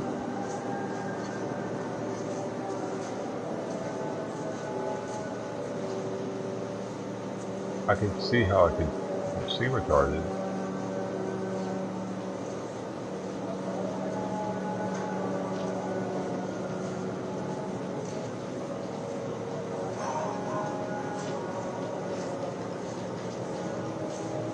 Chat. Now guys, see what I had to do right now is a few things.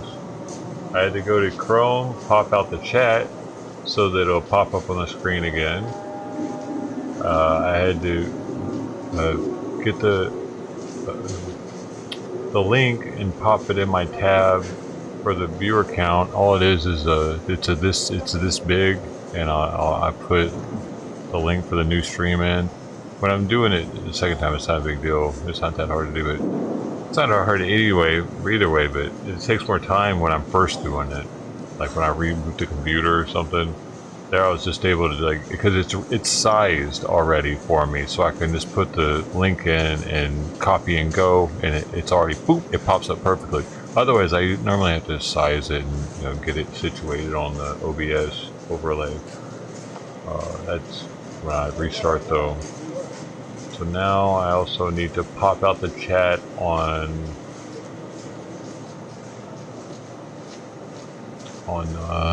Firefox so I can put it in Rumble. That way in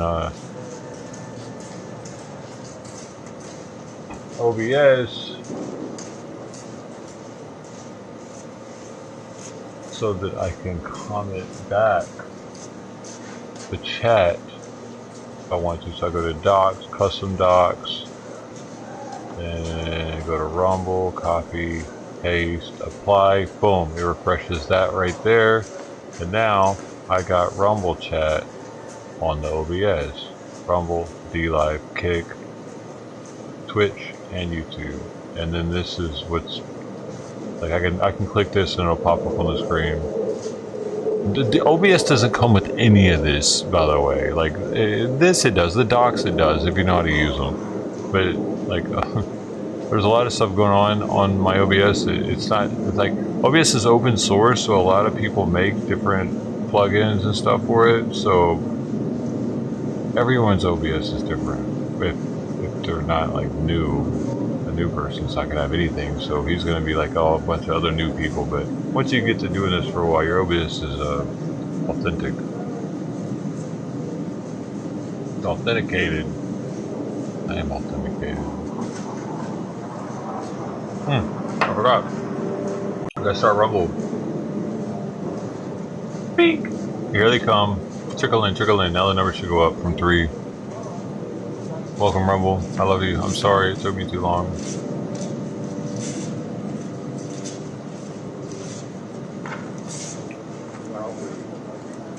But I do everything in a certain order for a reason.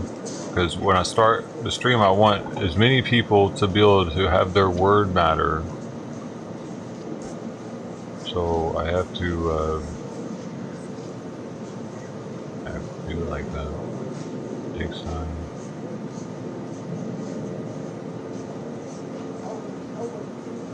Dude, it's already cleared out. Like that, like their word to be seen is what I mean. Their word already matters.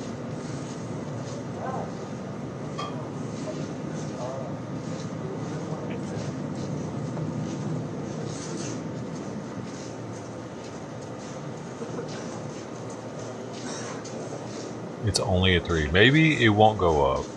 Maybe I was wrong. I'm wrong often, aren't I? Gotta make sure it's actually live though. Did I screw something up here?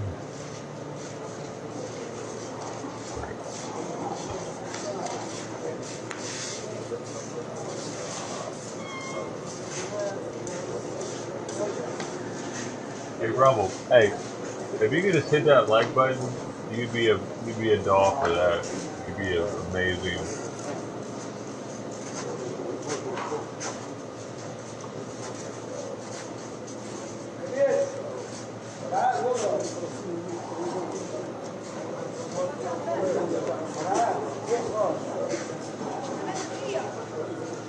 We have 0 thumbs up so far.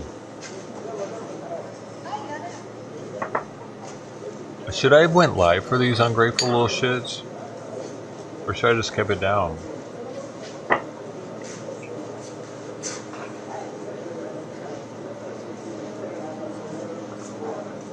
That there are still only 3 of.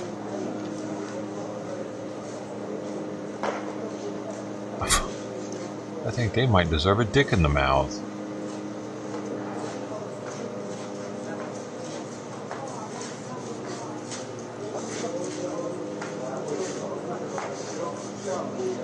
Rumble, you're the red-headed stepchild. Like, I don't need the other streams that are pissing me off, like Kick and D-Live. I could definitely cut those off. Look at them. There's one person there. But Rumble, sometimes will have 20 people there. It'll have more people than YouTube sometimes. So it's like, well, I guess I gotta have this one still. God dang, y'all are fucking pissing me off on a daily.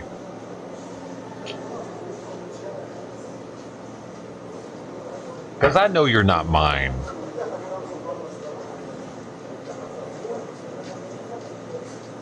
Where's my lighter at?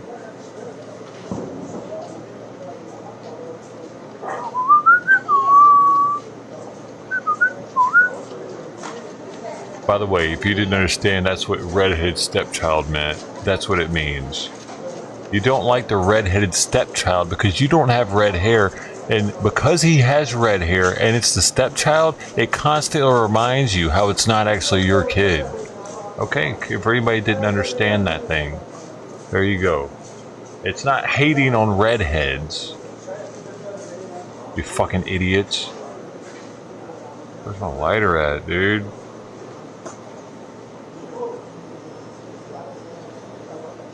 I bet a lot of idiots think that that shit's hating. When people say that they're hating on redheads.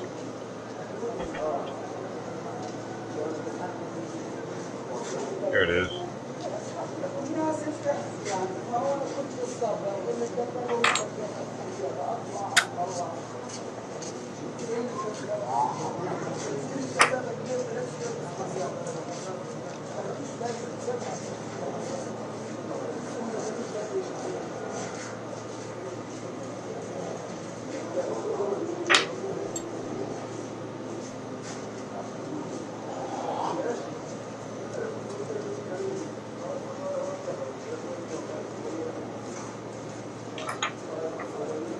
Are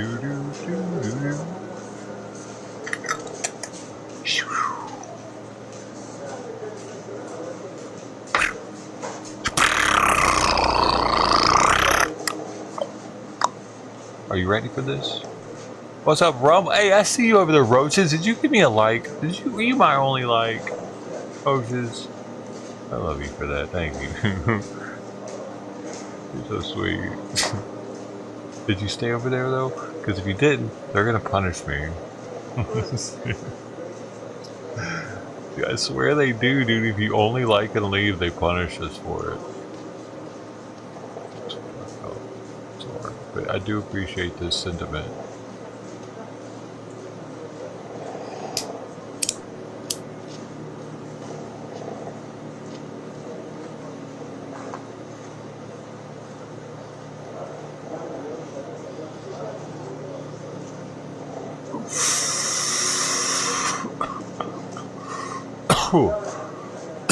What is it? Dude, my eyes keep getting drawn to this. What is this? Plasticness going on over here. Is that somebody's like waterproof motorcycle? I see a motorcycle here, but I don't really understand this thing. Yeah, I know you did. I know you did. Because people, dude, people on Rumble just don't like, dude.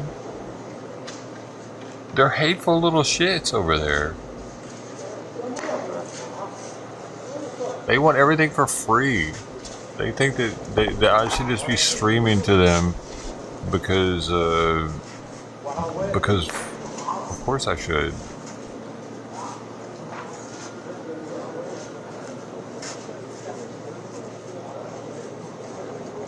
Shit.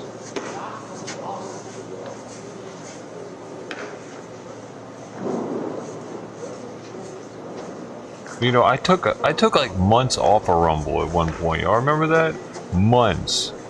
After the 7076 bullshit, I was like, yeah, nah, we taking a break from Rumble. I straight cut them off for 2 or 3 months. Maybe longer. How long it was, man. But yo, with a freaking party up in here.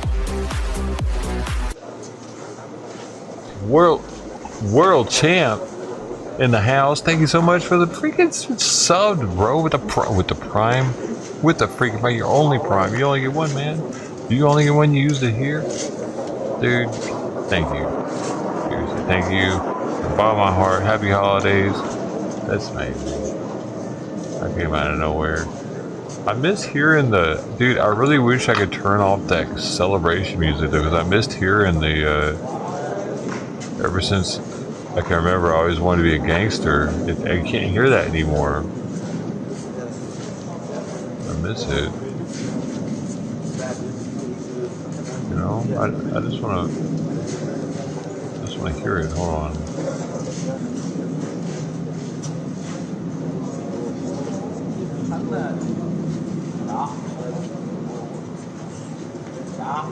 What do I need to cut off? All the Botrix shit? I don't even know, dude.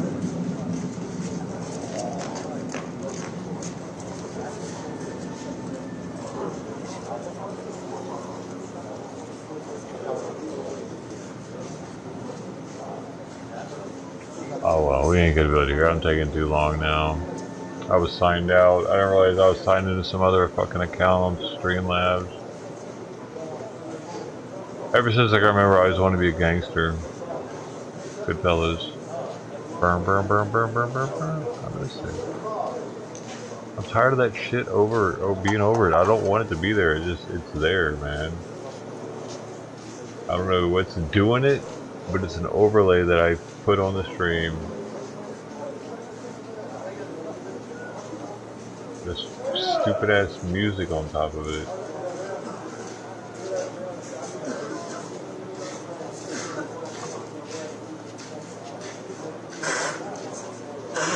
It really pisses me off. Because the only way I can test it is by getting subs for some reason. That's the only time it makes that stupid fucking sound. And I very rarely get subs, so I can't ever track down what to do on it.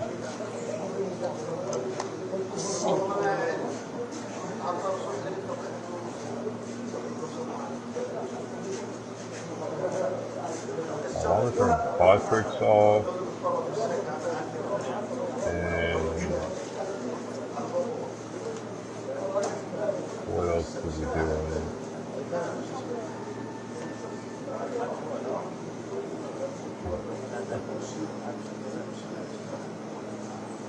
On your TVs? Multiple?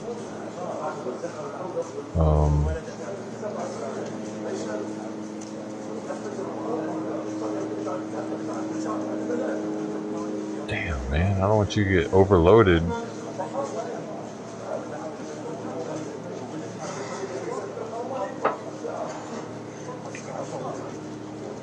Hope your cats can't hear it. You have cats?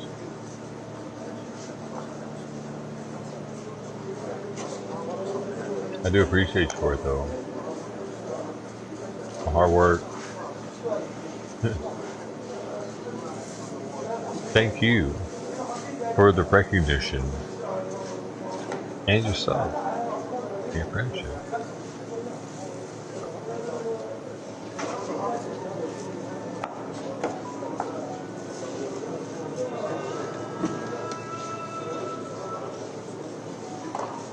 A lot of people can easily see this as me doing nothing, just sitting here smoking weed all day. I get that. I get how it looks like that. I appreciate the recognition of someone who sees otherwise.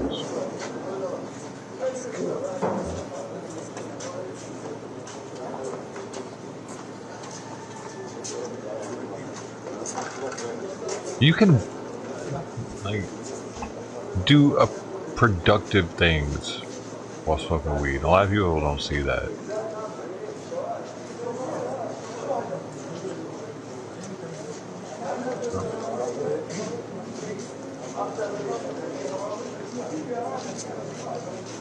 When I had a job, I would definitely smoke in between,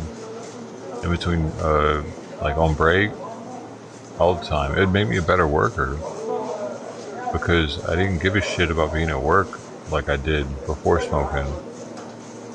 I don't know how you people do it, not smoking at work. Y'all are gladiators. You guys are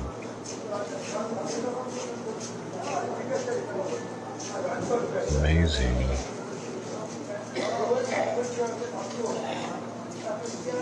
That's amazing. I look at that in amazement.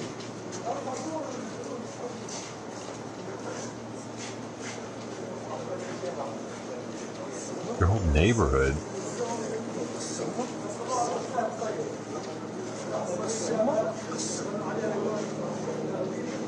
I don't want to get you hurt, man.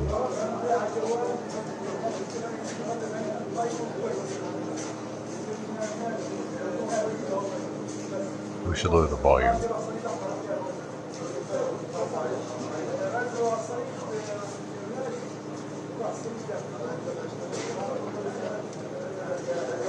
What's Texas? Everybody's got a gun.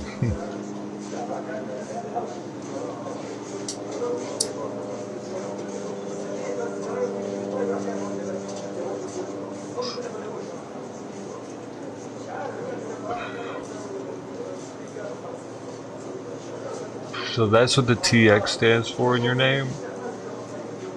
So you're a Texas World Champ? Is that what it is?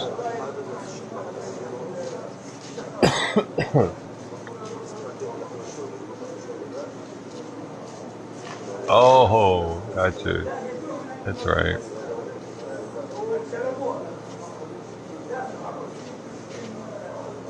Tomball, Texas. I've been there. But it's near Fort Worth. Right. I think. I had class out there for a job I was at. They flew me down there for some schooling. I don't remember a racetrack. I wasn't there that long though.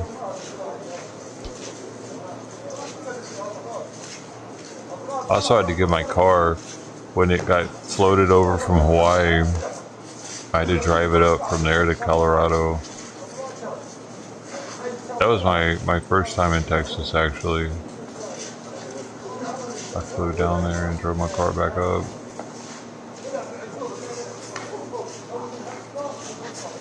I remember talking to that radio DJ chick that I hooked up with and lived with. I was talking to her in Hawaii as I was dropping my car off at the place. I was on the phone with her like, that's a trip, dude. I got laid the first night I was in Denver after getting out of the Navy, and my first place living outside of Hawaii. The first night there, I got laid by the girl I was talking to on the phone while I was dropping my car off.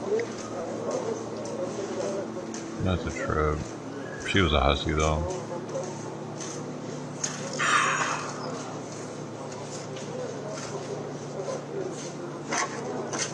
I mean, of course she was trying to fuck, dude. I was some dude that lived in Hawaii and like had a company truck already on my first night there. I got picked up at the airport by a dude and he was like, here's your company truck, here are the keys. Brand new truck. She was all juiced up when I went to pick her up. And I went to pick her up, and I went to pick... I can't remember. She saw the truck. She came to my hotel the first night. I don't remember if I picked her up or not. I think I might have, though. So I remember her seeing the truck. It was diesel. I was a man, dude. What's been ruined? Austin's been ruined? Well, all cities are liberal or democratic as shit and yeah, killing themselves pretty much.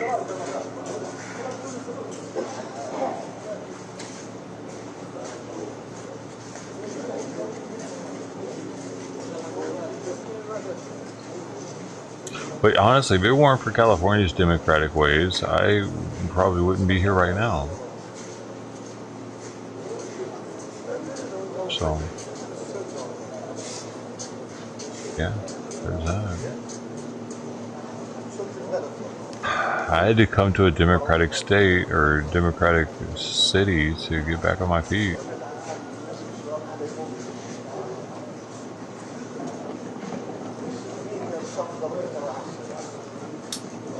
And unfortunately, a lot of these immigrants that are coming here are doing the same because they've gotten privy to it.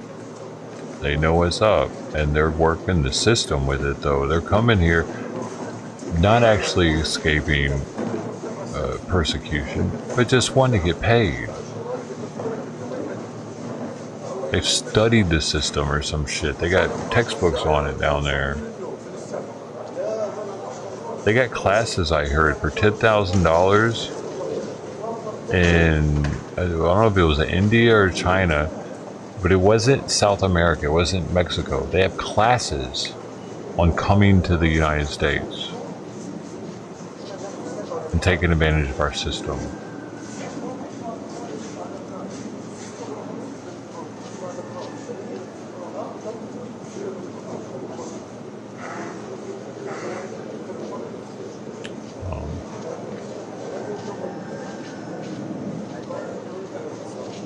Crazy, dude. It's crazy because they haven't put any skin in the game, dude. Their ancestors weren't here for all that. So we're just giving it over to them. Giving them the same rights. They're laughing at us.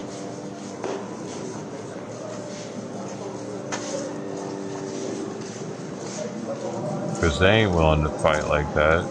They ain't willing to die for this country. That's what it boils down to, dude.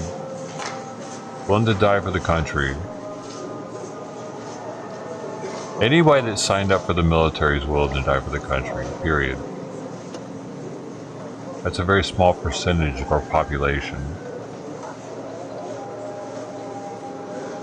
The thing is, our democratic government wants for the immigrants to join the military because they're more controllable. They don't have the history of our rights. They're just happy with what they're getting. So they'll be more willing to let go of what they've got.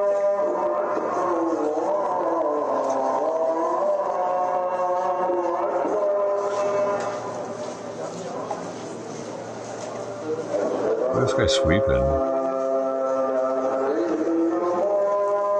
Hey, shout out to the guy sweeping, man. Who's getting paid to do that? Oh, I'm sorry, y'all. I looked away from chat for too damn long. I gotta catch up.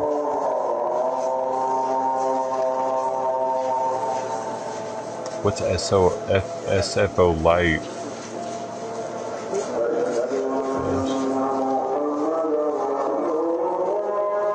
I've never even seen an Obama phone. Hold on. I'm gonna look it up right now.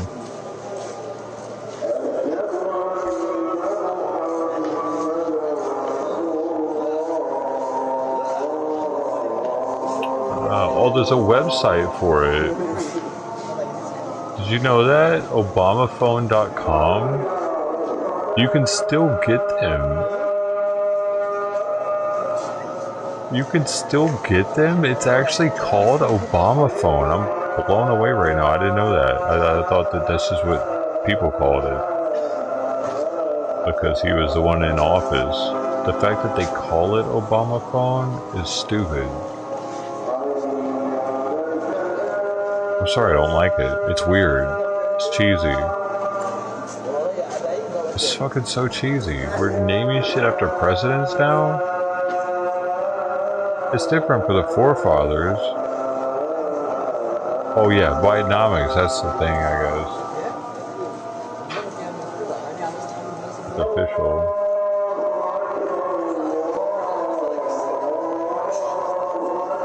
I thought it was Bidenomics was just a phrase that the president coined. It turned into being a thing. It's an actual thing now. I didn't sign off on this.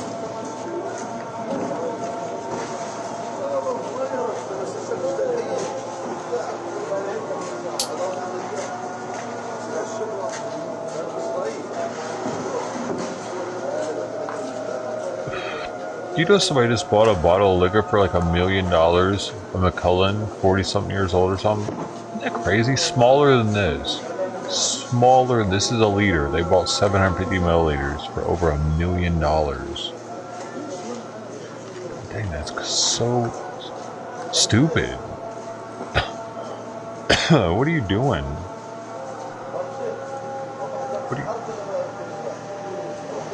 You're just an asshole if you're spending $1 million on a bottle of liquor.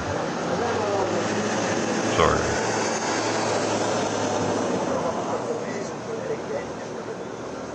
He's really making it nice there with that room.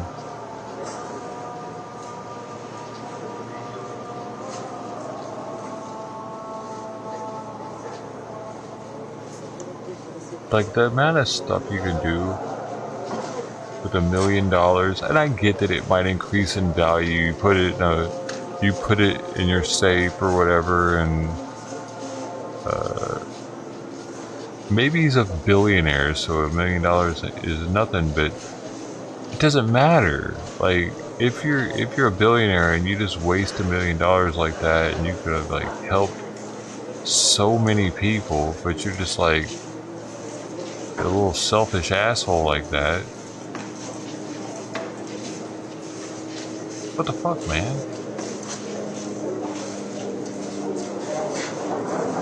And if you drink it, if they drink it after spending that much on it, that's even worse, actually.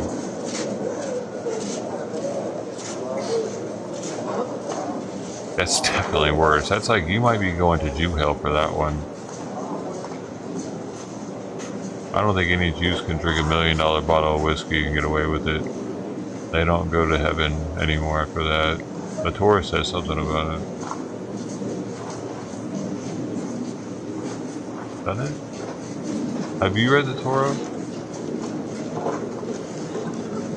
Do you know that the Torah is written continuously on a scroll, and if they mess up, they have to start over? That's why they're so prized.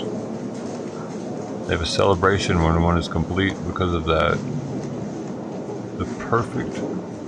It's been perfectly scripted in ink. Like, holy shit, man. What a stressful job. Can you imagine? Fucking it up and being like near the end and you like really, you gotta write. It's like doing write-offs, dude. Getting punished by God at that point. What is up with this guy and his phlegm? Fuck, asshole. Go get tested. You got throat syphilis. You hear that's a thing now, actually. Look into it.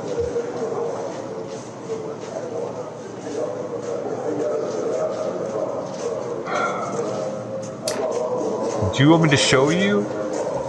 You don't believe me. That outbreak is happening. Look. Where's my news button? There's one's on here. Boom, news.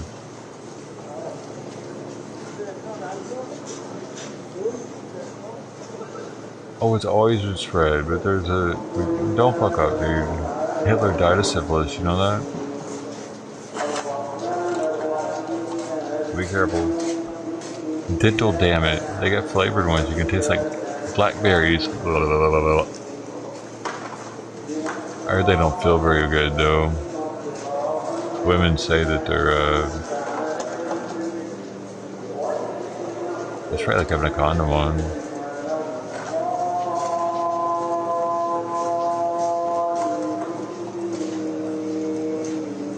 Gotta use your imagination with that thing. I think I tasted one once. Remember those? Do they still make them? Probably not. Nobody used them. Only people with AIDS use those things.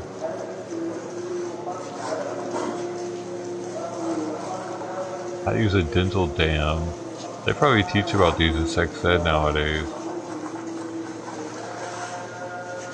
What is a dental dam?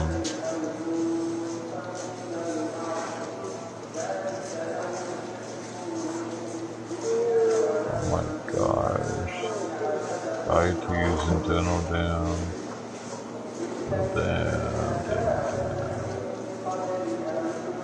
Just gonna lick something.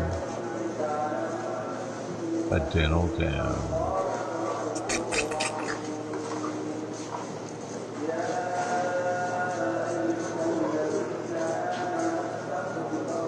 What am I looking at? Oh, I gotta stop this. I went too far.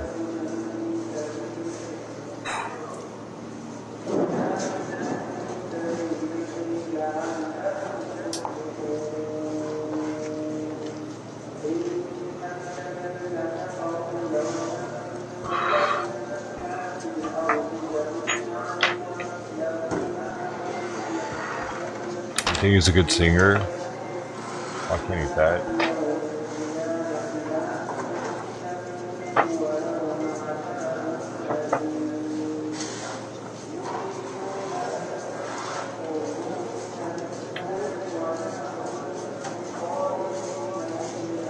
Make sure I get these booze cranked over here. And they didn't get any louder.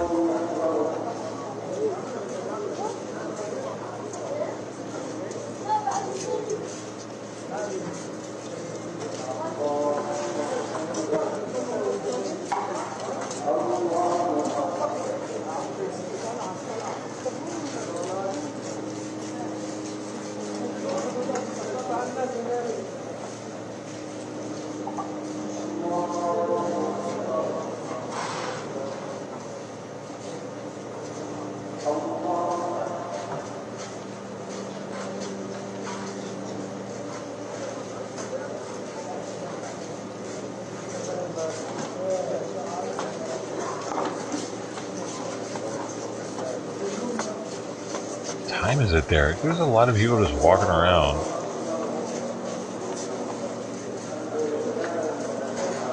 .504.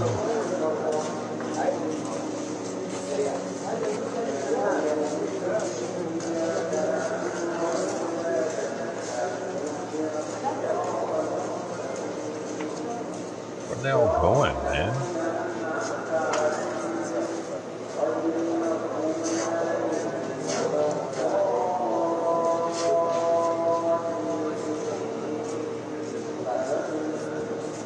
Man, this is a weird life to live, be one of them up in there right now. I'm just like really putting myself in it. And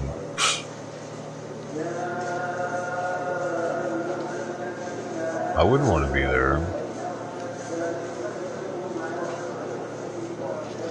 They're like, this is the place to be. They're trying to chill. They're trying to be dude, how are they calm right now? Just walking with the hands in the pocket, chilling. I could just blow up at any second now. Look at my bed. My kitty kitty. Dude.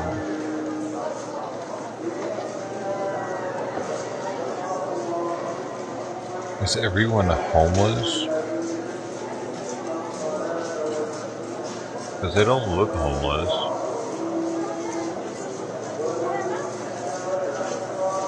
They're really good at being homeless, I think. The world's best homeless.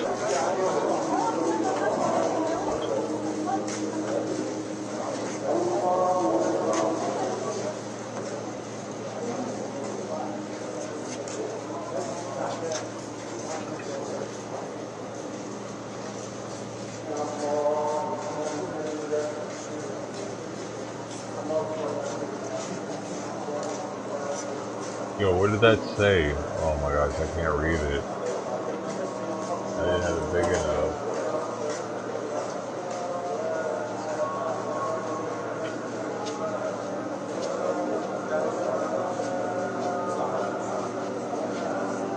We did a different one that time. Dude.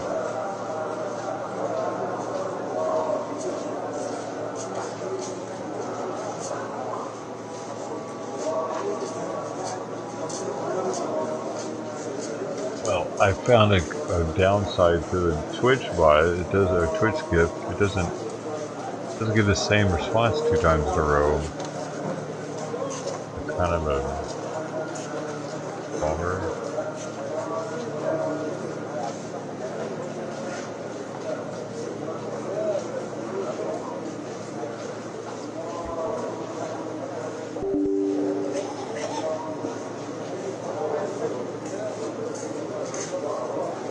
Fuck.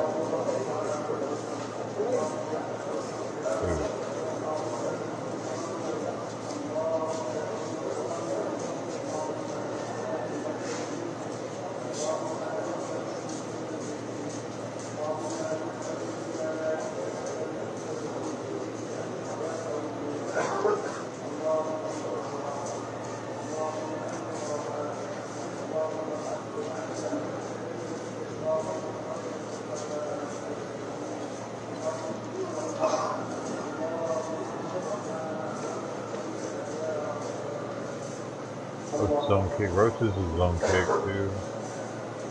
Allah Akbar. Fucking Allah Akbar. How strong is this? Is this too strong? It's 60%.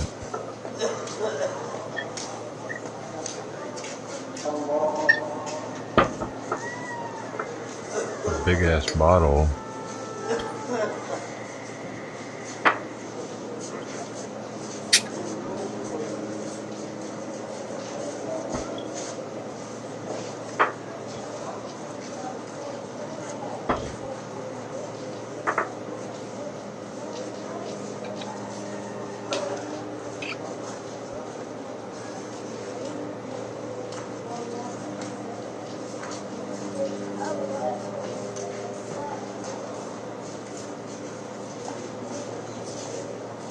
have foiled and hindered the swap deal as he resumed his attack against Gaza.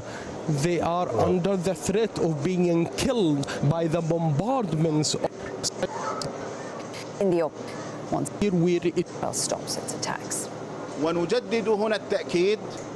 And here we reiterate that there is this guy's the speaker for Hamas. No swap oh, you see that? without ceasing and stopping the aggression against our people and against Gaza. And here we hold Netanyahu for responsibility for the lives of the Israeli and Zionist captives as he have foiled and hindered the swap deal as he resumed his attack against Gaza.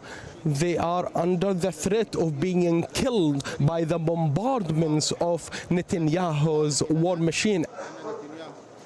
Well, Israeli Prime Minister Benjamin Netanyahu has reiterated his government's plan to retain security control over Gaza after the war ends. Let's get more with Hamda Salhout. She joins us now live from occupied East Jerusalem. Hamda, good to see you again. What more did Prime Minister Netanyahu have to say?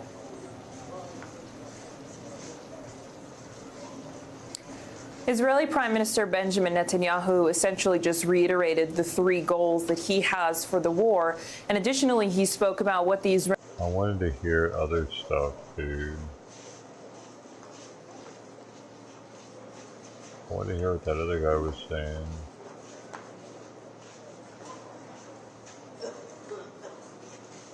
Bang bing bang bing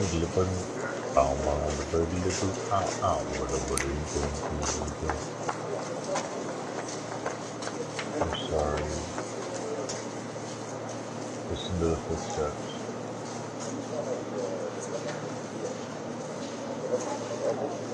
That dude's mopping the dirt. He's mopping. What is he mopping? The road? Oh, it's just a broom. Never mind. Yeah, that was a mop for a second.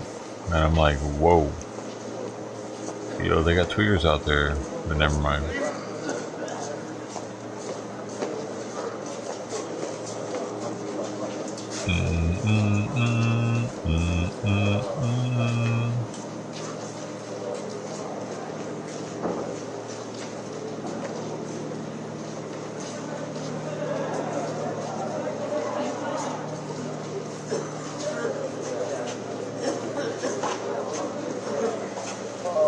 Las Vegas, Southern California high-speed rail project gets $3 billion Biden administration pledge.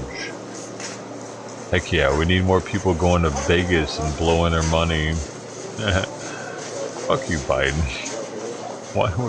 Why do we need more fast transit to Vegas from California? Fucking stupid. It's fucking stupid, dude. What is wrong with us? We really are turning to Sodom and Gomorrah type dumb shit. All cities are going to have a tram going straight to Vegas.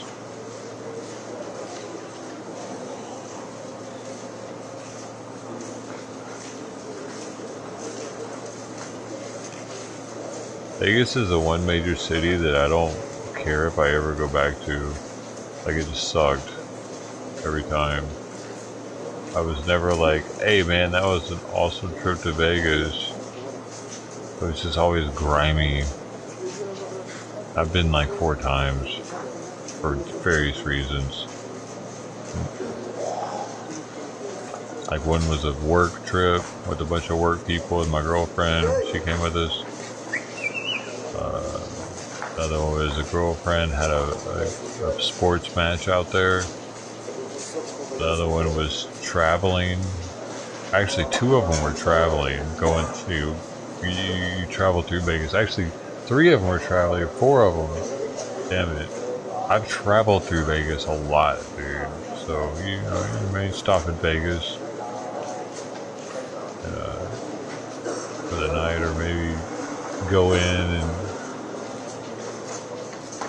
One time I just went in for like a couple games and left. I didn't even stay the night. I was like, yeah, this sucks.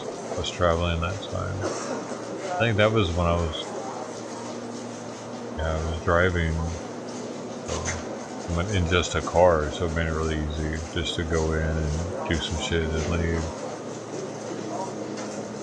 I didn't have a moving truck or anything. But I've traveled through there a lot, just moving trucks too. That's crazy how many times I've been through Vegas, dude. Vegas sucks. Why are we building high-speed transit to Vegas? It should be high-speed transit across the country, man. That should be a top priority. But Vegas, it's like part of that. It could be, possibly. It's not the 40. Like, man. Why wouldn't it? Maybe they want to do it higher up on the United States, actually. Because the 40 is kind of low.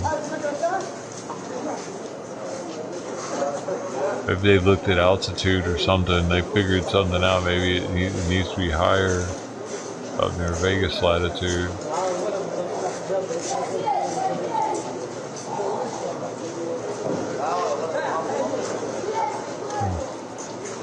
Interesting. You ever watch that show, How the States Were Made? Very interesting. It talks about how the water sources, rivers, what else? What else do they talk about in there? Somebody in here seen that thing. I'm drawing a blank now. How different things shaped our states.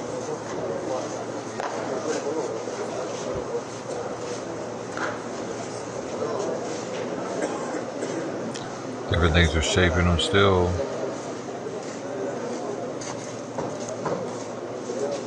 Geopolitics. Well, yeah, that's happening now. I don't remember that being when they talked about so much. What was the exact title of that show? Was it How the States Were Made?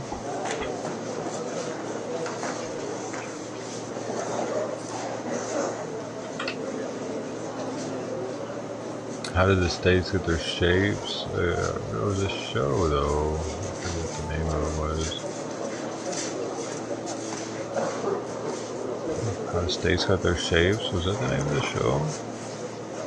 Maybe. Oh, yeah, that was the name of the show. Maybe. I don't know, man. Yeah, that's it. Television's U.S. series aired in the History Channel. There only 2 seasons, I guess.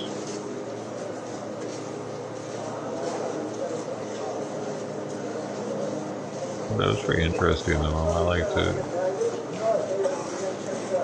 I found all of the episodes very interesting that I saw.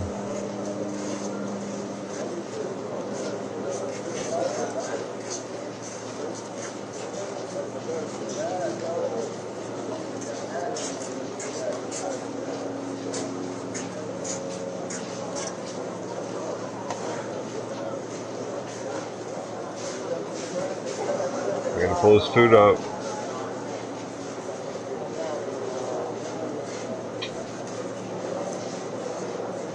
He left about 30 grams on here.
I see the draw. I see the draw for the 30 for the leader of it. Why people are like, "Hey man, you gotta go on, get it, boy.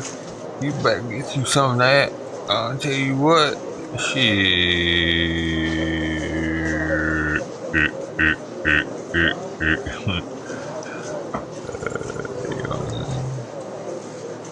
Am I the only one?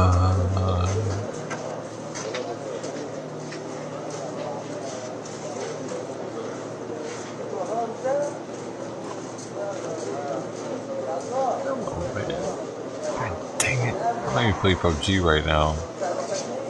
I'll do it. I don't give a shit.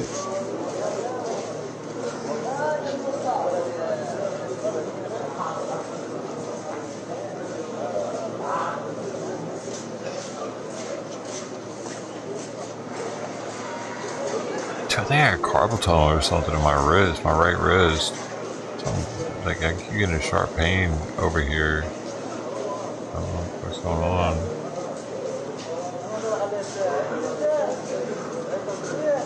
I gotta keep my hand off the mouse a certain amount of time or something, man. Being in that mouse, holding the mouse position is fucking me up. It's interesting. I never thought I'd get carpal tunnel, but I feel like something's happening if I don't counteract it.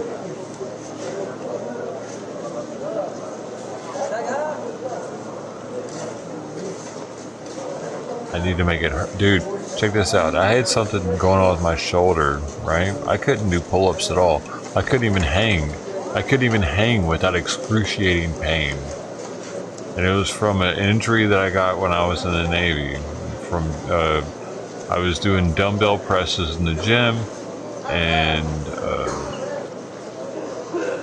I forget what happened. I was doing decline, like 70 pounds dumbbells in each hand. They were pretty hefty. 70, 75, one of those. But like that's a lot of weight for dumbbells. Decline is easier than incline, so it wasn't like the decline was making it harder, but I'm just letting you know what I was doing. It was decline for sure. So it made it a little easier because you're losing the lower pec rather than the upper pec. There's more meat down here usually, but it must be. I don't know. The declines are easier for most people, but something happened, and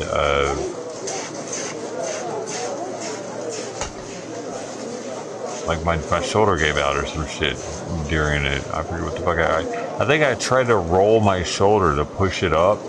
I like tried to push it up. I don't know, force it up.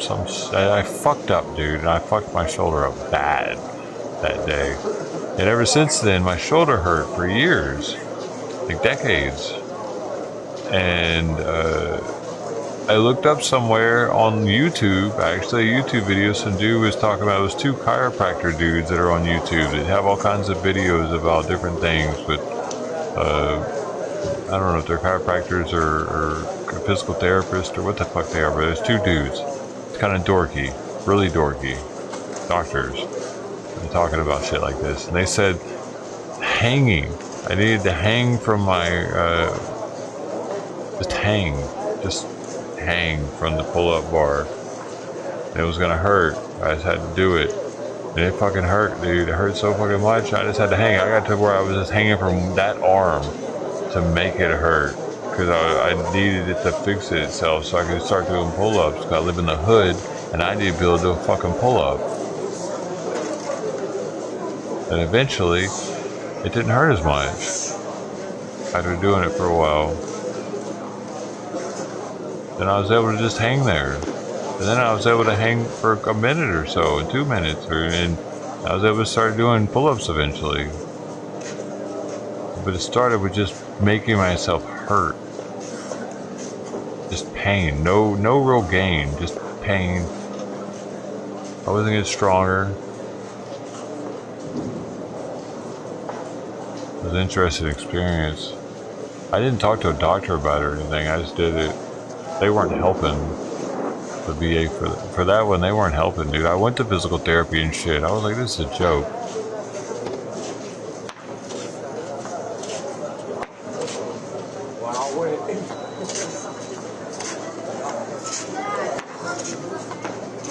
I don't know, whatever they had going on, I wasn't feeling.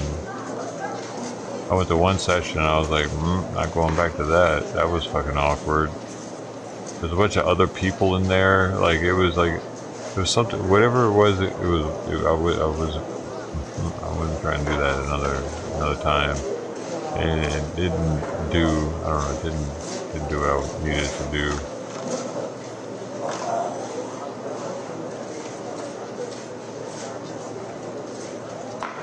Banana baby! Yo, I just got a bunch of bananas for $2 from Costco. Organic. How much are they at your store? $2. Costco, man. Some of the produce ain't bad. Actually, makes me want one right now.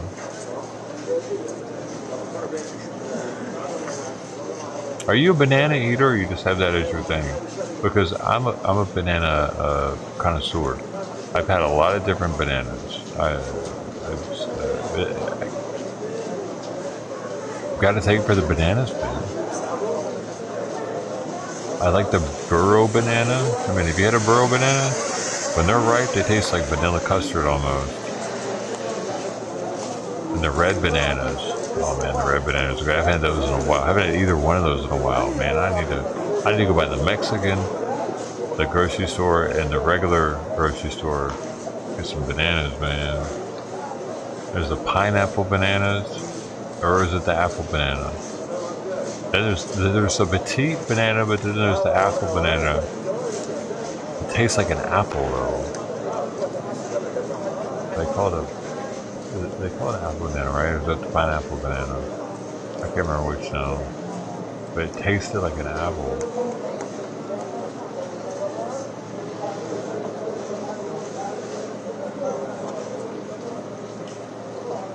That person's not new here. I've seen them here before. Oh, you were here before, but the thing, you were giving me shit. I remember you, fucker. How you doing? You gonna give me more shit? A Hamas attack. I didn't see the news. What news are you talking about?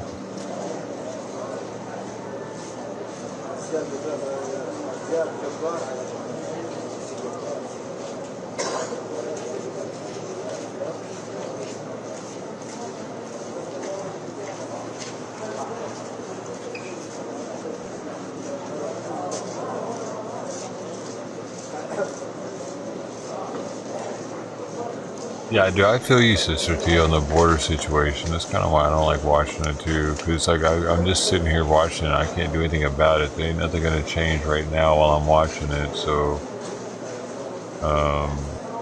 yeah. It's mildly infuriating. Of course, this isn't going to change either while watching it, but it's, this hospital could blow up right now. I don't know, man. Anything can happen. This is a very crazy situation. And I've always said that if this war popped off again, that I would be on it because I'm intrigued by it. How hate can drive two cultures to do this for so long, man, and just like, what's gonna happen? It's like a football game that's lasted for thousands of years.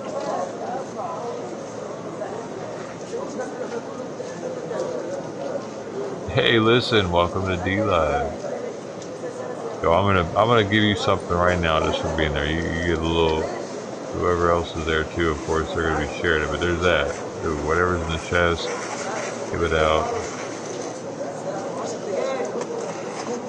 Appreciate you coming through.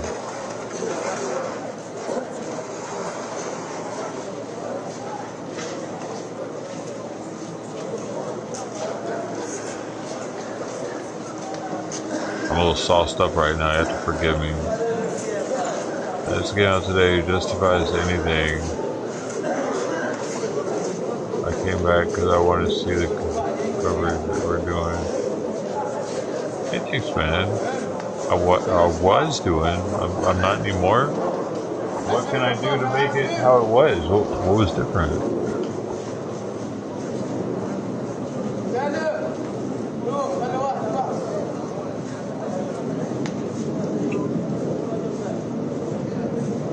$2,000 minimum. Yo, you didn't get any of it. You didn't get any of it. Ghana, I don't know how this shit works. I really don't know how do you know how this works? Why did he get all of it? Or they get all of it? I don't know if it's a he. They got 53 lemons.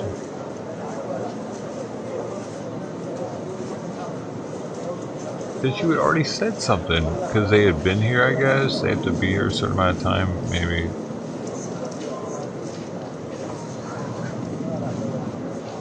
Oh, wait, who is that? Wait a minute, my input. Who are you? This is the first I've seen your... Oh, wait. You need to get an avatar, dude. Get an avatar for Twitch and slap it on there so you don't have this pink shape person. Be something. Make it pretty. I don't know what you're talking about, the evidence. No, I haven't seen it though. I don't have any input on something I don't know what you're talking about. I'm strong on. I appreciate you wanting that, but I don't know. I wish I could talk to you. I can't give you anything. What is he talking about? Read this again. The news that dropped today in the U.S. about the homicide. No, I don't know. What does that mean? Does anybody know what that means? Am I the only one?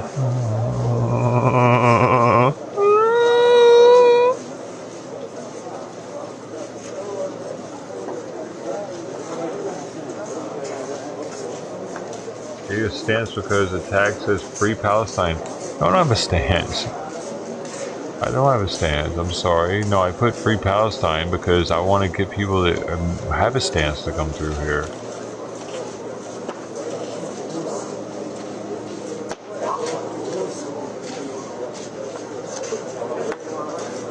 I say we let them duke it out.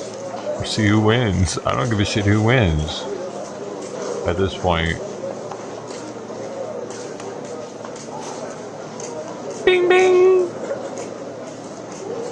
Is that weird? We let Europe send them some shit. Maybe UK will go in there. World War III time. Is it World War III time? Fuck it, dude. We got the drones. We got the bots. We got the robot army. That's right. We've been building them under our noses this whole time. The robot army. I know no reward received. I just said that because I don't know why. I just told you I don't know why. I don't know why, man. It's D-Live. Hey, capiche? I can't do it, alright? I can't do anything about it, eh? That's the fine stance. I should get rid of the tag. Why should I get rid of this fucking tag? I don't give a shit. Did you not just listen to me? Why are you telling me what to do? I knew you were going to give me shit. Because you can't help it. You can't fucking help it. You give everybody shit every time you go somewhere? Holy shit. It only took you like 2 more things to say before you're giving me shit. You fucking little shit.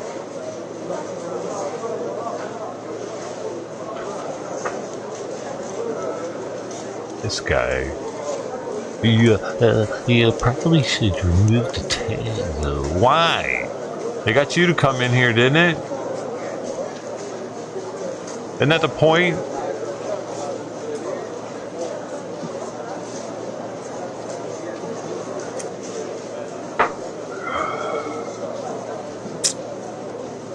Doesn't mean I align with that belief because I put the tag. Is that what I'm putting? I align with these beliefs.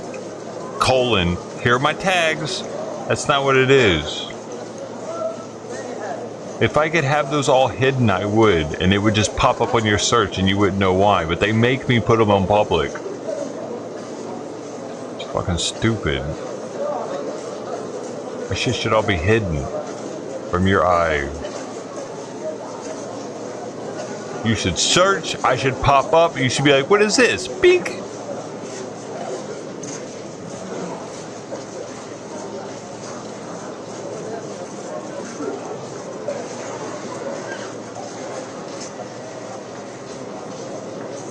What's my pronoun?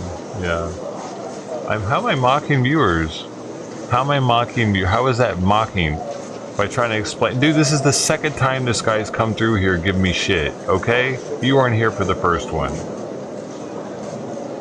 You are in politics, have a free Palestine tag, and you don't want to talk either side. You don't want to talk either side? What does that mean? I'm definitely willing to talk about either side, but I'm not going to take a side, if that's what you're saying.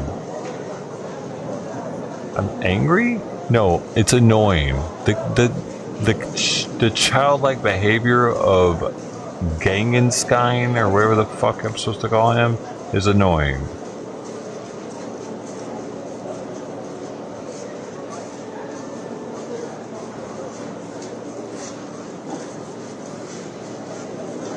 There are a lot of kids on Twitch, dude, aren't there?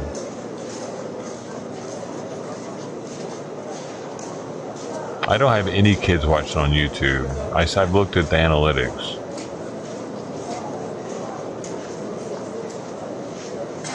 Twitch's analytics are shit.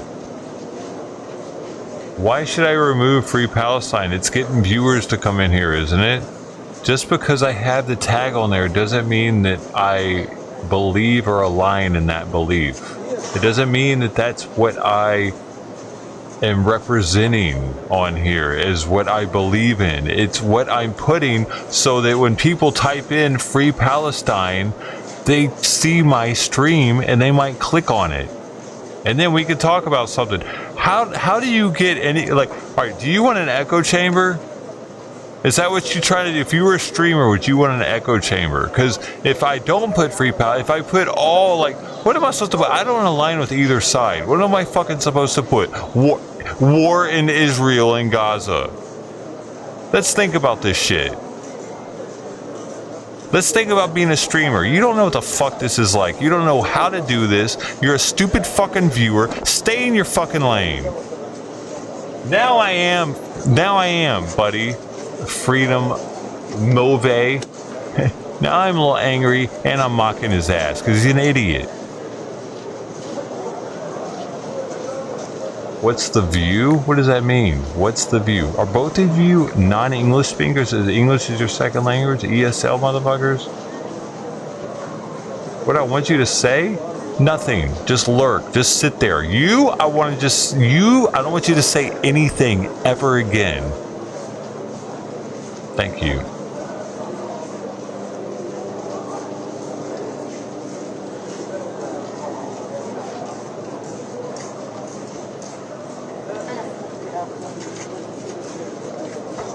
Can you see the stars? Yeah. No. The blinds are closed.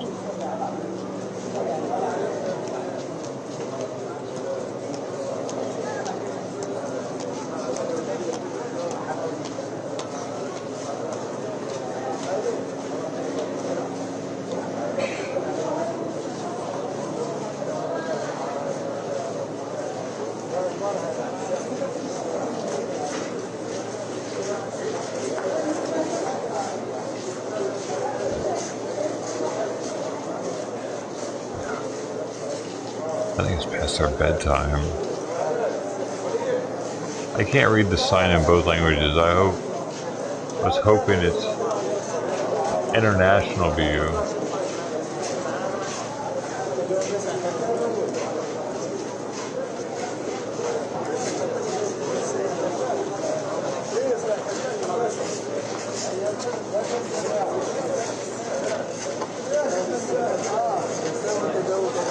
He's starting to sound like Mr. 9 or some shit. I'm saying some anyway. What we got?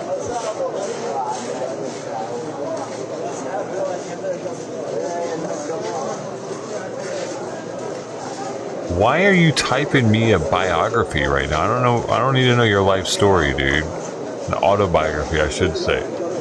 Dude, I literally came here because I really like the fact that you had this cam going that shows this hospital, because it shows people as people. It brings humanity to another side. I was originally attracted to this channel because of your Free Palestine tag. So why are you bitching about me having the Free Palestine? And then I needed to take it off. If you like the fact that I'm here and you found me because of me putting that, why do you want me to take it down? Fuck you. You're fucking pissing me off, man. You got the IQ of a Palestinian.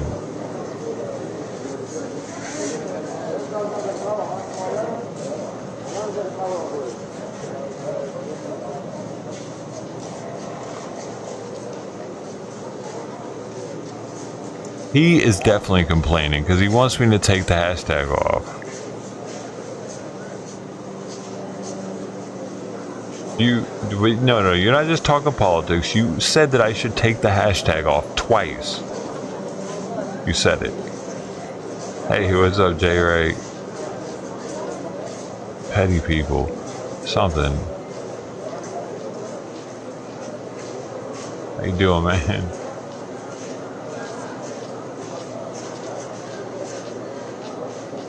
I'm happy, dude. I appreciate you being here. I appreciate that worked. Holy shit, it worked. And I'm still monetized over here. I can't believe it. Actually, I thought YouTube was going to be the ones that I was with forever. I can't believe I'm demonetized on both channels over there. But here, still on Twitch, I'm monetized? What is going on? Son.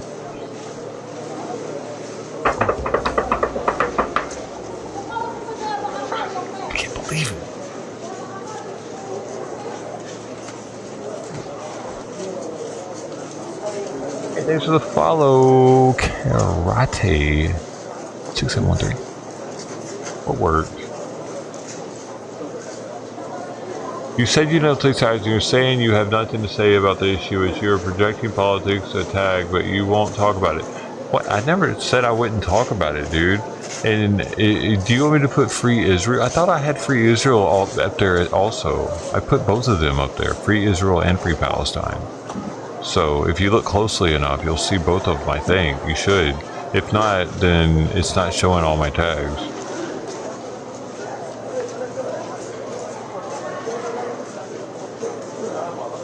Actually, like I'll show you, I can show you my, let me see if I can show them. If you can't see them, see if I can, where did I go? I go Twitch, I go edit stream.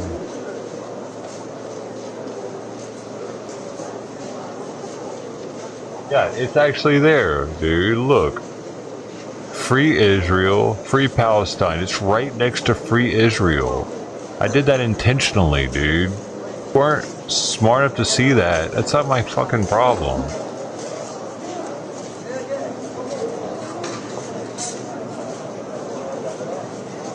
So if you can't figure out that because I put both of those, it means I have no, like, side in the matter, you're just kind of stupid. And you don't like to read. The clock's stuck, isn't it? Is the clock stuck? No, that's frozen. Never mind. Clock's not stuck. Well, now it's definitely not.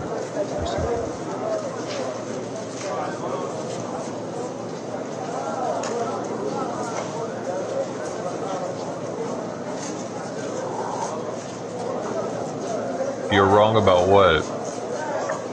Liking it here? I don't blame you, dude. I wouldn't like it here either.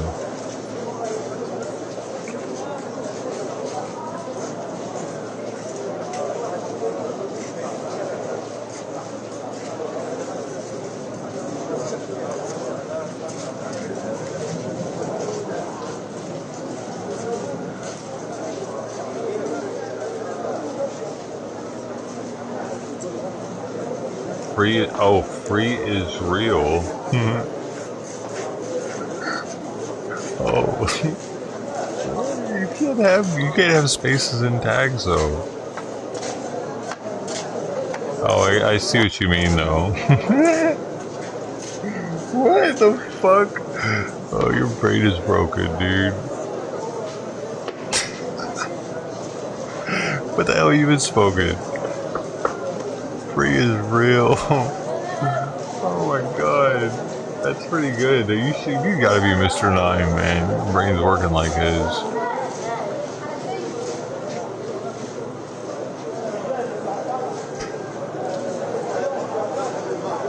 Awesome Al in the house.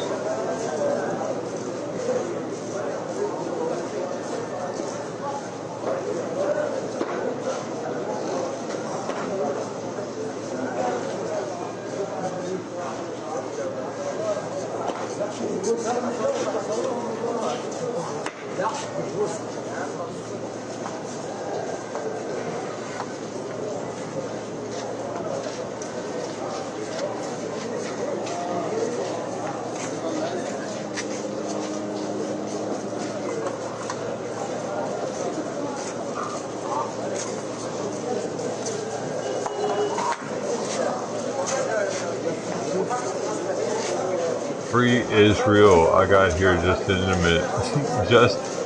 Intimate. What? You're just trying to figure out what the fuck you were talking about. With the Free Palestine? Dude, I can't imagine covering this and taking a side right now, honestly. It's just... Unless I was Jewish or Muslim.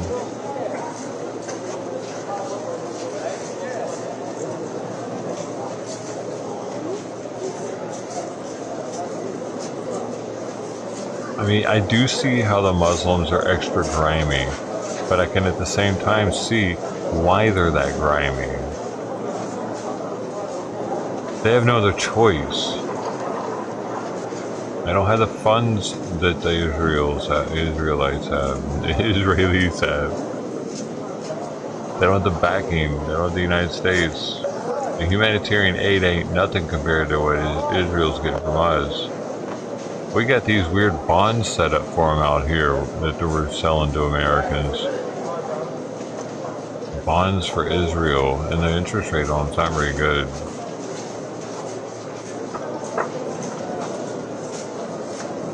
It mostly pays for new kibbutzes.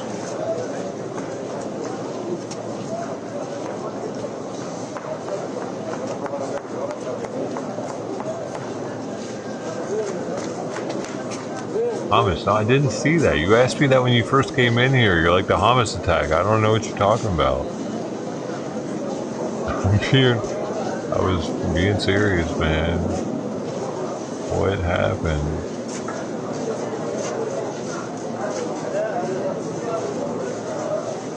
There was a new Hamas attack. You're saying like the dude, the IDF dude that talked about some shit. Is that what you're talking about? I didn't see the whole thing, but oh my god, I gotta block Dobot real fast. And I gotta do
Blocked it yet. I'm just testing out what I have to do exactly for this spot to make. No, that doesn't do it either. Weird. Okay.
Oh, what the?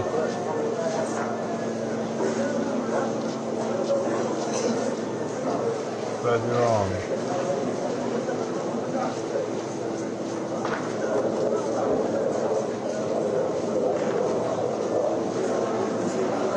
Oh, I know what I did.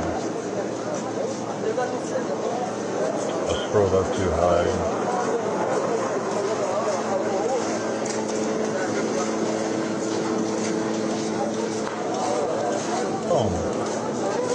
And boom. Alright, now it shouldn't say Dobot anymore. Let's see.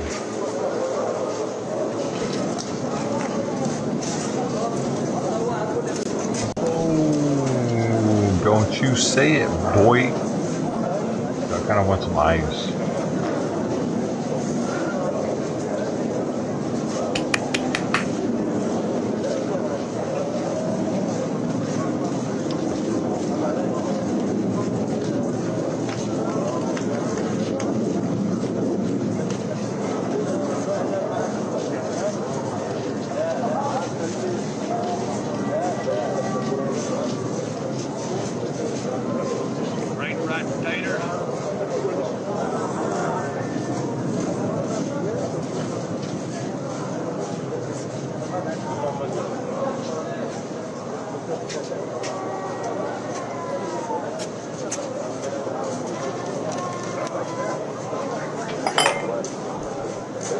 You know what I'm saying? Alright. Damn, I got 100% CPU usage. I really think I might need to repaste the thermal paste on the CPU. I've never done it. It's got so hot in here.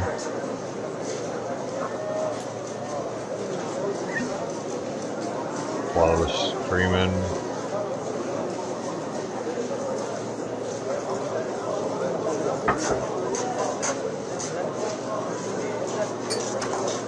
Because if I had to do it to the monitor, I probably need to do it. Because this thing has like a miniature GPU in it. This monitor I'm using.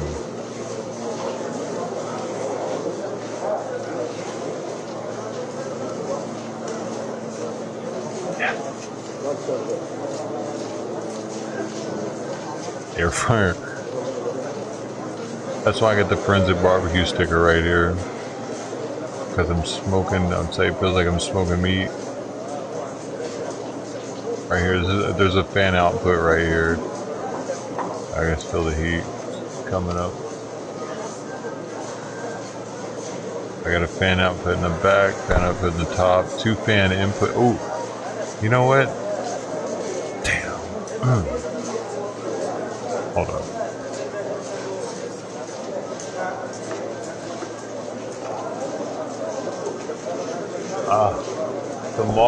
Tomorrow I really need to remember to fucking clean out that filter on the bottom. I don't want to just pull it out right now because I don't want to just suck it with the shit up in the computer.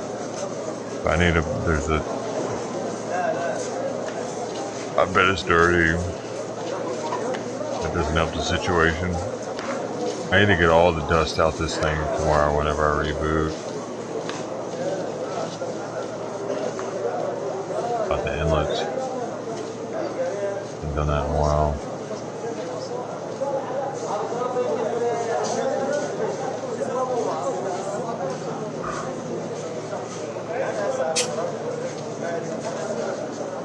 Thank you, Freedom. Appreciate you coming through, man. I wish it's stranger.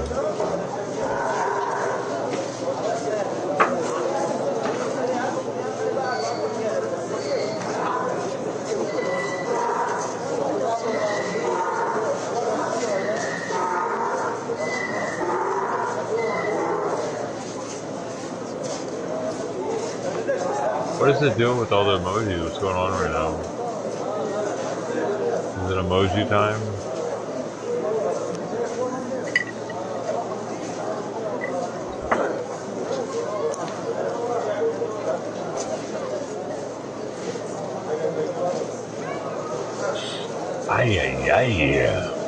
They're scaring off all the new people. Why is Rumble so dead? Is there really only 4 people on Rumble? Dude, restarting Rumble stream fucked it all up.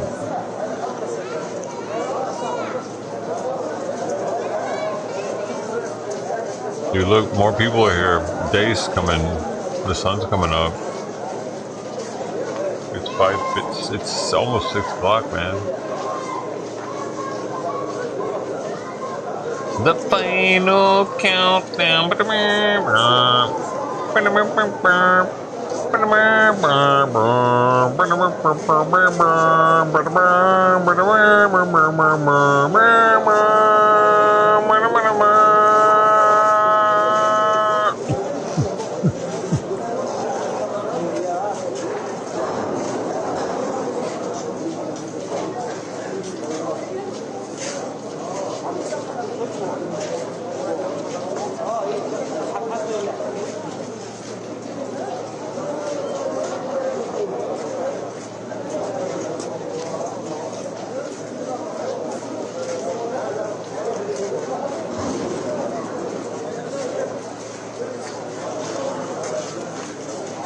Beautiful song.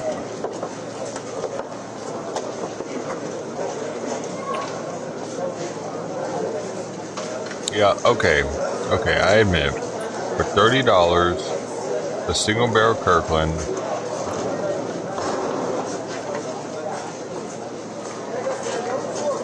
no?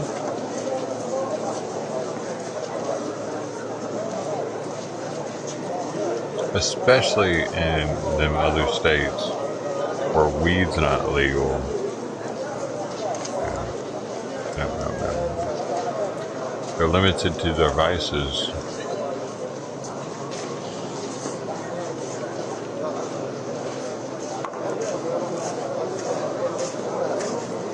Therefore making the alcohol more scarce.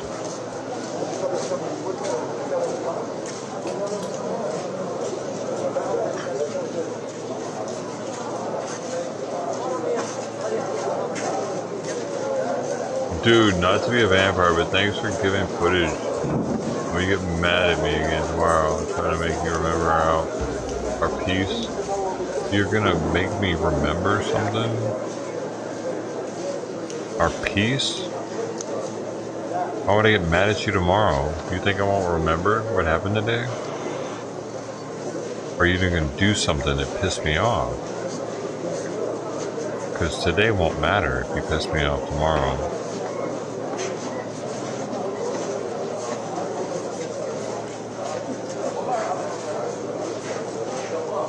Well, thanks for the sub. I mean the follow.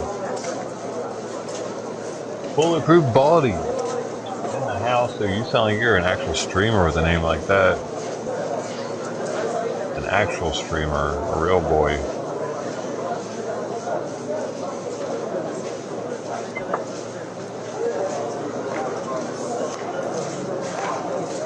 It's because you like the Kirkland single barrel also.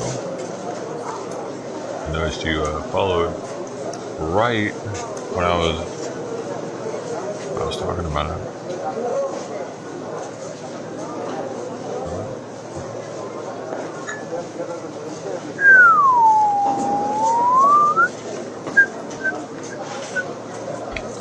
He's like, unfollow. Oh, bald man. Oh, you sub to all, you follow all bald people. That's interesting. Hopefully you don't have your dick out.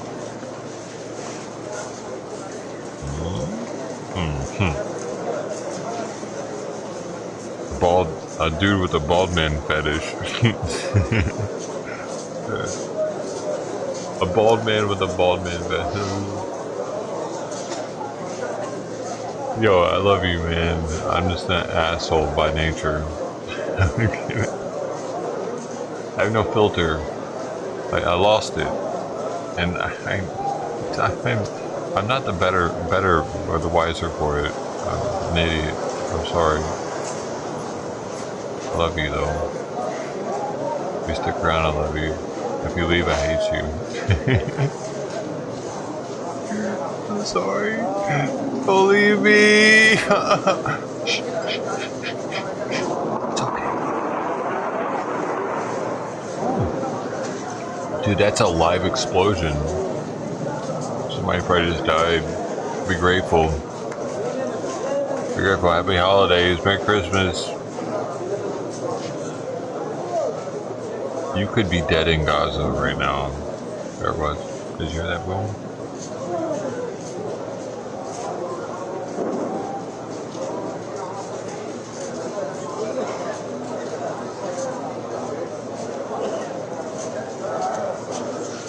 He's there, Tiger is bald and Irish and pro-IRA. Like, IRA.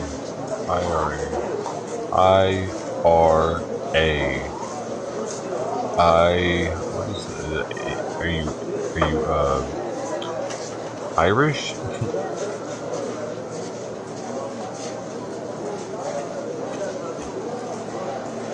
The individual retirement account? Are you a retiree?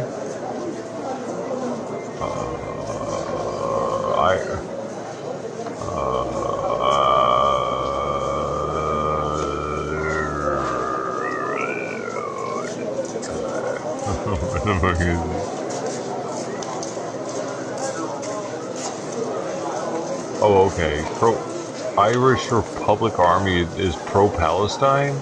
What? Is that a known thing? I'm looking into that.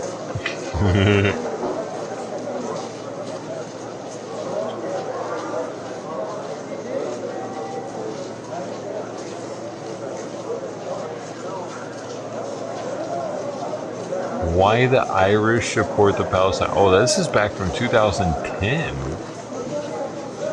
So, okay, interesting. So Ireland sees herself as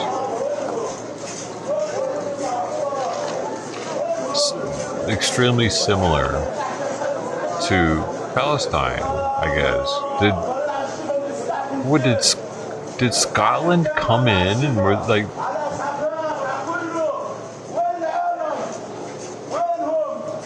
what the fuck is going on right now?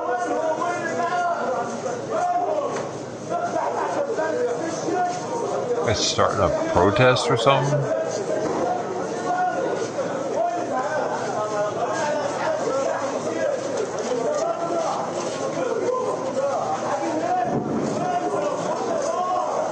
There's somebody about to get stoned. I'll fuck around and find out.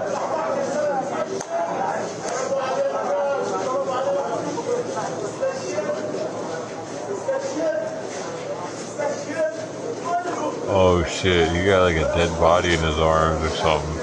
I mean, that person was passed out probably. You just gotta get him in there and get him some smelling salts.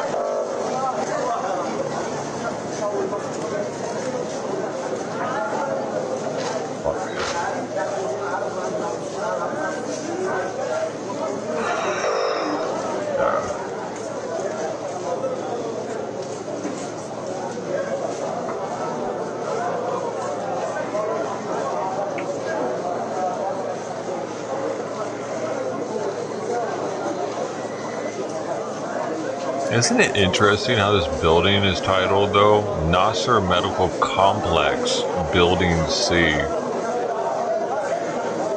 How many other buildings are there at the medical complex? Or I guess this is the only emergency complex, maybe. Then it says Palestine. No, Palestinian National Authority Ministry of Health. Like, why does it have to say that on there? So people know it's official? That's not some bougie hospital. That's some bootleg hospital. That's the real deal.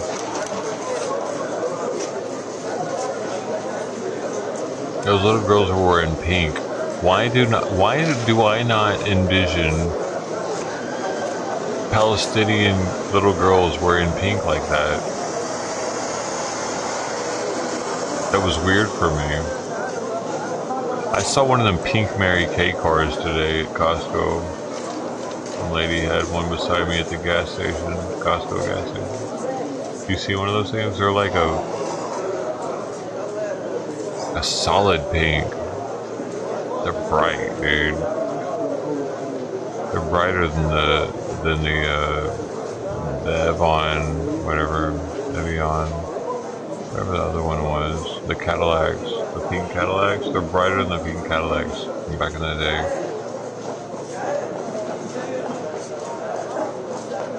The lady was blanging with that thing. Look at my internet. Did I miss something?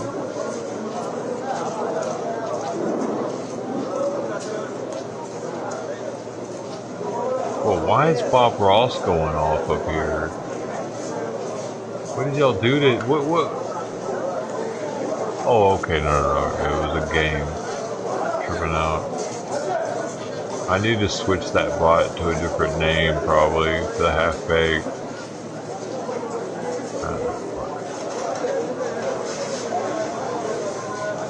That's what I gotta do. Look at the internet. Ireland is the ultra wing of the Palestinian army. I mean, any chance the USA could stop supplying 2,000 pound bombs to kill the kids? Dude, I agree. We should stop giving them humanitarian aid at the same time, though. Do you agree with that? Because it's only supplying them with rockets. They're selling our humanitarian aid to Egypt, dude. I bet you. It's going right back, U-turning to the tunnels to Egypt, and they're selling it for a percentage of what it's worth. It's like a welfare recipient can do it here in the United States with their food stamps. It's the same thing.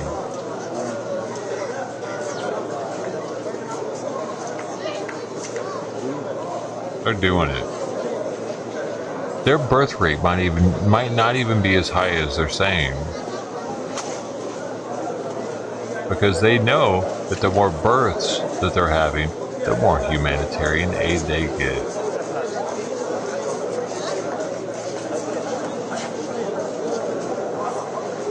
Three and a half per woman. 3.5 kids per woman. That's their fertility rate, because you're wondering. They're number 1 in the Middle East. West Bank is number 3. Iraq is number 2, in case you're wondering. And you probably were wondering, well, I want to know who the second one is, so the top 3. Gaza, Iraq, West Bank.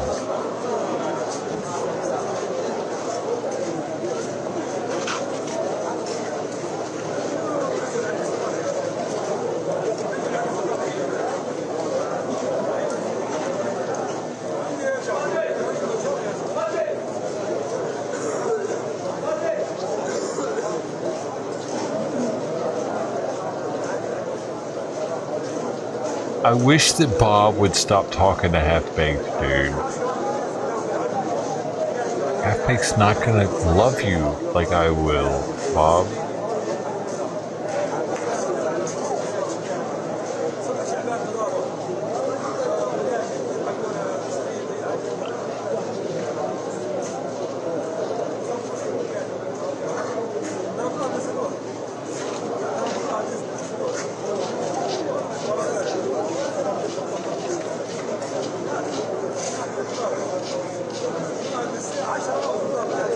Oh wait, is that English? Hold on, this is English. Ring hollow to the Palestinians in the occupied West Bank, who say Israeli soldiers are often there and do nothing to stop the violence.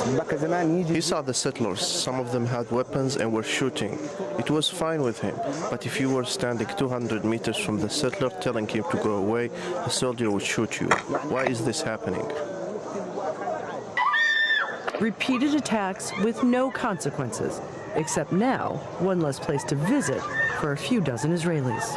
Patty Culhane, Al Jazeera, Washington. The Emir of Qatar has renewed his condemnation. Dude, look at this fucking studio she's in. Sheikh Tamim bin Hamad Al Thani was speaking during a Gulf Cooperation Council summit here in Doha. The Emir whatever also this called is? on the UN Security She looks like Council she's in a to bring fucking Israel spaceship. back to the negotiating table. Our diplomatic editor James Bays reports. This annual meeting of the Council that consists of the 6 Gulf nations was dominated. Fucking tired of that story. That dude knows about being dominated, I tell you that. I can tell by his voice. I think his nose is blood. Bulletproof body. You tell him.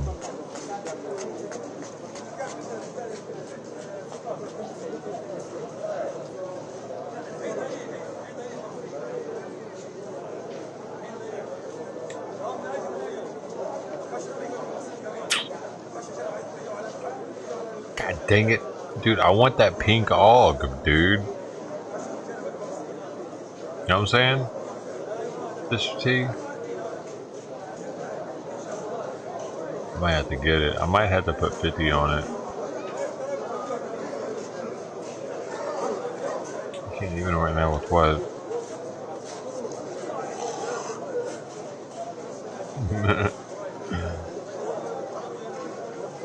I can't. I might have to do something tomorrow though. It's not over yet for the pink hog.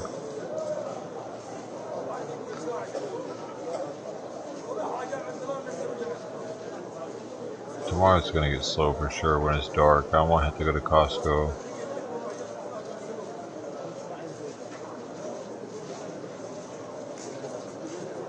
Sister T.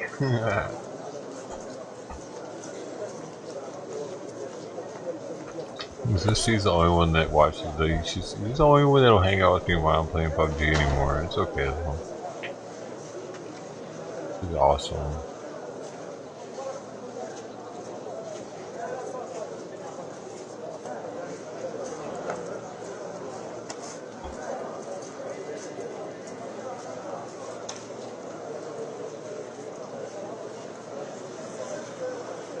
What are you can't even in about right now, Banana? What is that? You didn't give. I thought you were going to give us an explanation of your can't even, but you just can't even and left it at that.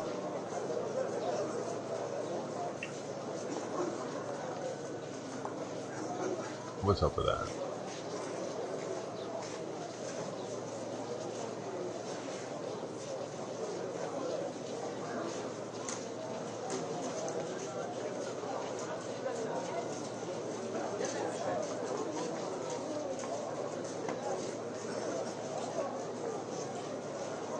Escape. Cost me a fortune though, because I want the pink og. I haven't actually tried for it. No PUBG gambling.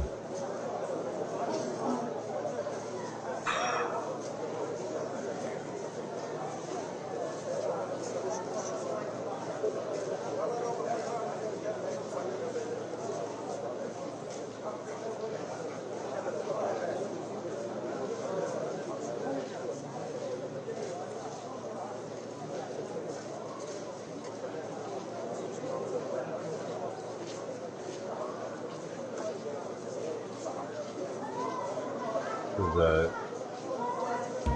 Oh, you slick with it right now. What is this shit? Some people need more meat in their mouths. Do you need more meat in your mouth? Well, what are you waiting for? What are you waiting for? Get the meat in your mouth. Alright. You gotta get the meat in your mouth, man. I don't know how to get it through to him, dude.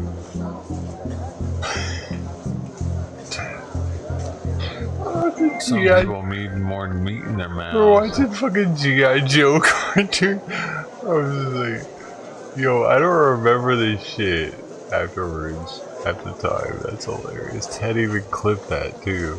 I appreciate you for that, Ted. I forgot about that happening.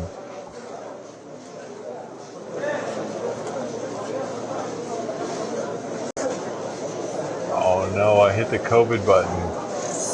Now you have COVID. Wow. I hope not. Stay safe out there, folks. It's no joke. It's no fucking joke, dude. If you haven't gotten it, holy shit. I thought I was like possibly gonna die. Actually. I've been that sick in a long ass time.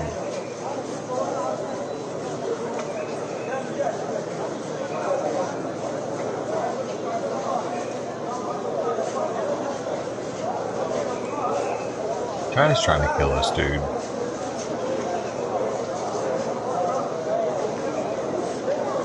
Oh, really? Oh, that's funny, dude. I appreciate Jack for that. The salmon clip. I'll be a salmon. I was actually thinking about that clip while I was eating it. That's ironic. I was thinking about it because I was thinking about how that salmon.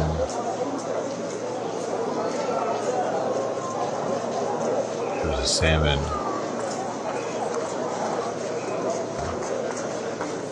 It's scary, man, being a salmon. I wonder if it was a wild or it's Norwegian salmon, so how's that work?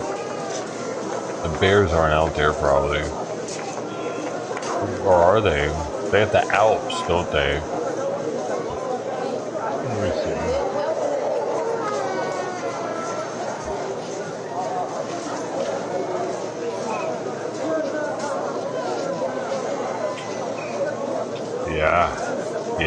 Yeah.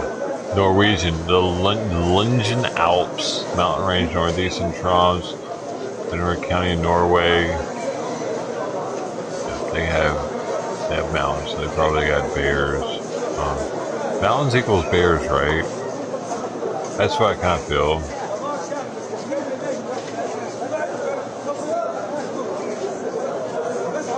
Bears equals scary to be a salmon.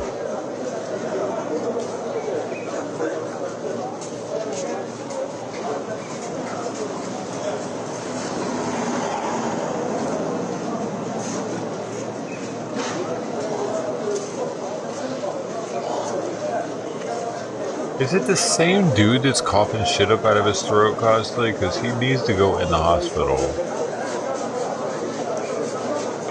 I keep hearing it.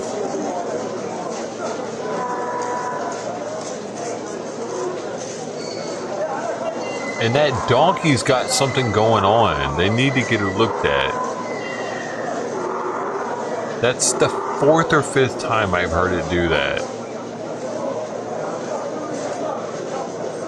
Maybe 6.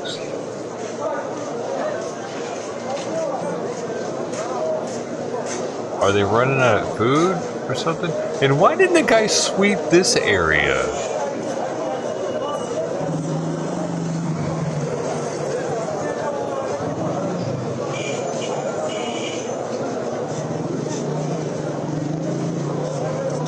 Out of sight, out of mind. Not my problem. Still on the other side.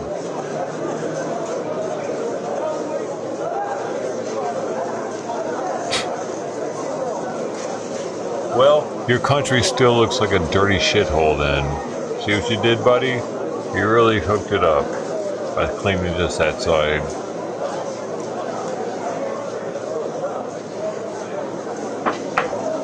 Make the people look worse.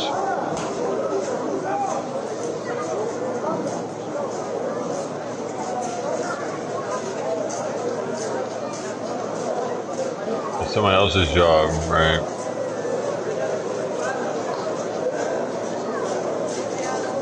I think that guy's he's not at work today. You know, I heard today 18% of Israelis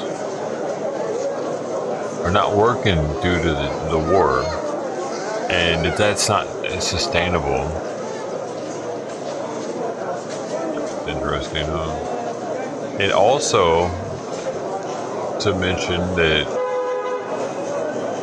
supposedly, well, I guess that's why it's happening. Now that I think about it, it's because the people are they've been called in to be active duty.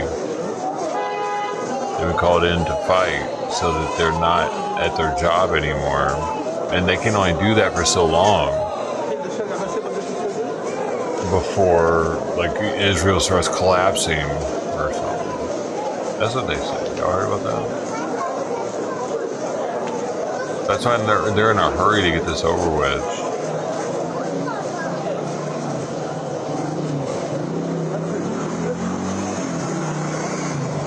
There's so much in this that's involved. It's complicated. That's why I like it. Keeps me thinking.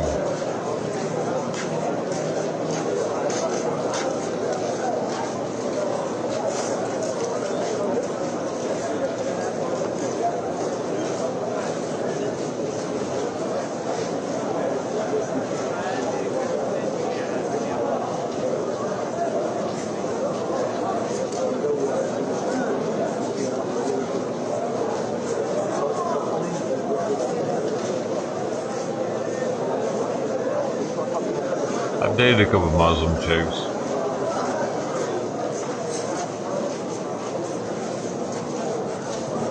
Yeah. I'm not sure if I've ever actually like been with one. I can't remember. I've been with one that was like devoutly Muslim. I don't think so. Pretty sure that would have been a memorable event. It should have been Allah Akbar in it at the moment. It never happened.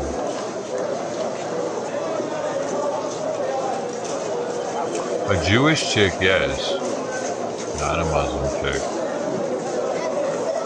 Dang it. I feel like I did alright though. I feel like that's probably the better end of it, honestly. They were less terroristic, so that's kind of nice. I appreciate that about them. We don't have to worry about like Jewish people blowing themselves up next to us. Usually, I don't think we do as much. But an extremely stinky Arab person in their traditional garb, it gets a little hairy. It's not a comfortable situation. I've been in it. So, at the airport.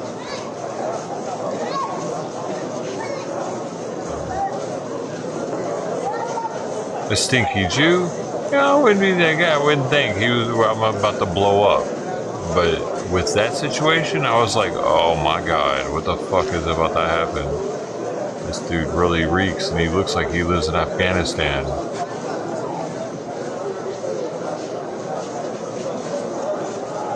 That's the stinkiest person I've ever smelled in my entire life.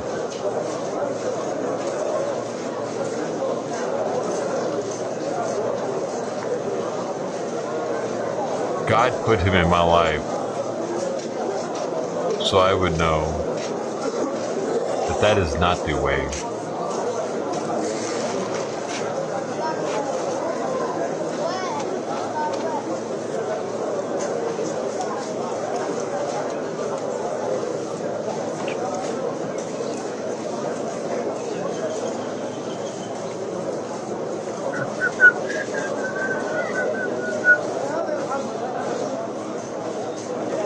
What is y'all's problems? Are you keeping me here like this, slack-jawed? Ted Thomas is single-handedly holding it down as usual. And now do you see what's happened? You see what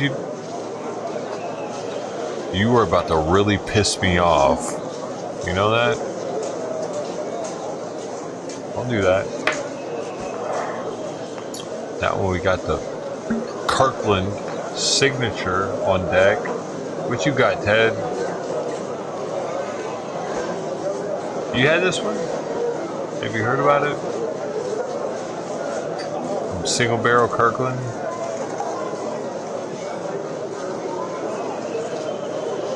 Did I really run out of ice? Oh my god. I gotta know these eyes.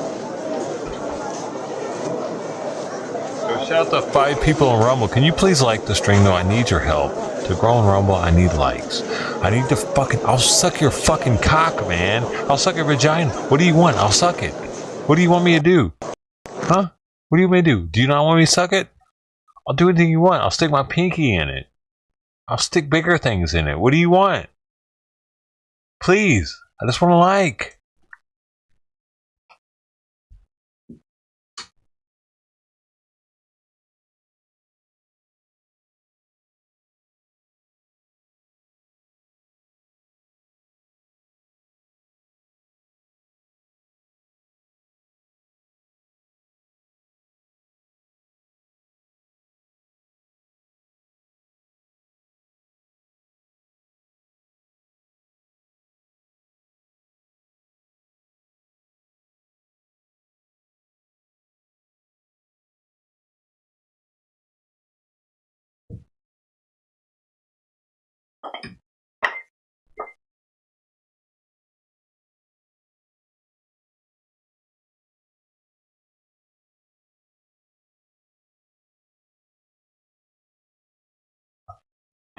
Man, right when it was getting good, they're gonna cut it off on us.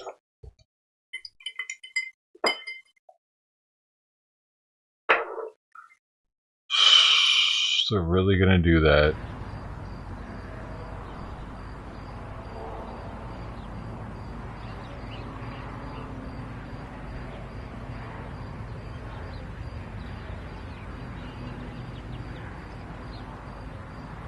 Well, this one must be done too.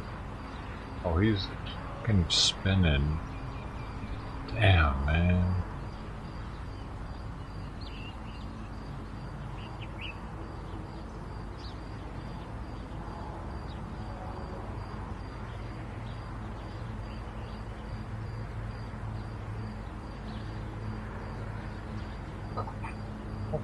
You, god damn it. Can I just get this over with?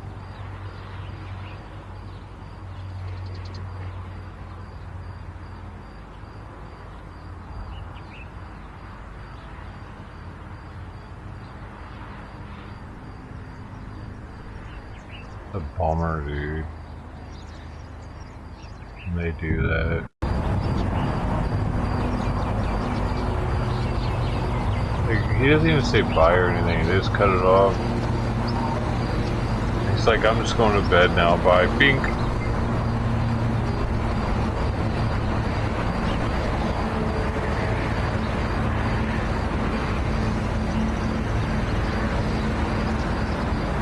Awesome footage, dude. Now it's this shit. I just poured a glass.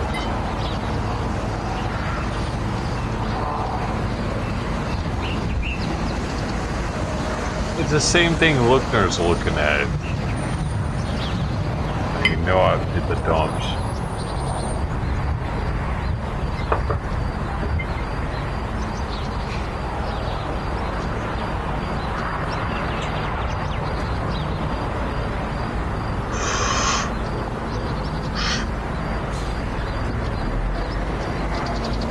Oh yeah!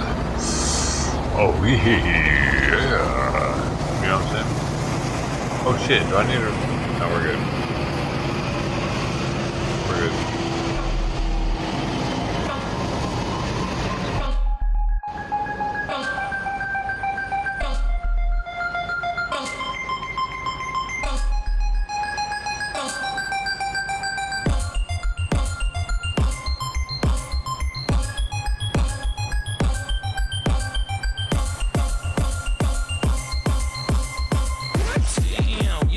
you around with portals and shit?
Portals and shit.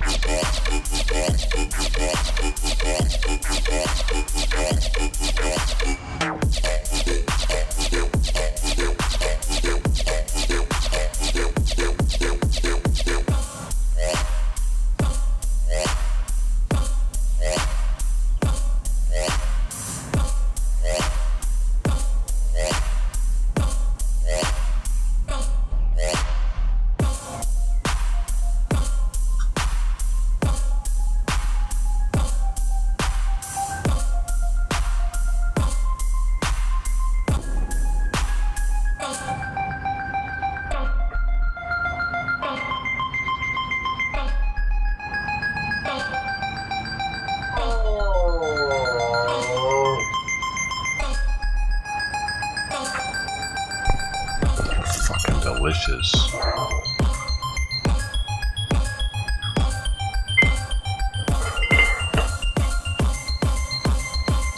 Damn, you didn't tell me you around with portals and shit.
Portals and shit.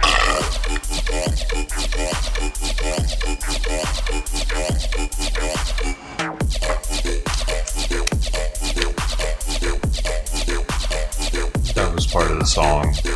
Damn, you didn't tell me you around with portals and shit.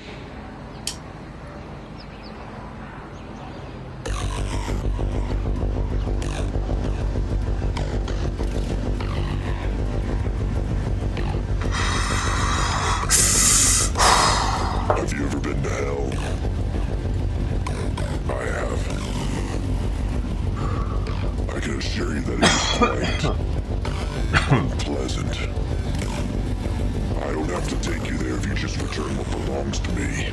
If you're going to run fast, as this will only buy you time. And I have an eternity.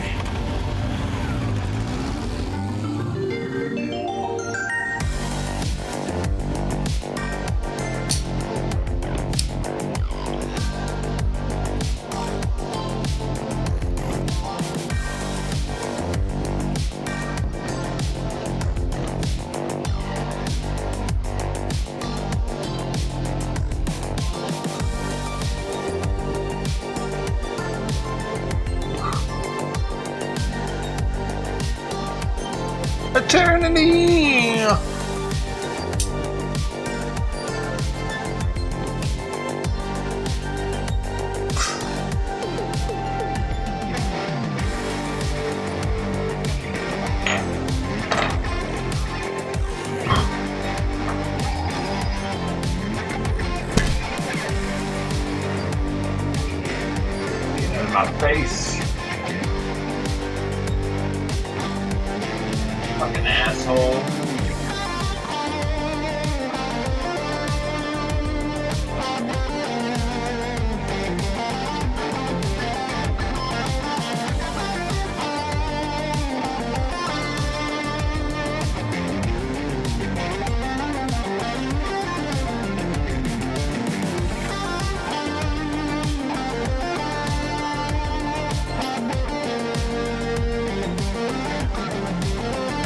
Are you sucking cock tonight?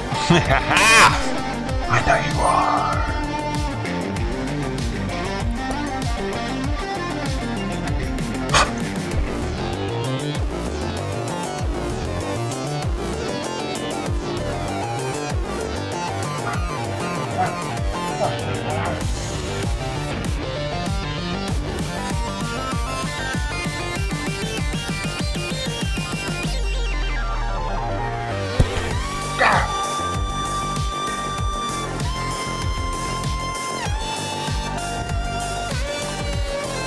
Saxophone!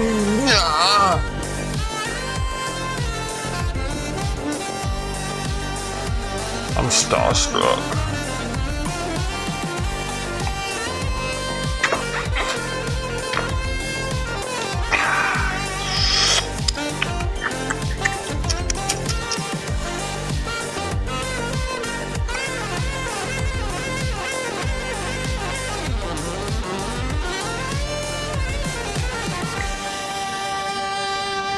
Oh, sorry.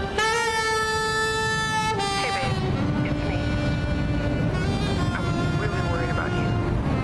Listen, I don't know what you're running from, but I can help you. There's some things about me you don't know. Anyways, call me back.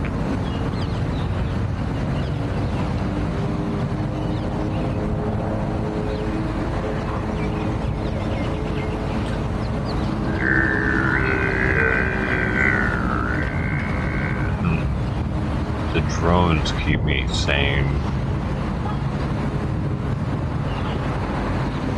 Have you put meat in your mouth today?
Yo.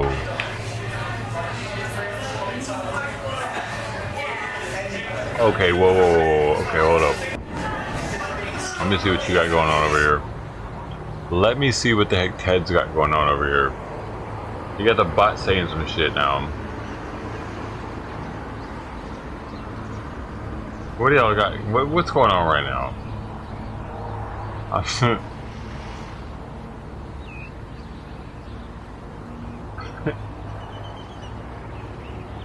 This is so sad. This is so satisfying. 3 inches thick.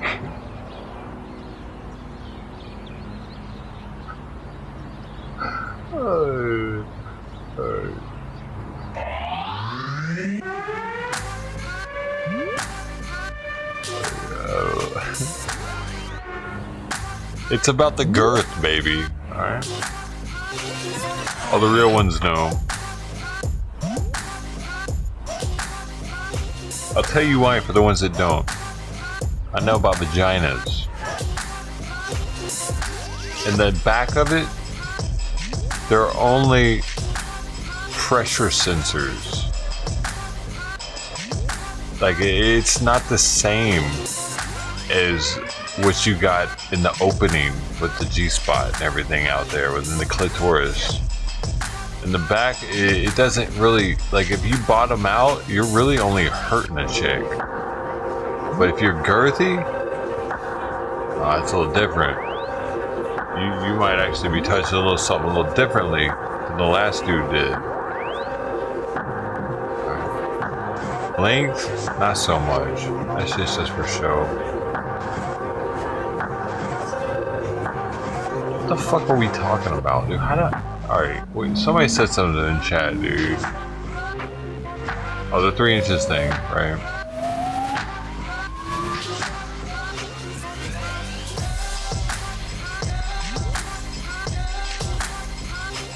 That's why it's 3 inches thick, not 3 inches long.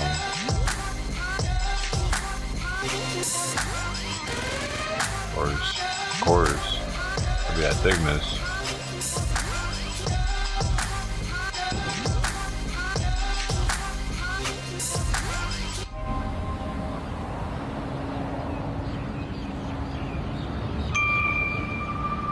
What? What did you learn? You learned something right now? What did you learn? Something isn't right. I don't even know what the hell I was just talking about.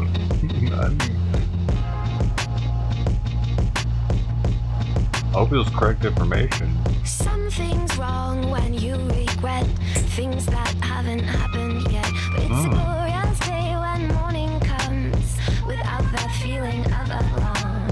So rise and shine. Now's the time to be alive, to stay awake with me a while. So rise and shine. Now's the time to be alive, to stay awake with me a while and smile. Nope. Next. Hey, it's your boy, Skinny Penis. I was on my Discover Weekly. I've never heard of that person before. I don't like them. I don't know why they thought I would like them. Welcome back, Blurb. Hey. Who did that? Oh, Roach just found the skinny penis. Roach just found the fucking skinny penis.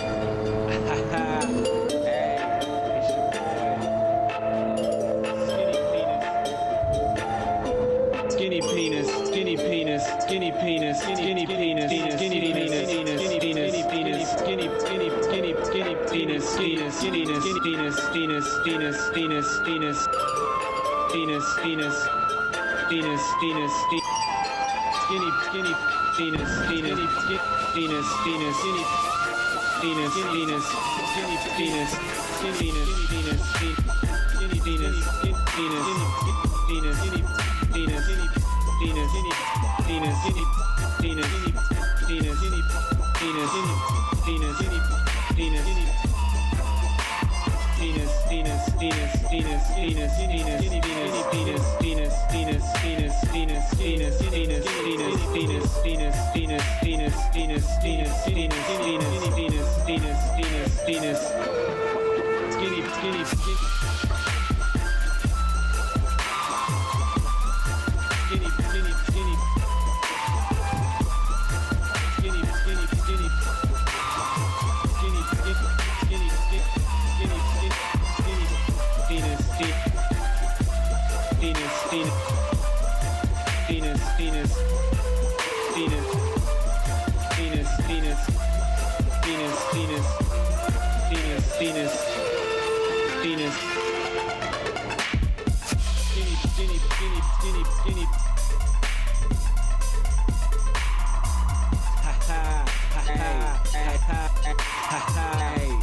Swimming around in a vagina. I'm swimming around in a vagina. I'm swimming around in a vagina. I tried to make a princess.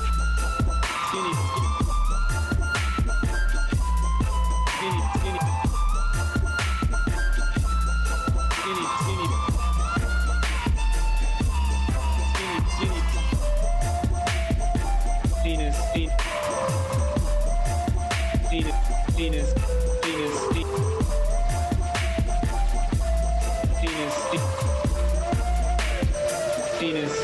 Penis. Ha ha. It's your boy.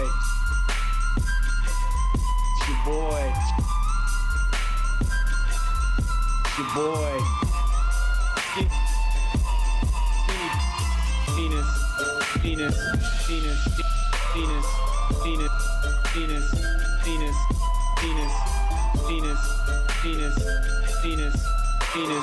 Penis. Penis. Penis, penis. It's your boy. It's your boy.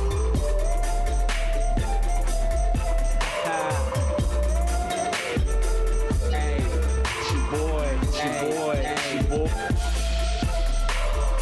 Penis, penis, penis, penis, penis, penis, penis. I believe it was the great American painter Bob Ross who said, the key to a swollen vagina is courage. I thought that was part of the song for a second. I've never heard this song before. Dude, I was like, it was meant to be. The aliens have us connected right now. They said vagina. They said vagina in the end of the song. Oh, where my nipple clamps at. Connect to the cosmic world. Beat me up, Scotty. You know what I'm saying? Yeah.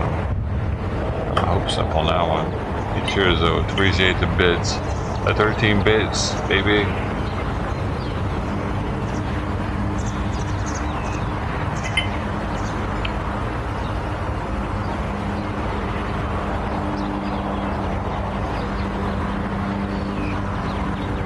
You want to know what the next song is? We've heard it already. We've actually heard this one already.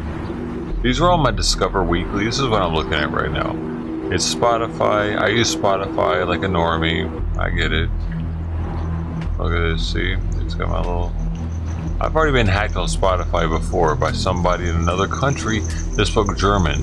And that was interesting. We spoke to each other in song titles. Well, I was the first one to do it because it was the only way I knew how to say fuck you to him. So I found a song that was titled Fuck You. And he didn't get it at first though, but I kept at it with different songs. Like Get a Job, song title, Get a Job. Eventually he's picked the song title LOL. I knew he understood then. Anyway, I'm listening to my Discover Weekly. I get one of these a week.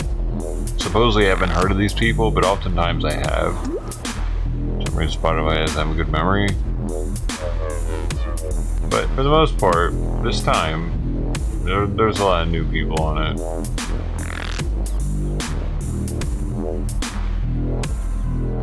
That's what I'm listening to now. Because it disappears after a while and I get a new list.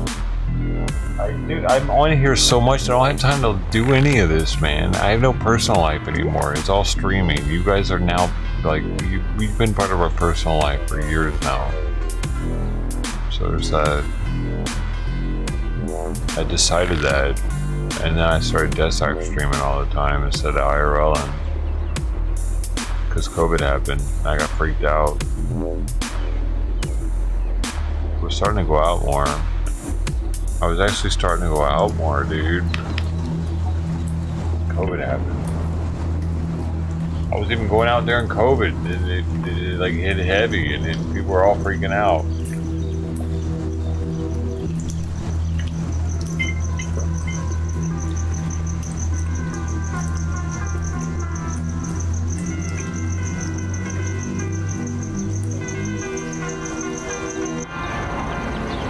Dude, how often does it do that Happy Holidays thing? I haven't seen that until just now. Dang it. I didn't mean for that to be happening all the time if it is.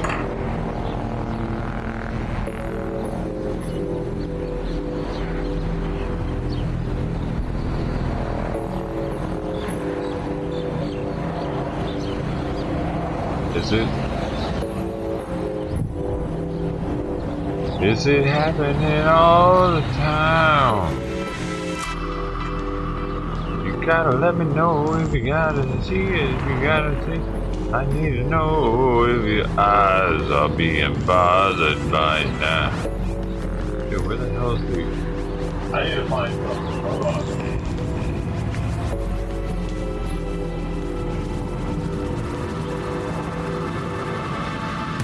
Oh, it's up there. I forgot to put it up there. The top below the time. Now playing. I can't even have you guys requesting music right now too. You know you can do it on Twitch. So Twitch though, you can request Spotify music. It'll automatically play if you do it too. What are you waiting for? Is it too expensive? Are you scared that people won't like it? They might not like it. That is pretty scary. I know the feeling. I do know the feeling. I'm Kaiman Sawell though. So I know that I know. I know that I know. I had to repeat that in case you didn't hear me. You might not know that you know.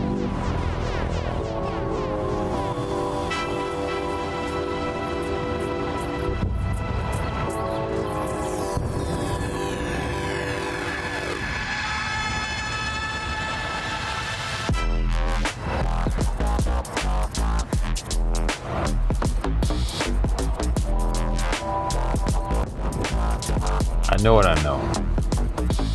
I know what I hear. I was a sonar tech. I specialized in listening to sound. And I still do that.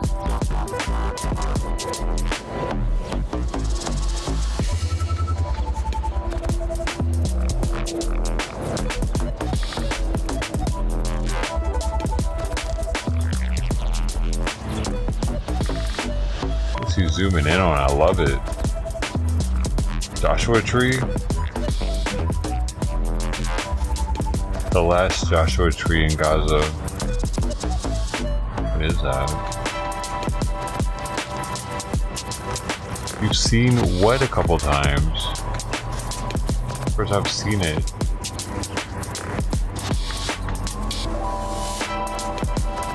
What we're talking about.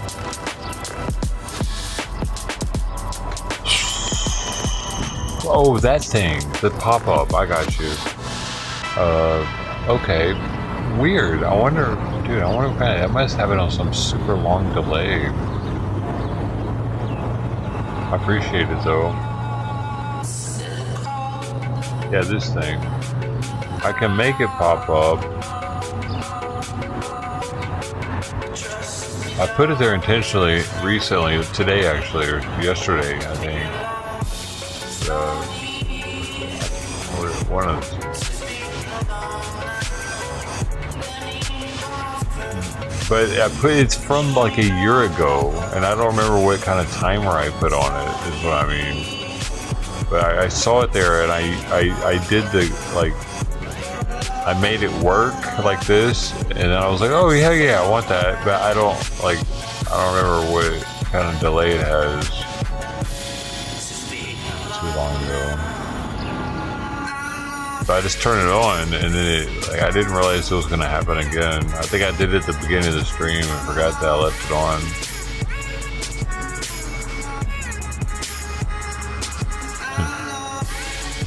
Happy holidays though, man. I think it's a cool graphic. It makes me feel happy, like holiday-ish. Snow and stuff. Santa hat.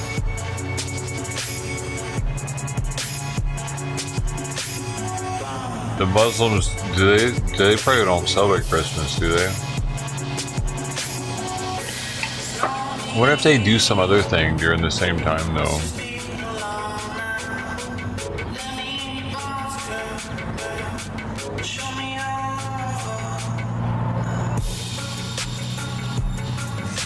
Roaches, are you a streamer? You should be a live streamer. Are you ready? Are you ready to take it to the next step?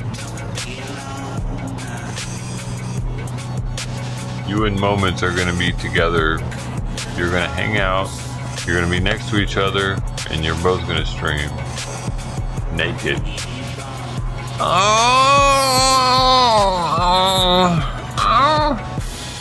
That's what the people want.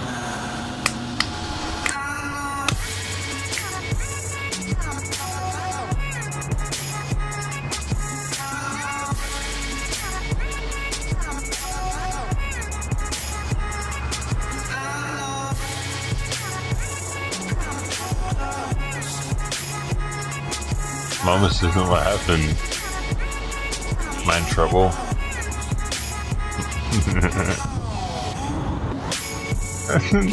The Moments as hours just stop moving up from now on. That was the final straw.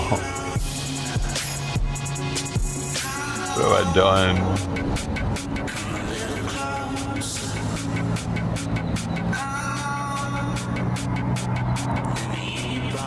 Don't be giving it away, Ted. What are you doing?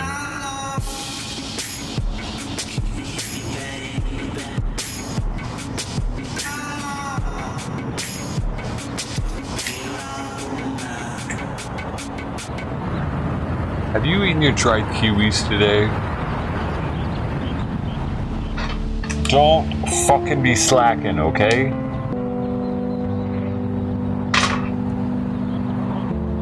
Now you're...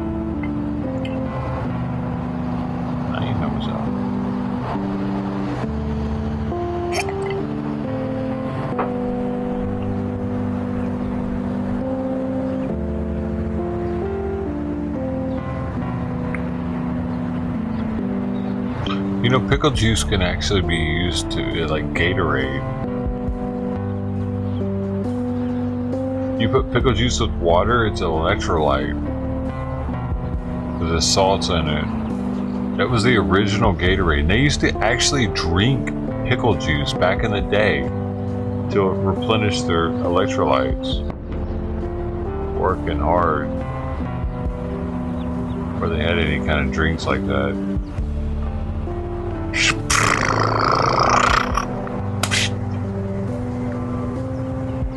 Be sure to drink your pickle juice. You don't have any Gatorade.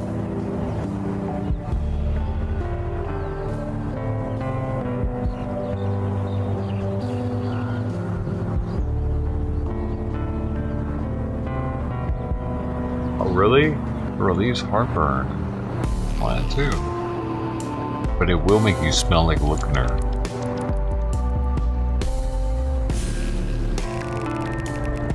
The yin and the yang.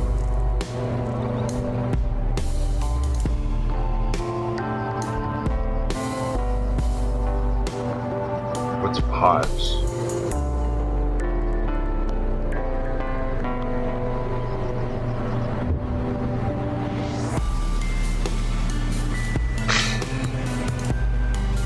I can't believe it.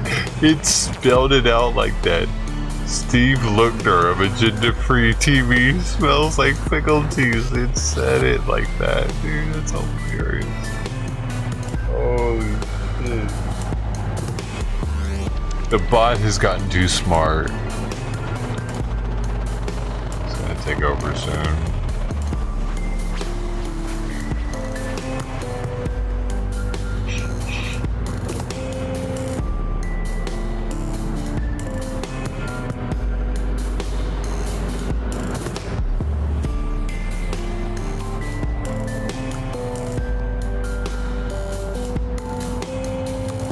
What is this? Oh man, never mind. It's a Skype caller. I don't know. It's a, whatever this was in the middle here. I was looking at. The guy looked like Santa for a second. Oh, you hearing that? Tank action. Driving around. Can't see shit. It sounds like it's within eye shot, but.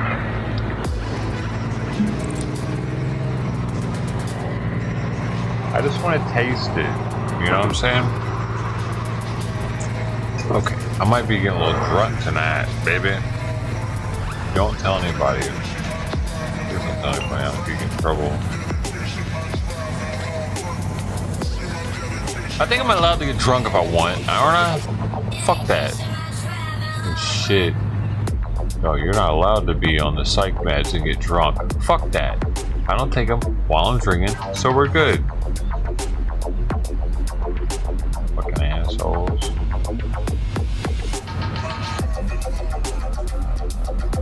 I'm pretty much on pills and alcohol and a pill anyway, so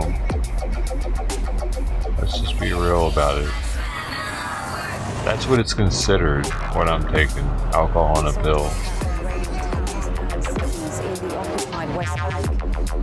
Wait a second. This is new. Wait. Do you hear the tank? That looked at me, bitch. On X.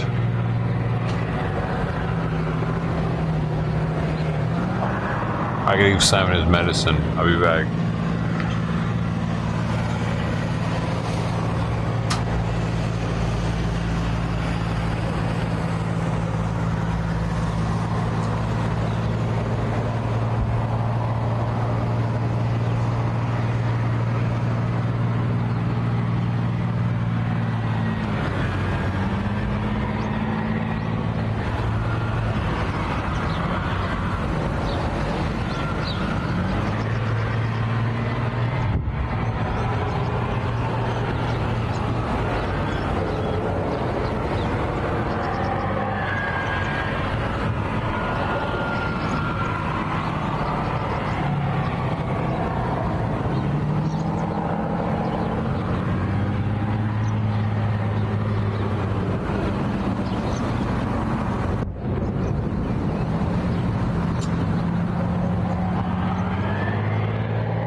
Right. Baby, I didn't give him his eye drops tonight. I don't know. He doesn't seem to need them anymore. I don't know how antibiotics could be used in such a short time frame, but we'll see. Hopefully I'm not fucking up. It doesn't say that I have to use them for a specific amount of time, though. On the bottle.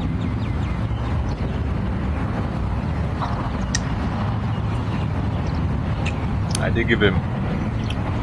Ooh, that's straight. Yeah, that's definitely straight. I did give him his thyroid, or no, his heart medication though.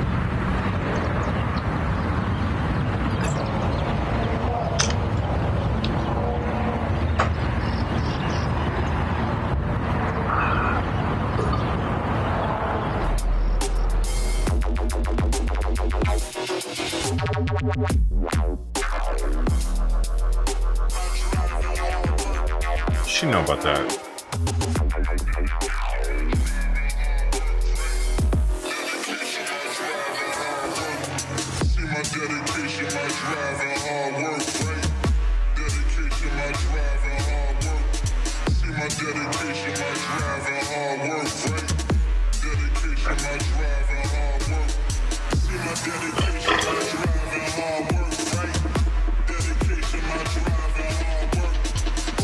What's this dude talking about?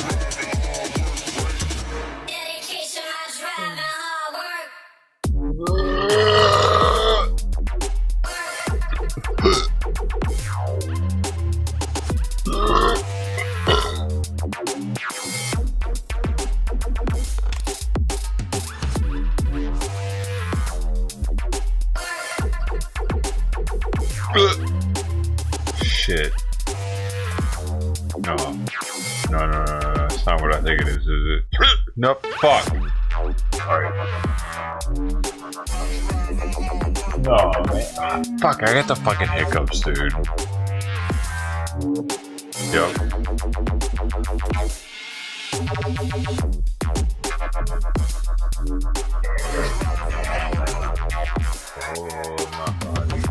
I am controlling my body.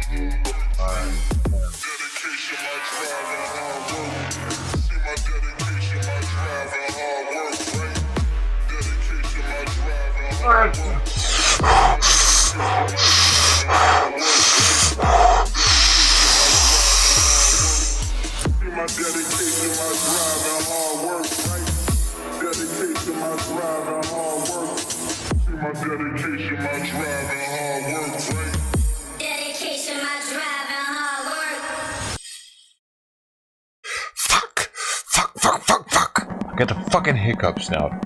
Damn it.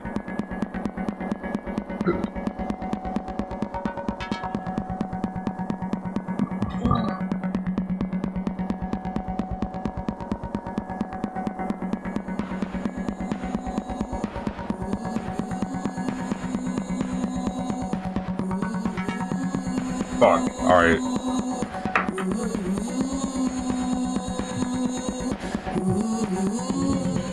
What have I done? I fucked up.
Gone.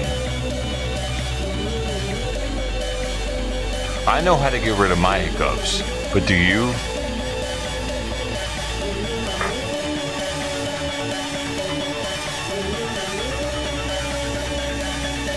It's a skill. You need to learn it.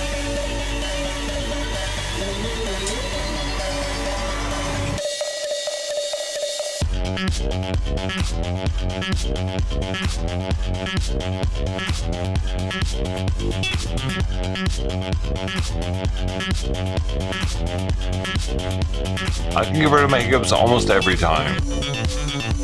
Actually, every time. It might just take me a little longer.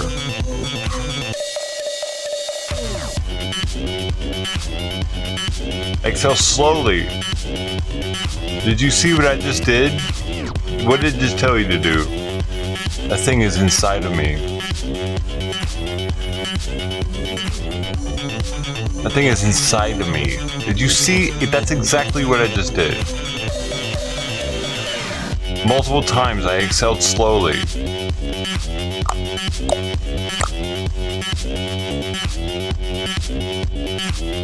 Man, how does it know me so well?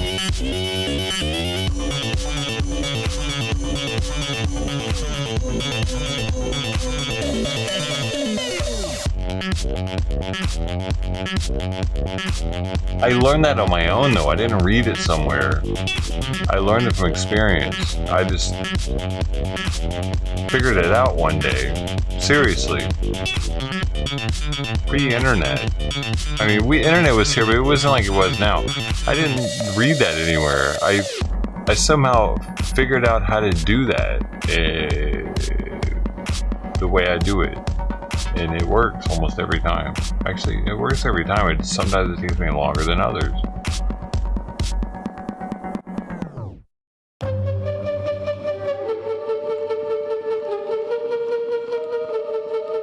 And I didn't program the bot to say that either. So that's interesting to me. That's the first I've seen anywhere else where it gave the same, pretty much the same description. But the trick for me is creating a tight space for the air to come out of and creating pressure in your chest by a small hole in your mouth. So you create that pressure in your chest and you blow out hard out that small hole. It keeps this all more controlled because you are in control. What? Try that next time. I'm not playing. It worked, didn't it? And I was fucked there for a second, dude. Oh, that could have ended me for the night. The common man, it would have. The Palestinian, probably fucked. He would have been fucked. 67 IQ on average? Fucked. I'm sorry.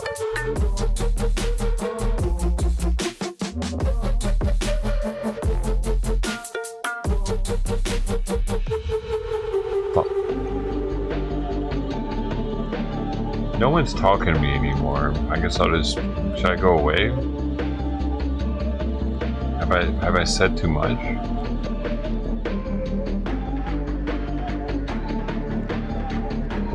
I'm an idiot.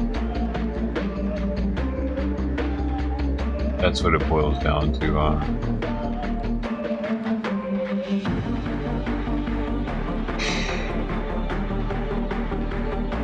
I'm Kaiman fucking Sowell.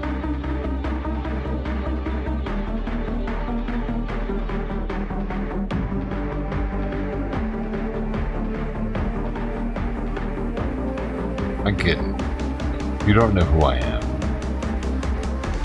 I know who I am.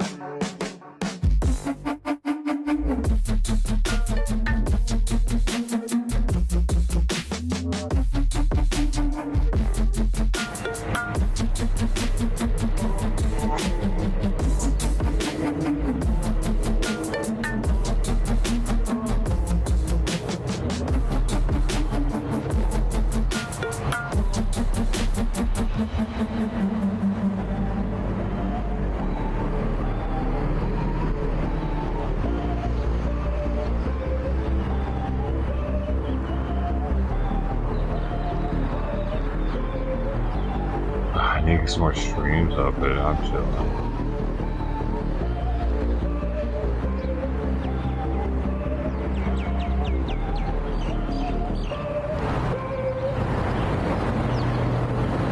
Baby, I'm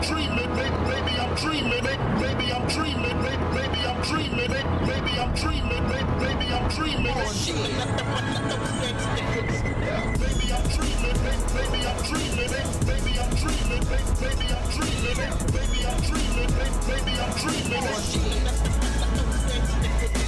Kush smoking wizard trying to get a little kitty. I'm a kush smoking wizard trying to get a little kitty. I'm a kush smoking wizard trying to get a little kitty. In the UFO I drive worth about 10 million. We going partying in Narnia, ridiculous. With PK sound set up to start ripping cuts. Best friends with me, levitating like a genie. We the festival committee, made a journey from the city. Maybe blow a couple speakers, probably bounce a couple titties. Send them off the Shambhalas. Anybody coming with me? I'm a kush smoking wizard trying to get a little kitty. I'm a kush smoking wizard trying to get a little kitty. Nothing look familiar, my weed on vanilla. And the ladies popping booties till it looking real silly. Really, we be all hysterical, spreading love through a stereo every day. Dude, I've had hiccups ruin a night before. That's what I learned.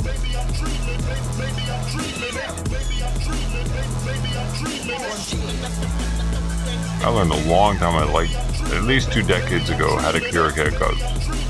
I can't believe the bot said that tonight, actually. That's really interesting how it gave that description, and that's exactly what I did. I've never actually thought about it, but I guess that's I mean, I think that pressure matters too though, but it's hard to get that across the same as breathe out slowly. But that small hole in the mouth and creating the pressure in the chest, I think matters. Because it kind of braces everything. It like, it's like, because it's in here, it's like there's something in here. It's like, you need to show it who's boss, you know.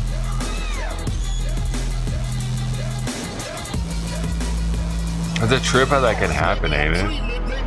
If something gets out of timing, or if the engine gets out of timing,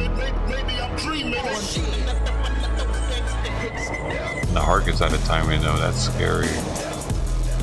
That's when we die. Our electrical system can get out of timing. That's okay. We'll just have a seizure, right?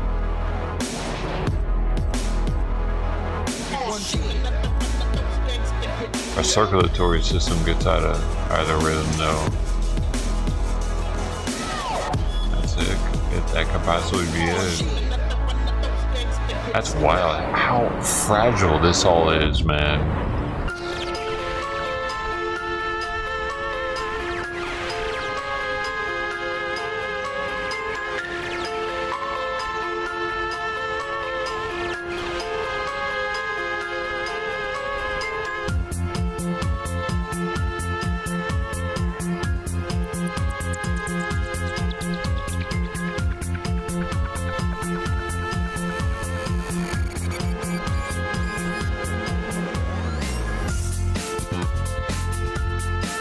Delicious.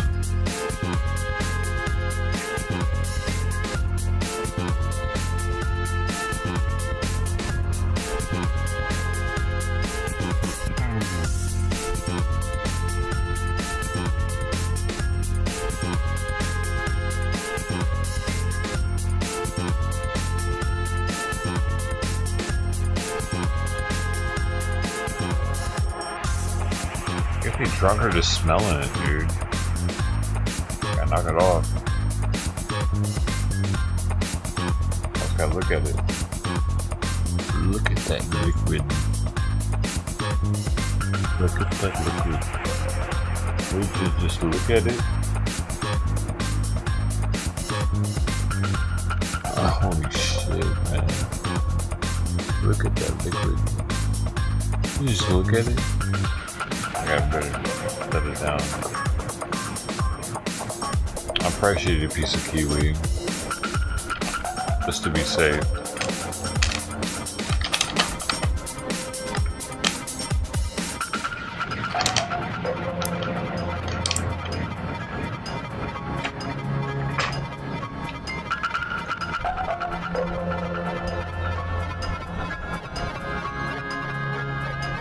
That was a bad idea.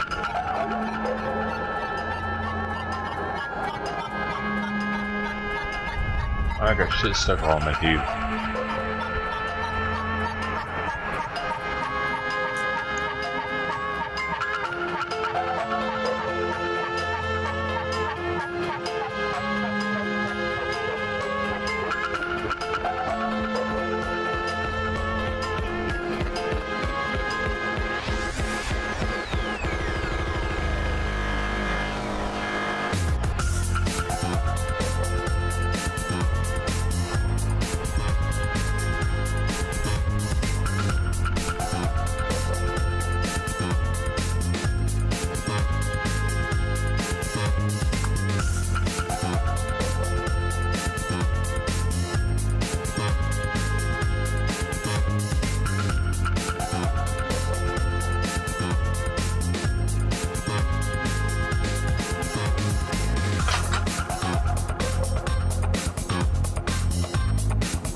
candy with nutrients in it, vitamins in it. It's interesting.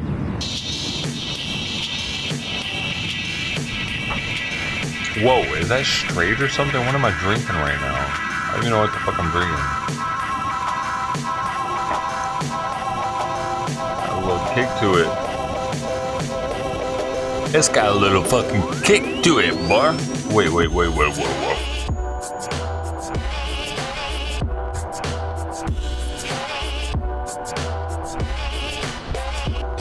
Might have to skip it. Way to get better.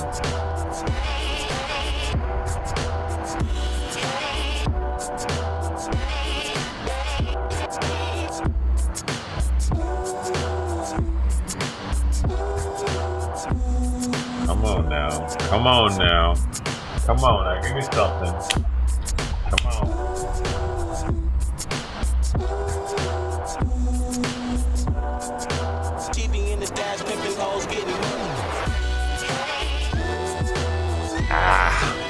Seems like a Pretty Lights wannabe.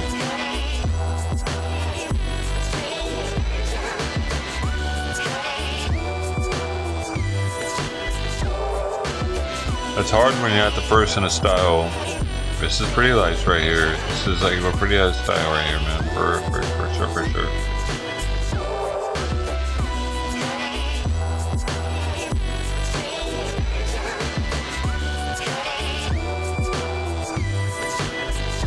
Trying to open for Pretty Lights or something.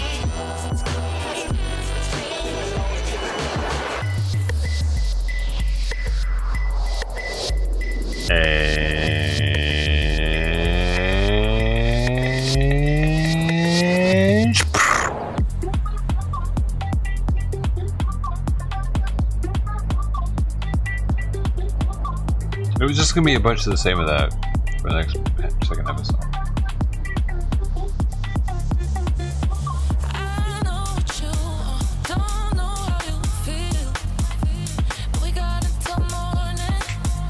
Ooh.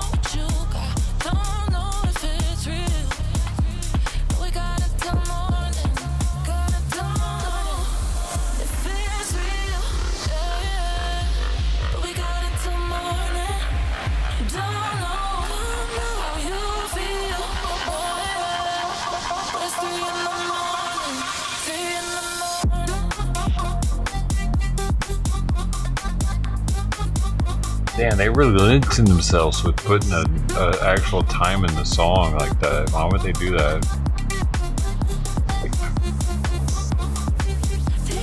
You know what I mean? Like it does something to it.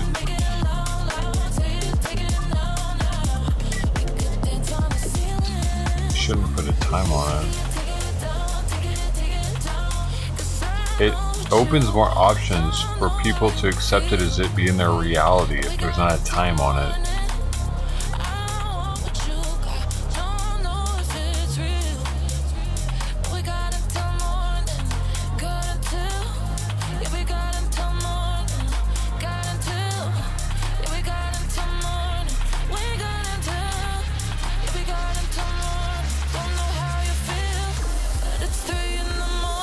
At that part.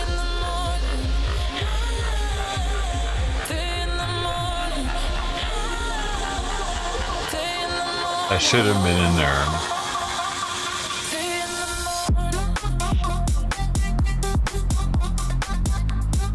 Everything else but the 3 in the morning thing. I'm Kaiman Sowell. I know what the fuck I'm talking about, man. I'm in the industry.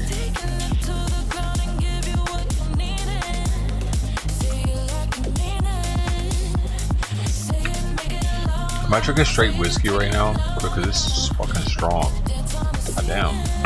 I think I forgot to get ice or something. Nobody's telling me. There's like, get drunk, motherfucker. This is only use me Blade TV all of a sudden.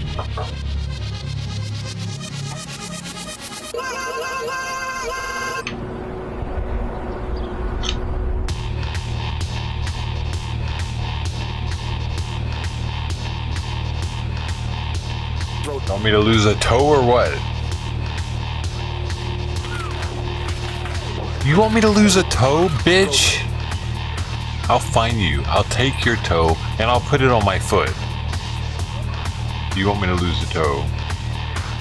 That's right. Your toe is my toe now. I'm making my toe. You what blood type are you? I'm AB positive. What are you? I'm a rare one. You know what's fucked about AB positive? I can pretty much only take from AB positive. Crazy shit like that. O positive, that's the good one to have. You can give to everybody. Take from everybody or some shit. Both of them. Something, I don't know, dude. O positive, that's a good one, right? That's all I remember.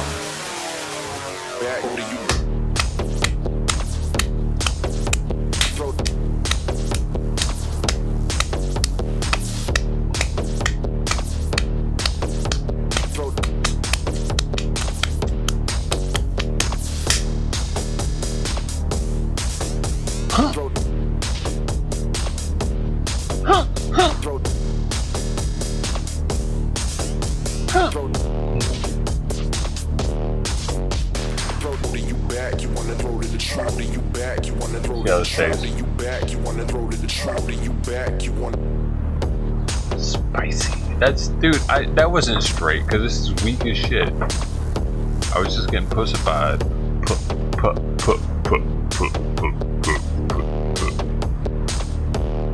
Pussified. Whatever happened to the dude from Police Academy, the black dude that would do all the sounds and shit? You know, I thought that when I was a kid, I thought that that dude, like, as I was growing up, was gonna be the same dude. He just disappeared. He wasn't the same dude anymore. Where is he at? He's supposed to still be going, you know what I mean? He's supposed to still be doing that. The fuck, man? What a bummer. That's a bummer. Being a kid's a bummer, ain't it? Because you grow up and you're like, hey, that shit wasn't real.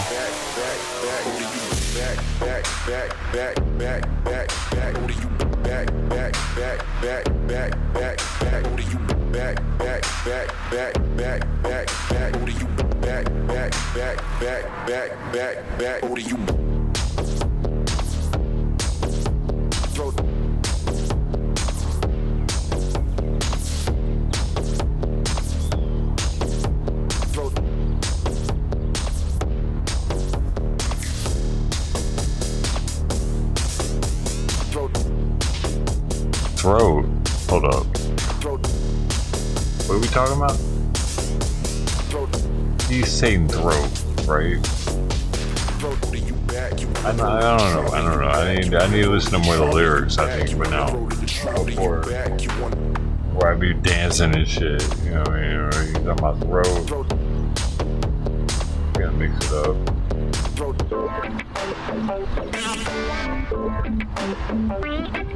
I didn't hear that throat thing until the end there. And he was throwing it a lot.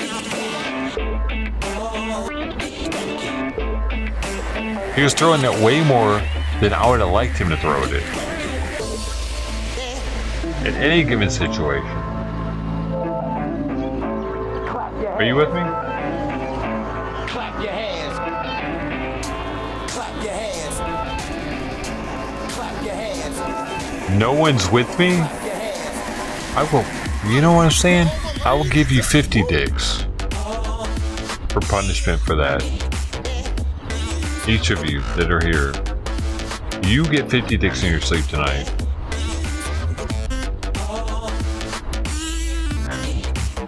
And that is a gift from me.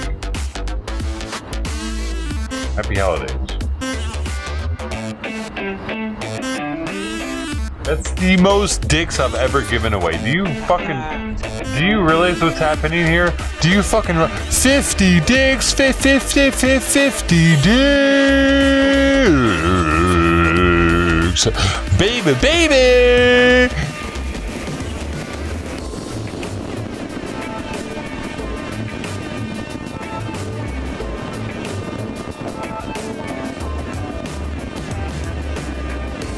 Enjoy your penises, everybody.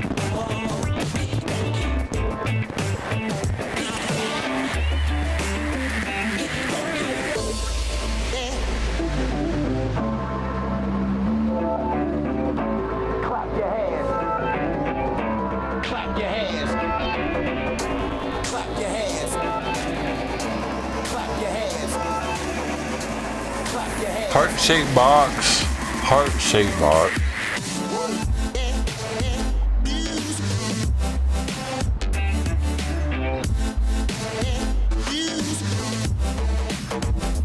This guy these people reminded me of other people also.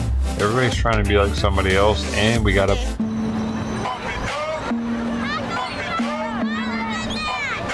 What is this? They got some 3-6 Mafia. Oh, Project Pat's on this song. Wait, how old is this? This is from 2020? Project Pat's on it? Okay.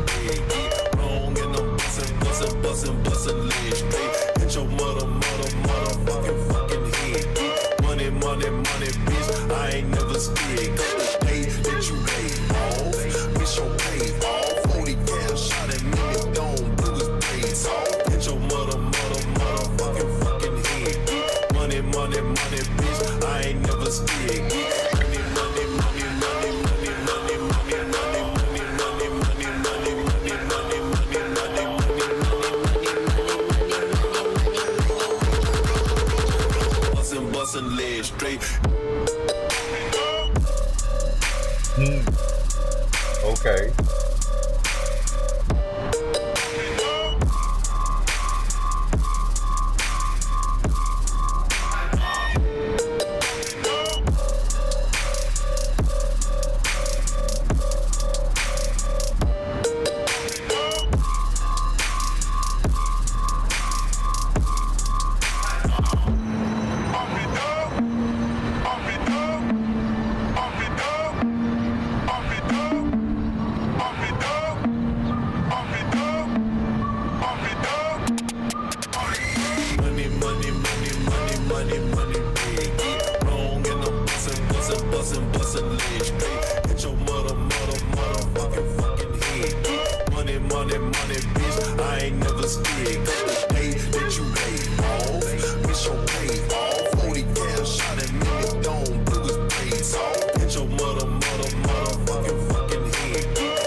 It's a little elementary, big it goes.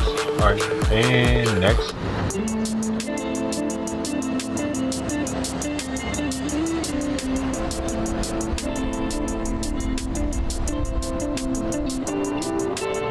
Two thumbs up. No, one thumb up. One thumb sideways. We can't be sticking both thumbs up ever. Right, wait, maybe. Well, think about it.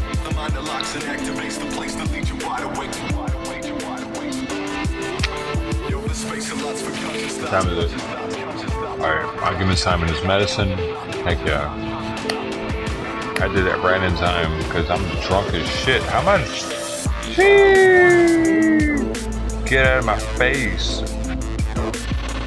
Fart. 1792. Asshole. One eye open. I'm One Eye Willie. What's your name? It's because of the kiwi. It's because of the kiwi, dude. Do you see what happens when you eat kiwi after you drink? Don't do it. You get retarded. Are you retarded? Are you retarded? Somebody asked me last night if I was retarded on Kick. They straight asked that exactly. Are you retarded? Isn't that cool? I feel famous. Yo, Ted was over on Kick today. Yo, Ted, you don't have it. You don't have any of the stuff. That makes my inner lion roar for you, or roar for you. You know? You don't have any of the stuff over there. You need the stuff. You're there. Let me see. Let's see if we get you the stuff. We need Ted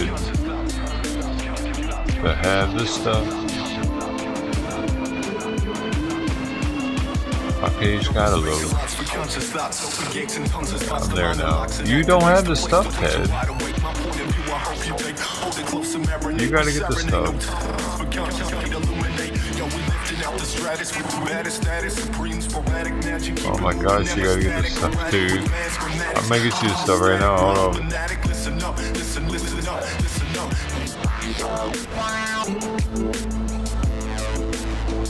It sounds a lot like Pretty Lights, dude. Oh wait, I already got Tom is already got the stuff. He ain't saying nothing, but he say he ain't got it. But he's got the stuff. You say he ain't got it. He ain't saying nothing. You say he ain't got it. He's got the stuff.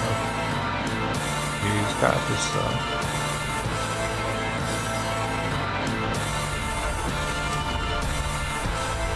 You got it, I think, man. Yeah, man. You got it. You just ain't showing it. A button? A button for what? It just doesn't show it, I guess, on here. Anything. It doesn't show anything. It doesn't show what you got. I wish it showed what you got, because you got it, and it took a lot. I wish it showed what you got.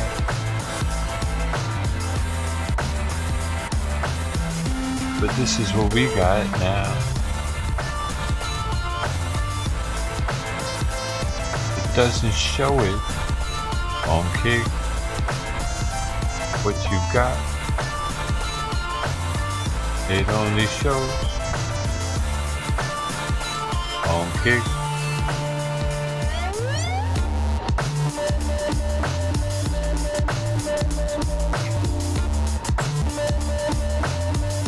Makes me want some salmon with a little side of botulism, baby. You know how I like it. Only for a moment. A little slimy.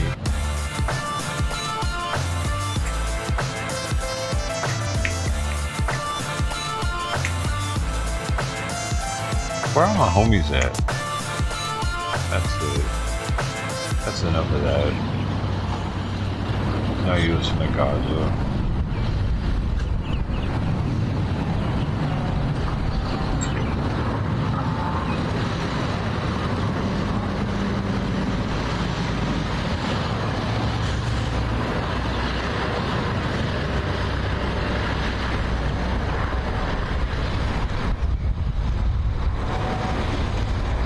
Now you listen. Gaza.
What am I listening to? I want to see the tanks, not just hear them.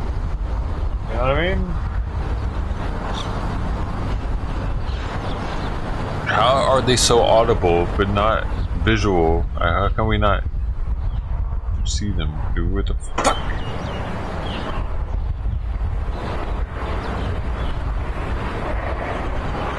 Where are the tracer rounds? I want to see laser beams. Pew pew pew pew pew pew pew. What if God was one of us? Oh,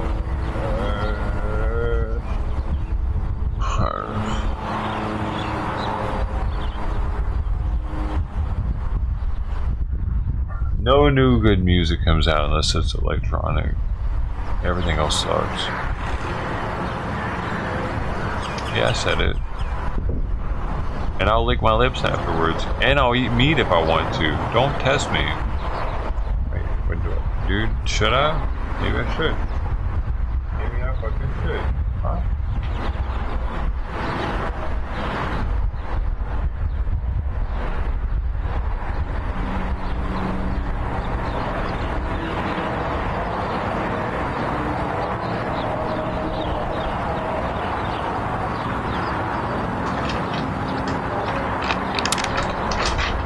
You've pushed me to the fucking limit.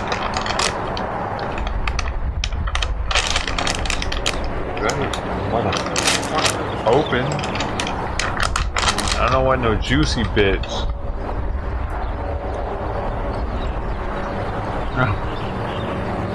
Just do that. You just do that to me?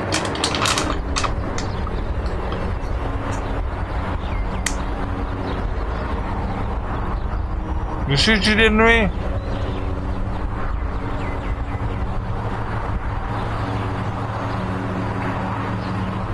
Got me eating the sweet meat, the salty meat. It's both of them. Look at that. See what you did to me?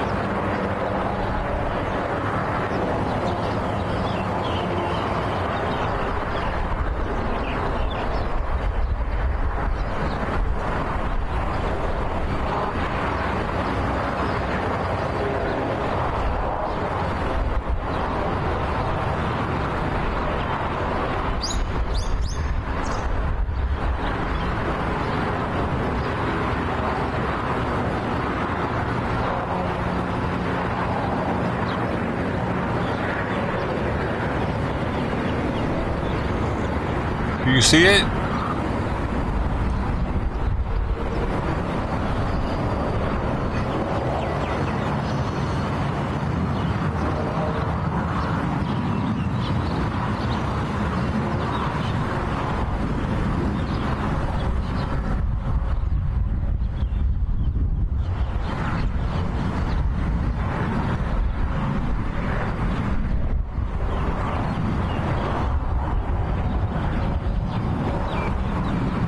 Shit. No, I might have fucked up. I think I might have fucked up, dude. I ate something.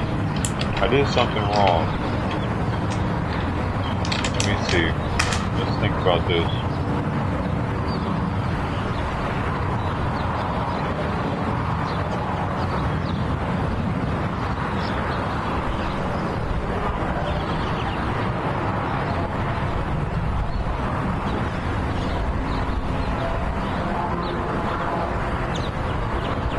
My lungs feel crunchy. It's weird.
bird. A bird is a word. A bird, a bird, bird, bird, bird, bird is a word.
Hey guys, probably got some jewelry for sale.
I guess I gotta go now.